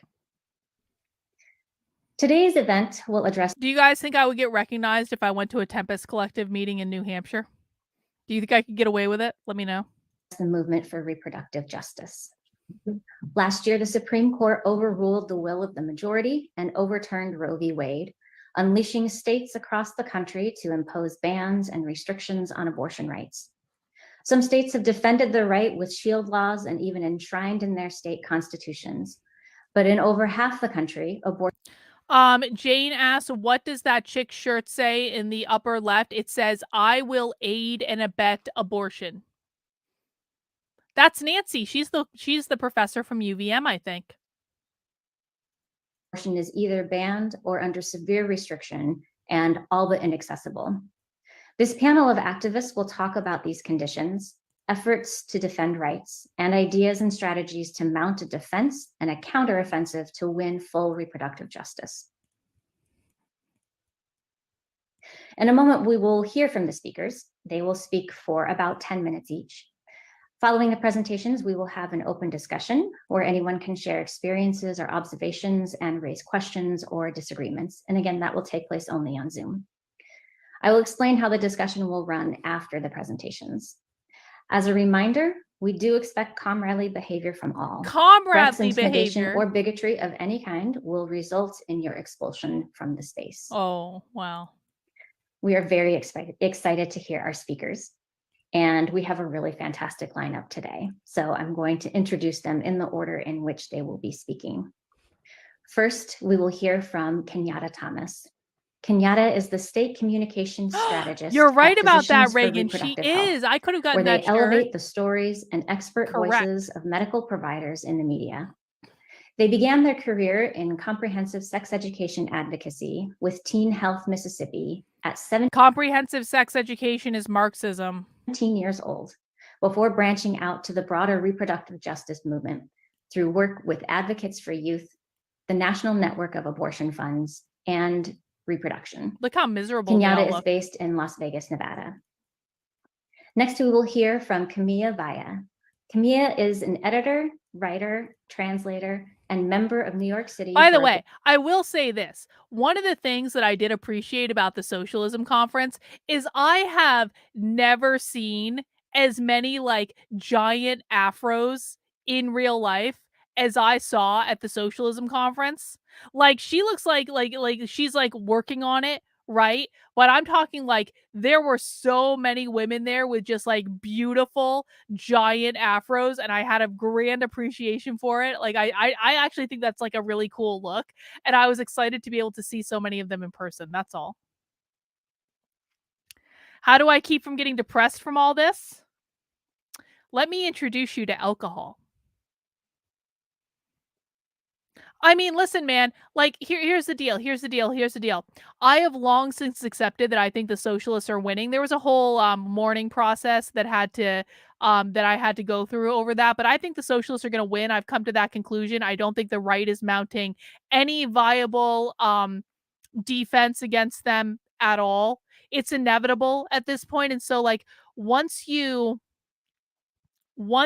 like accept that they're winning, it helps you to adjust to it, is all I'm saying. That's why I don't get depressed. There's no point in it. They're not going to win in my lifetime, at least. So I think I'm going to narrowly escape socialism. I guess it is what it is. I wish the right took this seriously, but the right is dicking around with book bannings and fucking drag queens. They don't take this seriously at all. And so it's like, it is what it is. Abortion rights and the editorial board of Spectre Journal. Her translations of Les Thesis, Set Fear on Fire is out now from Verso Books. Next up, we will hear from Jenny Brown. Jenny is a member of the National Women's Liberation and assistant editor at Labor Notes. She is a co-author of the Red Stockings book, Women's Liberation and National Healthcare, Confronting the Myth of America, and author of Birth Strike, The Hidden Fight Over Women's Work. Her latest book is, Without Apology, The Abortion Struggle Now. Finally, Nancy Welch will close us up. Nancy is a professor emerita of English at the University of Vermont, where she helped found the union representing full and part-time faculty. Her latest book, 10 More Things About Us, a collection of stories about caregiving, is forthcoming from Black Lawrence Press. She is a member of Tempest and of her Upper Valley, Vermont and New Hampshire, Democratic Socialists of America, and an activist in Upper Valley for abortion rights. Thank you all for joining us. Kenyatta, go ahead and get us started. Thank you for that introduction, Mary. To start out, I guess I want to provide some preface that I wear a lot of different hats in this arena. I'm originally from Mississippi, which, if everyone is aware of, that is where the Dobbs v. Jackson case originated from. And I remember doing advocacy when the case was starting just before I left the state to move to DC. So I have been an organizer in like this in hostile states. I have also worked with abortion funds and with advocacy groups at the state and national level. And I think it's important to really preface this by saying that Dobbs wasn't the beginning of the abortion crisis in America. For so many communities, Black people, Indigenous people, people of color, young people, people in rural communities, and queer folks, barriers to abortion access have always existed. And so when we're talking about Dobbs, and even when some people say the language of restoring Roe, we are ignoring the fact that even when Roe was still the law of the land, there were millions of people who still could not access abortion on their own terms. They had to face so many barriers, whether that's psychological testing or 72-hour wait periods, or if they're a young person having to wait for parental approval. A lot of barriers already existed. And unfortunately, with the Dobbs decision, these barriers and different systems of oppression have only gotten worse. Because abortion bans are impacting these communities that already face other systemic barriers that already prevented them from accessing the full spectrum of reproductive and sexual health care. So people in states such as Mississippi, Texas, or Louisiana, they have to travel hundreds of miles for care because the surrounding states are continuing. So on the day that the draft Roe v. Wade decision was released, we watched a presentation from the University of California at Berkeley where people like this were already planning on smuggling at-home abortion pills into states where abortions got banned. I really want people to hear this. The left was so far ahead of the right on this, it's not even funny. They were already planning strategies around abortion bans before Roe v. Wade was even overturned. And this is not correct. A lot of socialists have kids, like conservatives, again, you guys make this mistake where you're like, they abort all their children. No, they don't abort all their children. In fact, not only do they not abort all their children, they're training their children to be the next generation of socialist activists. Well, they're also taking your children in the schools because you're dicking around. Going to pass more and more restrictions and bans. So it's made even worse by the fact that with these laws and legislation, they're written by people who are not medical experts. These legislators have not gone to medical school. They really know nothing about the situations that they are creating laws about. And so with that, there's been this gray area legally that's been created. And so for medical providers, they're left unsure about the best course of action to take because this legislation has vague language about what counts as risk of the life to the pregnant person. And so with that, often what ends up happening is that pregnant people are left unable to access care. Hospitals are delaying life-saving medical care because of this legislation, and doctors being unsure about what to do. They don't know if they will face legal action. They don't know if their patient will die. The best action for them is to just wait because of the actions of legislators who are not inside these clinics. They are not in emergency rooms. They are not providing medical care to these communities that they are creating laws and legislation about. Guys, Autumn returns. Autumn, we missed you for the first 4 hours of this stream. We're glad you're not going to make trouble tonight. Autumn is our socialist, guys. She hangs around sometimes. She got pissed off at us yesterday and said she wasn't coming back. But we knew you'd be back, Autumn. You just can't quit us. It's okay. Don't be a dick and we won't bully you. And so the impact has spread to people. It affects doctors, it affects people who are seeking abortions, and it's also been affecting pregnant people. Pregnant people have been unable to access care when they're having a miscarriage. They have been turned away from receiving care when they have an ectopic pregnancy because, again, of vague legislation and laws. And another impact of that has also been the fear of surveillance and potential criminalization. So with the impact of all these laws and essentially what's been created. Rottweiler, thank you for the super chat. Abortion is a red herring to sow division. We know Marxists thrive on division and class struggle, and politicians don't care because they need votes. Oh, abortion is the greatest gift that the left has been given ever in the history of gifts. Abortion has allowed the Democrats to raise more money than they know what to do with. Abortion has allowed massive recruiting and massive voter registration on college campuses. Abortion has allowed these people to welcome more women, young women, into their ranks. And I'm sorry, guys, I came on the left. I know I'm still pro-choice to this day. I think these people are crazy, but you will never get me on your team when you're like trying to ban abortion everywhere without exception. Okay. And so this is like abortion is one of the greatest mistakes that the right has ever made, not figuring this out sooner. They walked right into a trap. And now these people are just there to take advantage of it. It is that people are afraid to get healthcare because if there's a risk of, if someone has a miscarriage, they're opening themselves up, and not because of any fault of their own, but because of law and legislation, to surveillance and criminalization. Because of the law and medical experts not knowing what to do in terms of the law and abortion being restricted, people are facing criminalization and surveillance. And so despite the fact that miscarriage is an incredibly common outcome of pregnancy, even prior to Dobbs, people face criminalization for having miscarriages. And what essentially has been created is that people's entire bodies and all of the different circumstances and different outcomes that can happen cannot be summed up neatly into the legislation that all of these people are writing.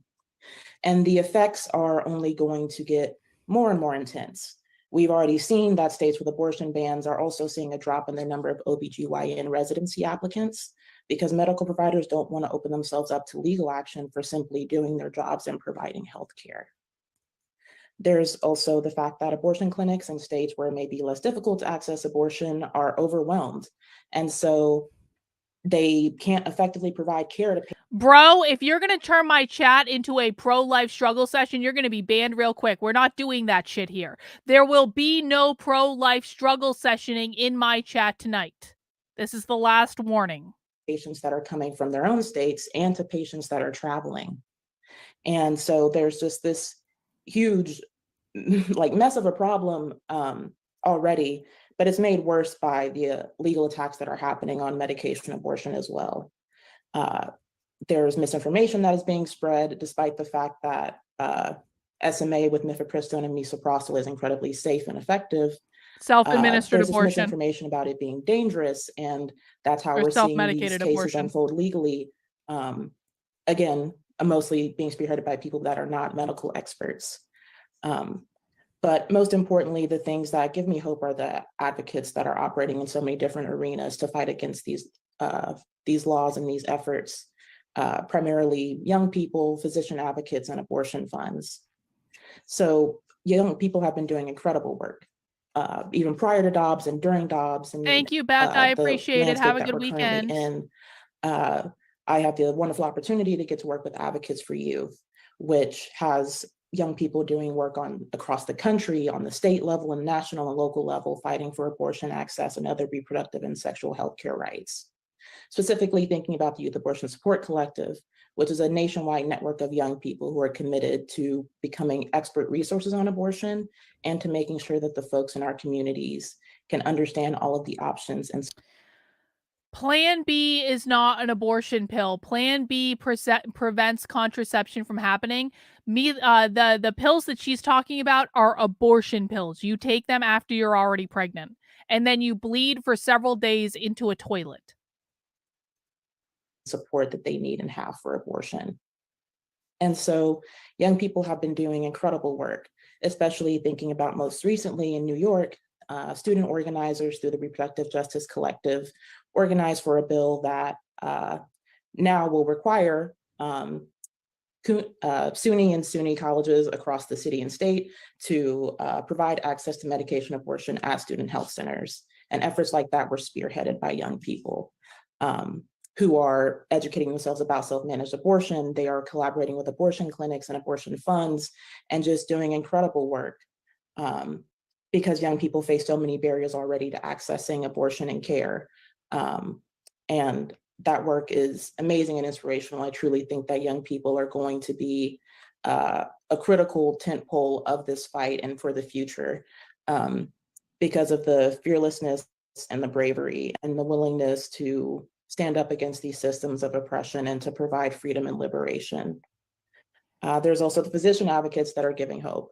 I work with Physicians for Reproductive Health, which has a network of nearly 500 physician advocates who are dedicated to providing compassionate, evidence-based abortion care to the communities they serve. And their advocacy work is happening in the media and the press, and they're providing testimony based on their experiences as actual medical experts to fight for their patients to be able to access the healthcare that they need. There's also abortion funds, and abortion funds are so incredibly critical in this fight. Every day, they're helping people overcome the financial and logistical barriers to access Welcome. the We'll see you abortions next that time. they need. And so this fight is messy. There are a lot of different things happening, but I think that as we are going forward, I think that people are learning to find their niche. They're learning to figure out where they can fit in, how they can advocate for different things. But I think that regardless of the strategies and everything, it's important to really center reproductive justice, which is a framework of liberation that was gifted to us by a group of Black people, Black women specifically, that says that reproductive justice is the human right to have children, to not have children, and to raise the children that we do have in safe and healthy environments.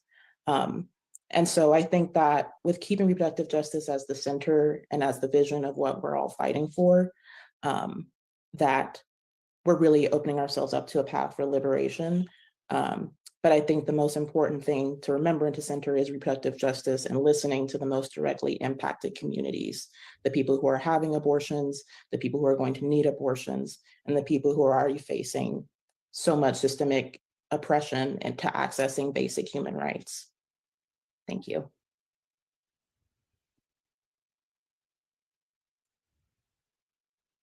Thank you so much.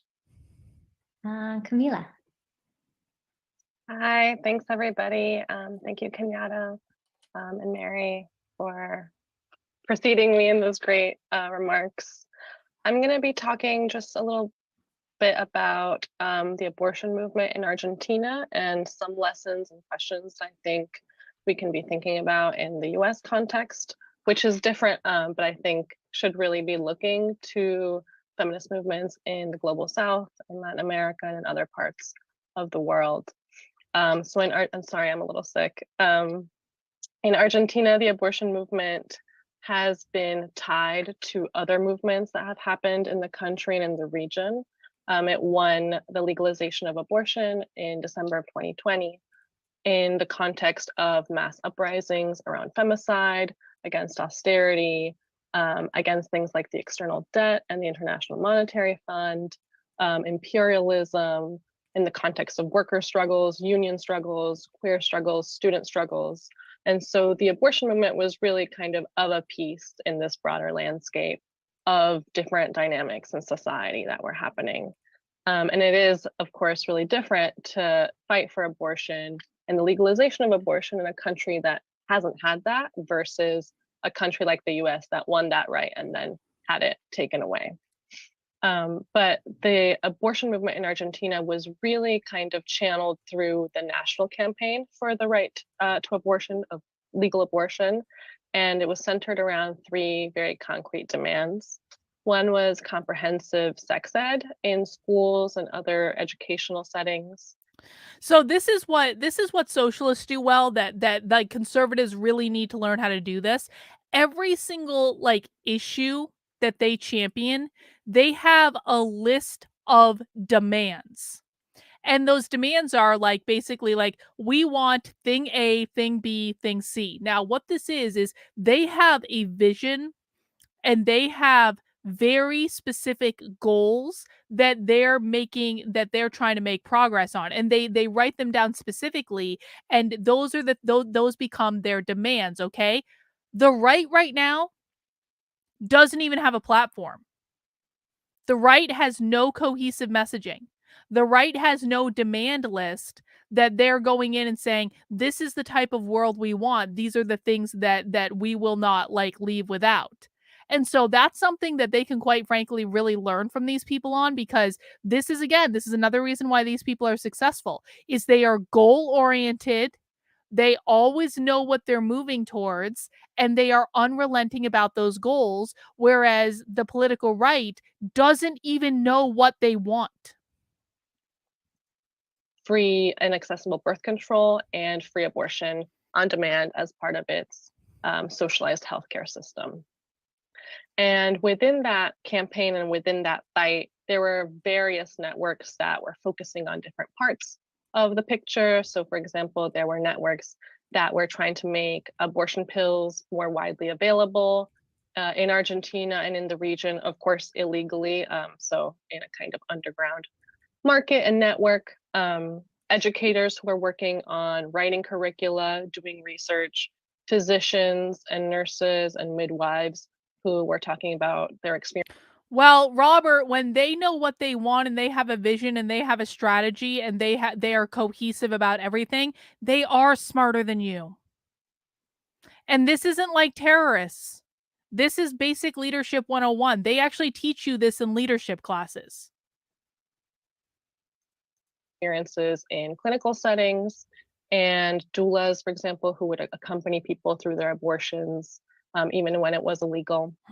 And so there was this whole infrastructure that was built and organized around this idea of the national campaign, while it was also at the same time pushing for like a legal bill, right, to legalize abortion in the country. And so I think these two things that were happening at the same time, the kind of legal route of having a law that enshrined, right, the right to abortion federally, right, in the whole country, as well as actual networks of people who are organizing at the grassroots level from the bottom up. And both of these things really coalesced into building pressure on the state and on the government to basically say that if they wanted any control over the situation, they would basically have to legalize abortion and institute these demands that the movement was pushing for.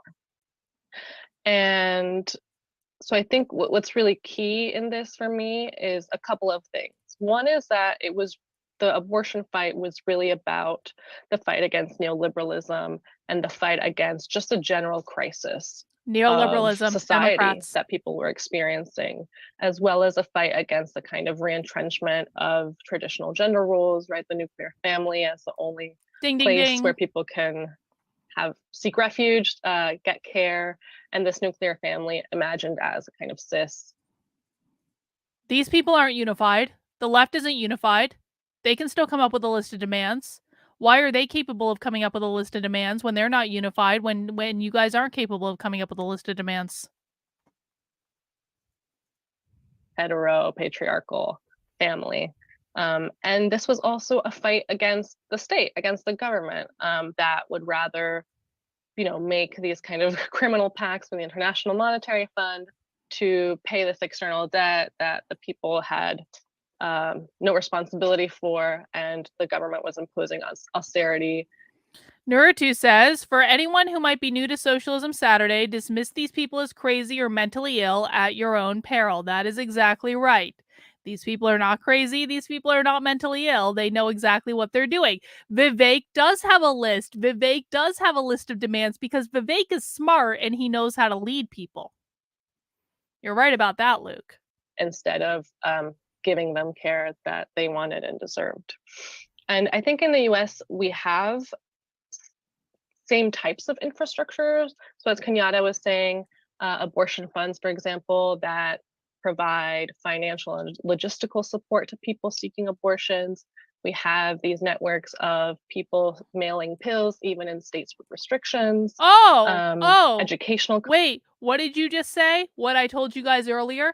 We have networks of people who are mailing pills, even in states with restrictions. Let's listen to that again, because I told you guys earlier that before Roe v. Wade was even overturned, these people had mechanisms in place to smuggle abortion pills into states where abortion would be banned. So now let's listen to what she said. Saying abortion funds, for example, that provide financial and logistical support to people seeking abortions. We have these networks of people mailing pills, even in states with restrictions. Ding. Educational components, these campaigns, a lot of them spearheaded by young people like the. Why do you guys believe that these people respect laws? These people break the law all the time. Why do you, like conservatives, the law is not going to save you. These people do not care about the law. The law is not going to save you.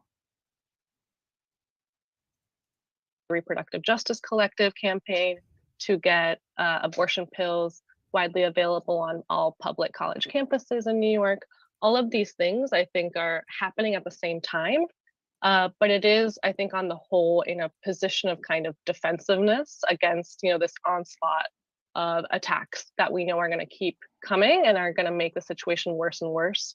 And so these infrastructures that we've built for a long time are facing more strain than ever, right? Because of the situation and the dynamics that Kenyatta was talking about. And I think this has real kind of concrete reasons. One is obviously the Dobbs decision and the overturning of the constitutional right to abortion through Roe, as well as things like racism and the ways that society in the US is structured that have really impacted certain communities, medical racism, right? The history of obstetrics, questions like the maternal mortality. They were planning it because they knew Roe v. Wade was always going to be overturned, because they set a trap for conservatives to get conservatives to sue them over it, and or to basically get the case to, what is this? What is it though? Just a lager. That's a nice clean beer. Yeah. That's it. Anyway, Victor just gave me his beer to try. Anyway, so what was I saying? So no, the right walked into a trap with Roe v. Wade. The left wanted Roe v. Wade overturned. Make no mistake, guys, the left wanted Roe v. Wade overturned. They were planning for it to be overturned. They knew they were going to raise epic amounts of money if it was overturned. This is why they haven't done anything about it. And the right walked right into the trap. That's what happened. That's why they were planning for it. 4D chess. These are the people playing 4D chess.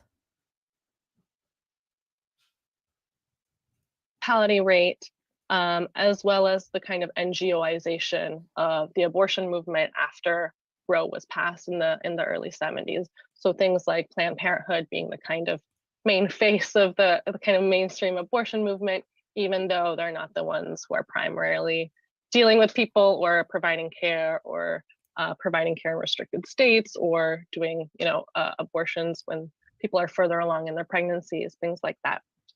So I say all of this to kind of maybe start a discussion in the discussion portion of the event today about ways in which that we can think about or imagine points where I think we can start maybe coalescing nationally. I think there's a lot of community-based organizing, which is absolutely vital. And I think there's also the question of things being uneven, right, in different states because of the different laws. So something that might work in one state is not going to work in another state because of the different laws. And it's Victor's uneven really by trying to design, get me right? drunk So because he just brought me another one beer. Of the challenges is unlike in Argentina, where you can have a national campaign that has 3 demands that is for the entire country, that's a little trickier, right? Hang on. My husband's trying to teach me about beer while I'm live on the internet talking about abortion, Victor. What? It's a pumpkin beer? Because I know you like pumpkin. Yeah. But it's very subtle pumpkin. It's not like... All right. Thank you for bringing me a 4th beer because you're trying to get me drunk. I appreciate it. I'm now shutting the door. Victor does want my attention. Victor, go downstairs. No. All right. In the US when there's different dynamics in different states and different places. But I do want to kind of open up a conversation around what we can envision or what we can think about when we think about a kind of national movement that, instead of being on the defensive, always embattled, being kind of trying to win back some of what we've lost. And I have some ideas of what that could be, but would really like to hear from other people. One is the overturning of the Hyde Amendment, which is the legal amendment that precludes any federal funds from being used for any kind of abortion service. So if, for example, you're on Medicaid, you can't use it to access abortion care, which basically means that poor and working class people have absolutely no access to abortion, even in cases where it is legal. what we think about the Hang on, got a super chat from Rottweiler. Guys, Victor's gonna have to wait. We got 20 more minutes of this presentation. I've already been going for 4 hours. We're getting through this. Rottweiler says, cons, laws mean jack if they can't be enforced. Whether if it is abortion pills, do-it-yourself hormones, banning books, all of this can be circumvented. This is correct, conservatives. Every single law you pass, they are going to find a way to circumvent.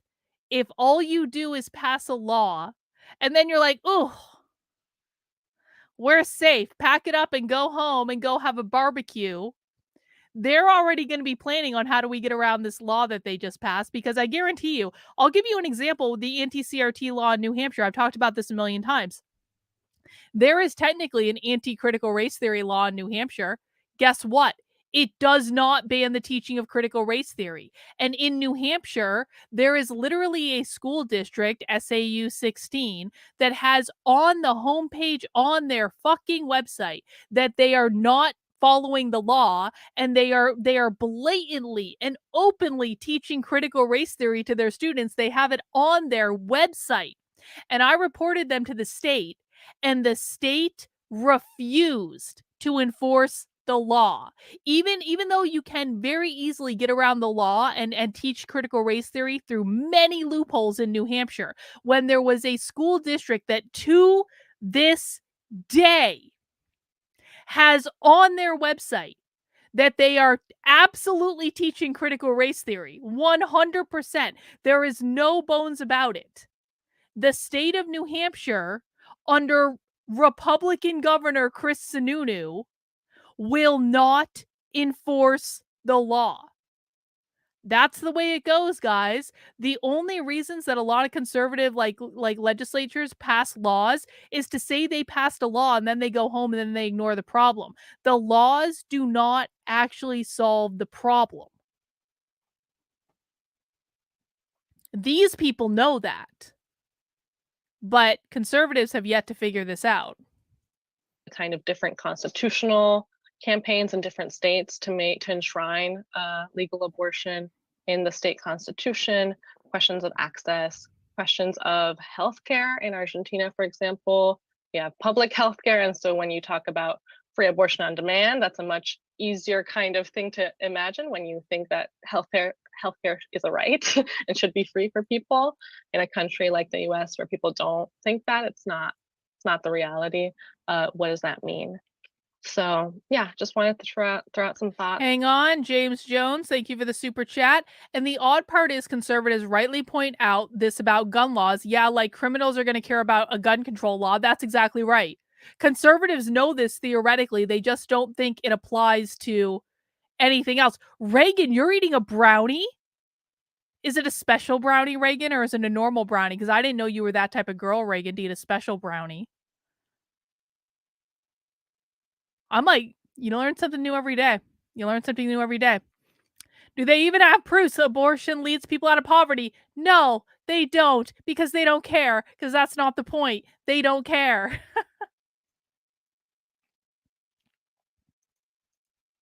Oh, it's a regular brownie. Very much looking forward to the discussion.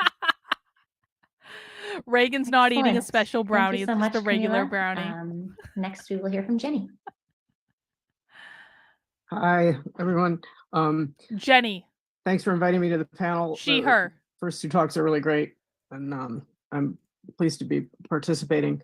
I'm going to back up a little bit and talk a little bit about the context of our struggles around abortion and birth control, basically in the context of a global capitalist freakout about low birth rates.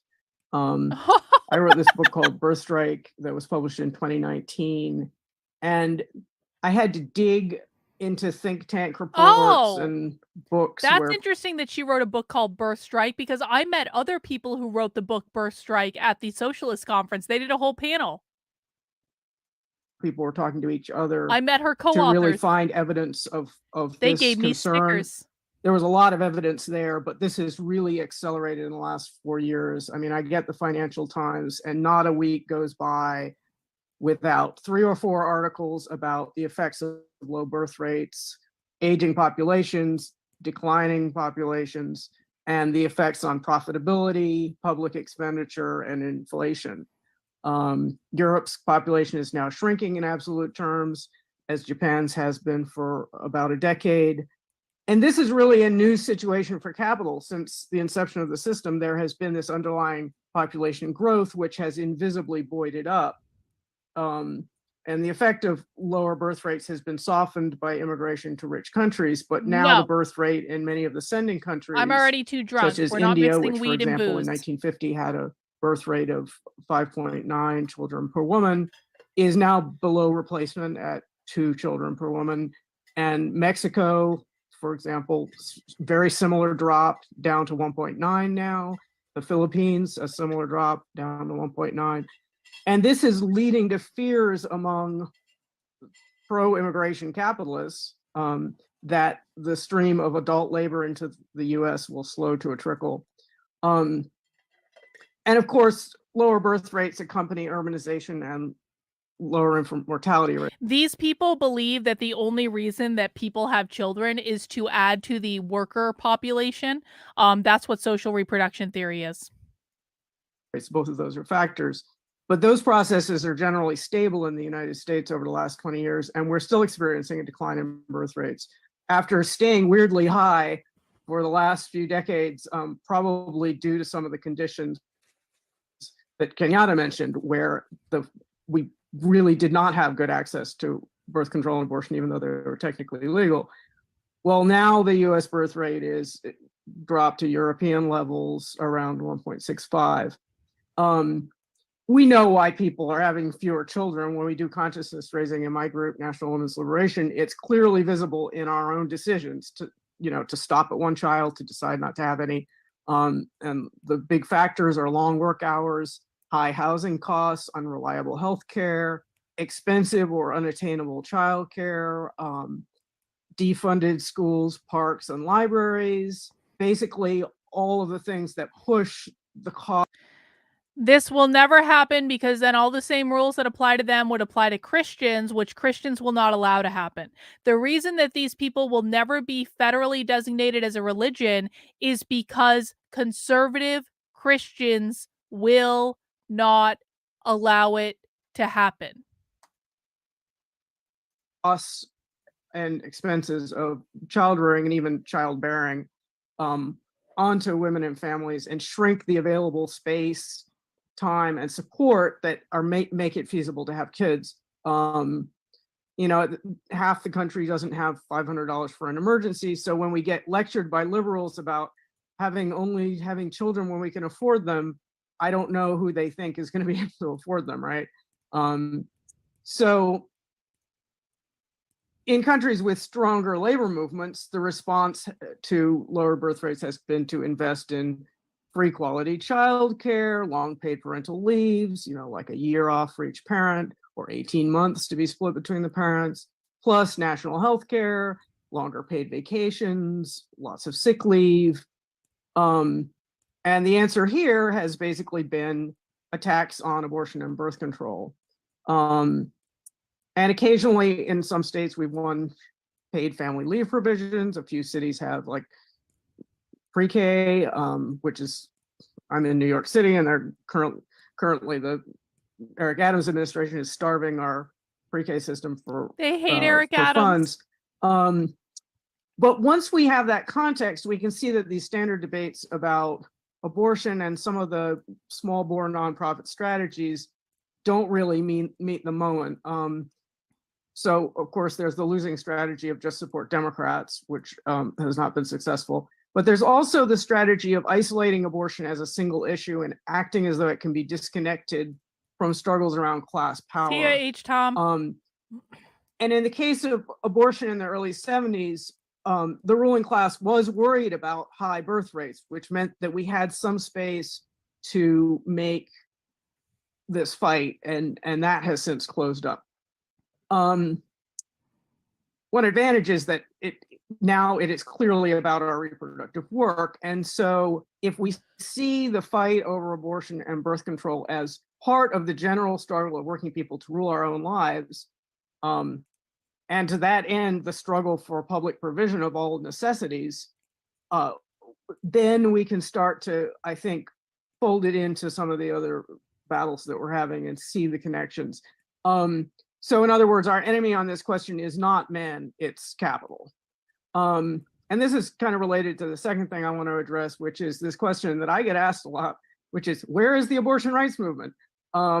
Usually the questioner is expecting sustained street action, sort of like Black Lives Matter in the summer of 2020, and can't understand why that's not happening. Well, first, I question the assertion. There's a ton of work happening, as people are talking about.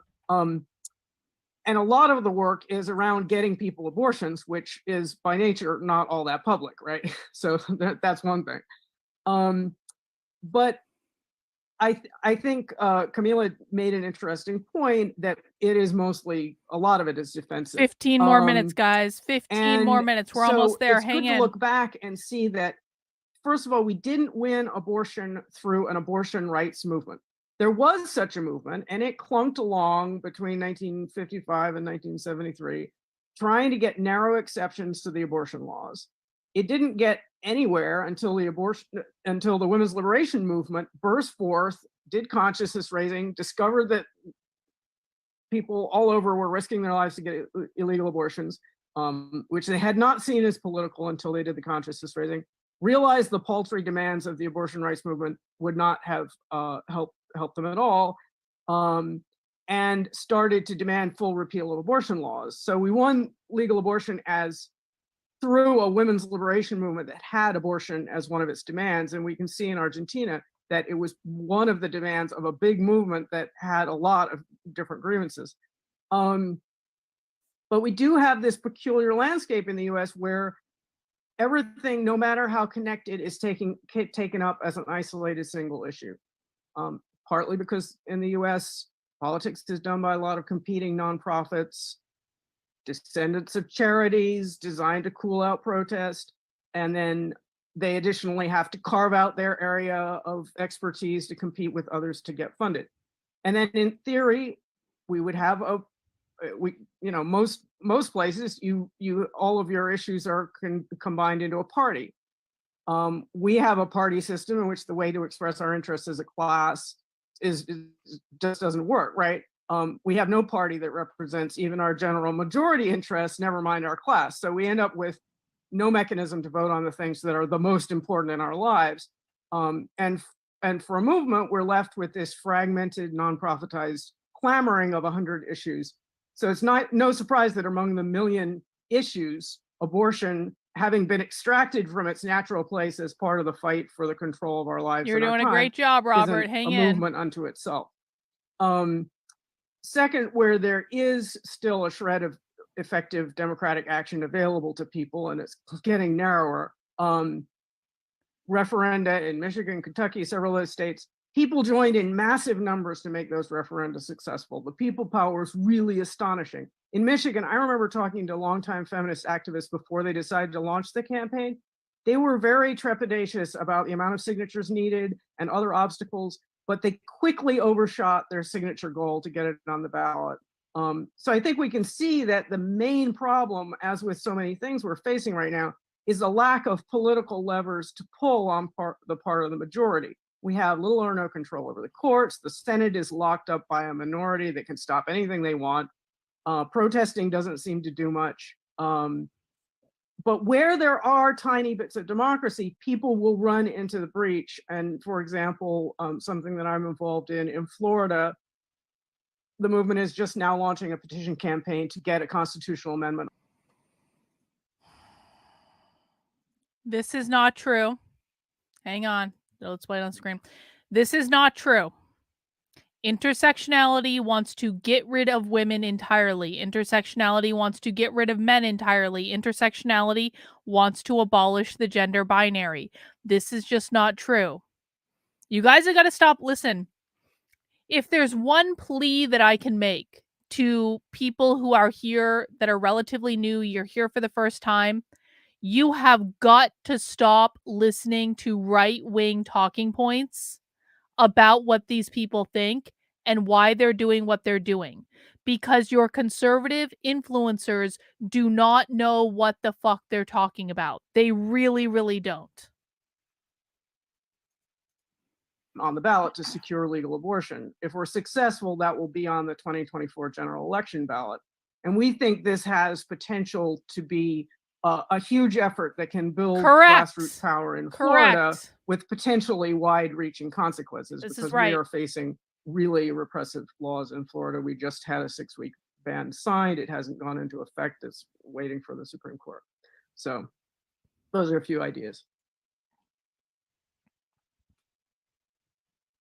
Thank you so much, Jenny. Finally, we will hear from Nancy. This is the UVM professor, University of Vermont. And Phil, are you able to show that image?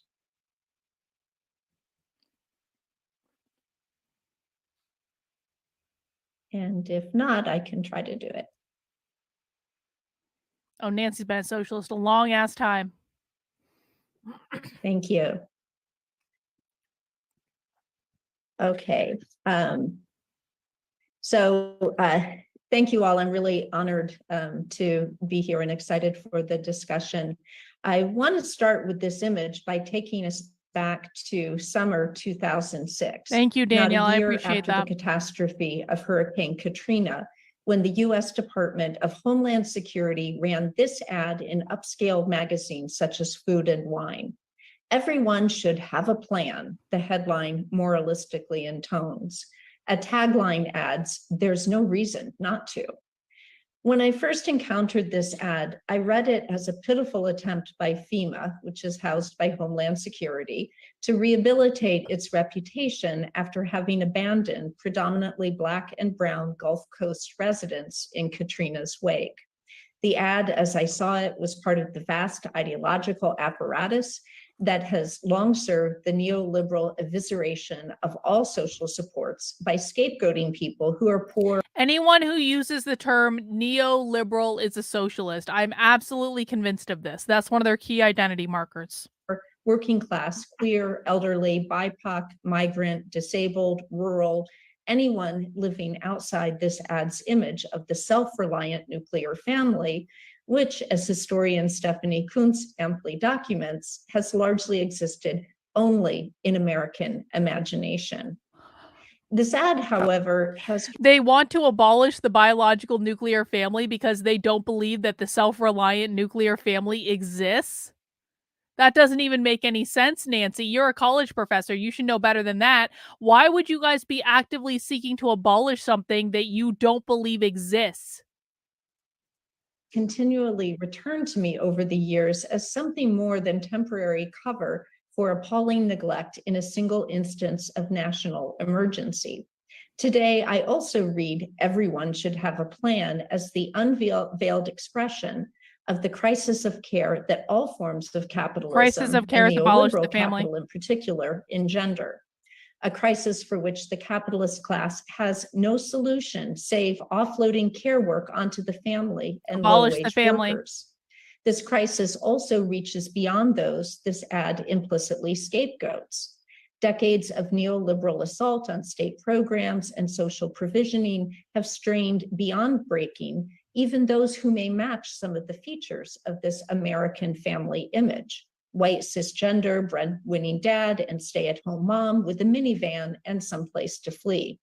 Consider that just a few months after Katrina, Hurricane Rita exposed the vulnerability of anyone in the US who can't commandeer a private jet to escape a disaster zone.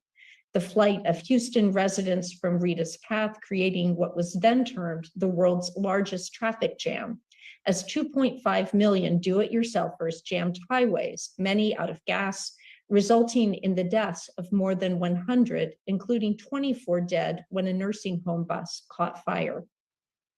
From Katrina and Rita to the poison pipes of Flint, Michigan, the Western states wildfires, and the COVID-19 shortages of ICU beds and baby formula, the capitalist class faces an escalating existential crisis.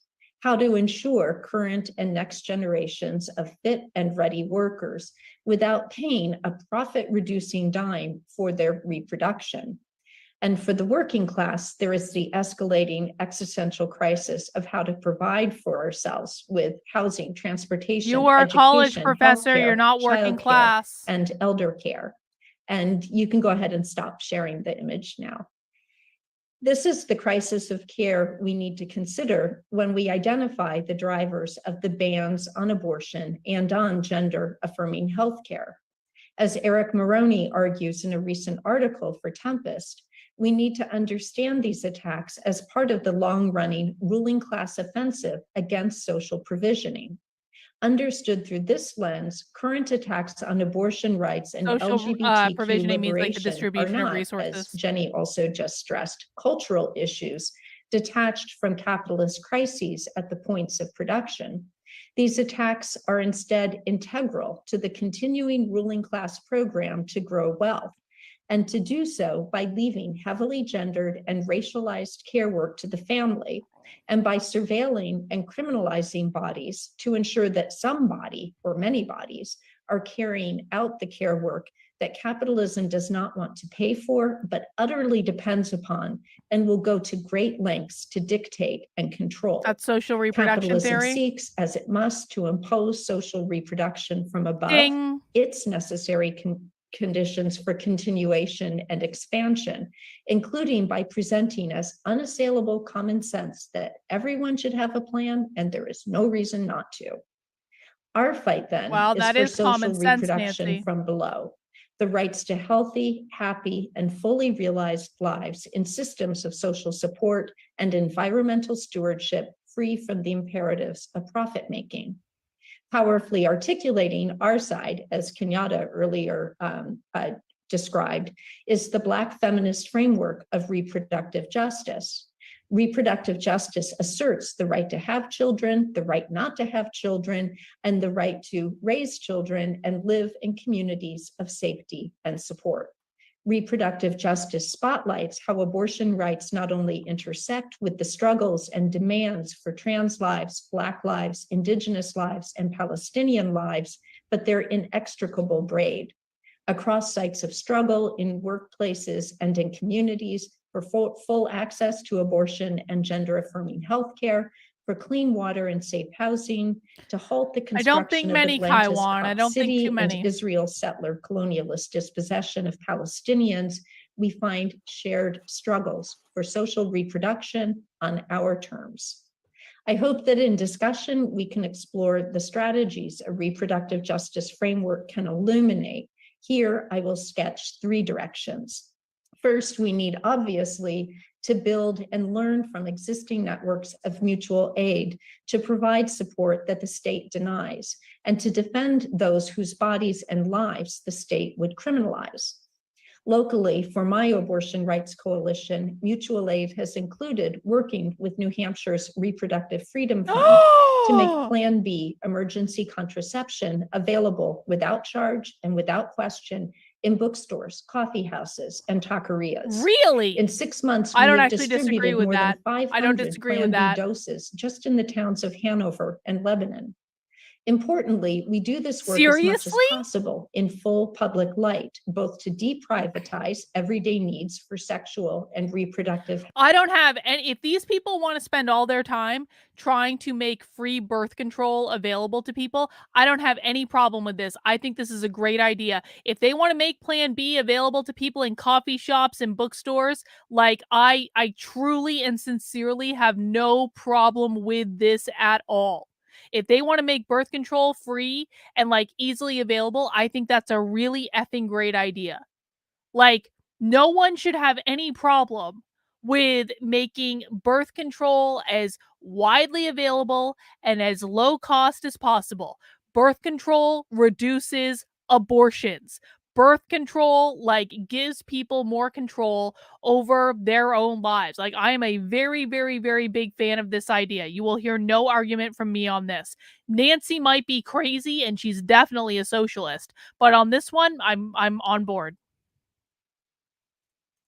Healthcare, and also to call out those who have failed to provide for those needs. For example, on the campus of wealthy Dartmouth College, Sunrise Movement students distribute free Plan B along with offering mutual aid support for food, housing, healthcare, and debt relief for working class students.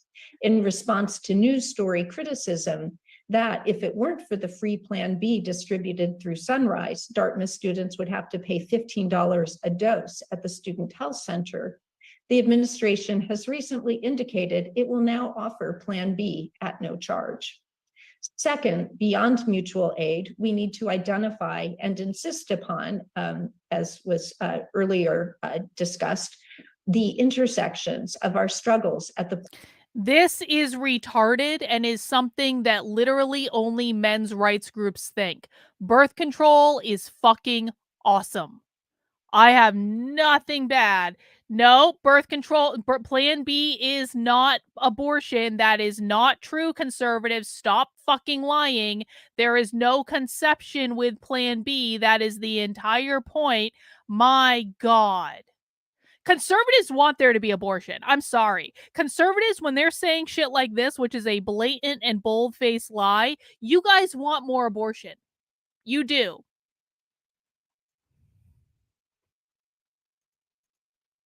Points of production and social reproduction. Plan B, for people who don't know, Plan B is a pill that you take the morning, like right after you have sex, and it prevents the egg from being implanted if you were going to get pregnant. It is not an abortion pill. There is nothing implanted. For people who say it is, they are fucking liars. It's the morning after pill. Exactly right. Workplace, and community, and to do so through that prism of reproductive justice. Here are two local examples of what that can look like. At Dartmouth, undergraduate and graduate student workers, the majority of whom are working class, female, queer, and BIPOC. That's not true. Recently won labor union. That is not true at all. I used to work at Dartmouth. I used to live in the Upper Valley. I lived a mile away from Dartmouth's campus, and I worked on campus. To say that most of the people that are in these service class positions on Dartmouth campus are working class BIPOC queer femmes is just completely untrue. Union recognition with demands that include health and mental health leave, affordable and safe housing, and childcare. Also in New Hampshire, our Repro Fund supports abortion care for people no matter their state or country of residence, and funds not only medical and surgical abortion, but also transportation, hotel, childcare, and lost hours from work. The fund additionally sponsors campaigns to support gender-affirming healthcare and pretrial bail to reunite families. Third, we should, when we can, work with politicians and national abortion rights organizations towards reproductive justice goals. In Vermont, to win a constitutional amendment and shield law, and in New Hampshire to defeat a bill targeting transgender teens. But we must also build organizations. Yeah, Republicans failed on that one too. Independently, to picket anti-abortion centers, to defend clinics and drag story hours, even if the NGOs and Democratic Party players refrain from participation or even oppose these actions. What we need, above all, is to transform the victories and lessons of our local and regional initiatives into an organized force to create the kind of constitutional crisis that Camilla just described in Argentina. This is not an impossible order, given the crisis of care that the US capitalist class is seeking through desperate and repressive means to manage, and given that in conditions of COVID emergency, the US government authorized so much direct aid that, the New York Times reported, the poverty rate was temporarily cut in half. Now, as we face bans on our bodies and minds, and also the cruel end to pandemic housing, food, and Medicaid programs, we need, wherever we are organizing, to join the call of we produce, we demand with we teach, we nurse, we nurture, we love, and we require. Thank you. All right. Wonderful. I thank you all so much. Guys, guess what? You did it. That was the end. We made it through 3 socialist presentations tonight, guys. If you were here the entire time or even just a portion of the time, I want you to give yourself a round of applause. You learned a lot tonight. You learned how socialists speak. You learned a lot of their language. You learned a lot of their ideas. We didn't get our Q&A sessions, but that's okay. We don't always get what we want. And the most important thing is really like being immersed in how these people speak. You will be better equipped to identify when you run into socialists in the wild, because they speak exactly the same way in the wild as they do in their presentations. So really good job tonight, guys. We got a lot of work done, learned a lot. As a reminder, if you want to support the work I'm doing, make sure you have mounted that like button for me. Make sure you subscribe to the channel on the way out the door, and make sure you are subscribed to my Substack, which is Carlyn, Karlyn, .substack.com. Again, that is Carlyn, Karlyn, .substack.com.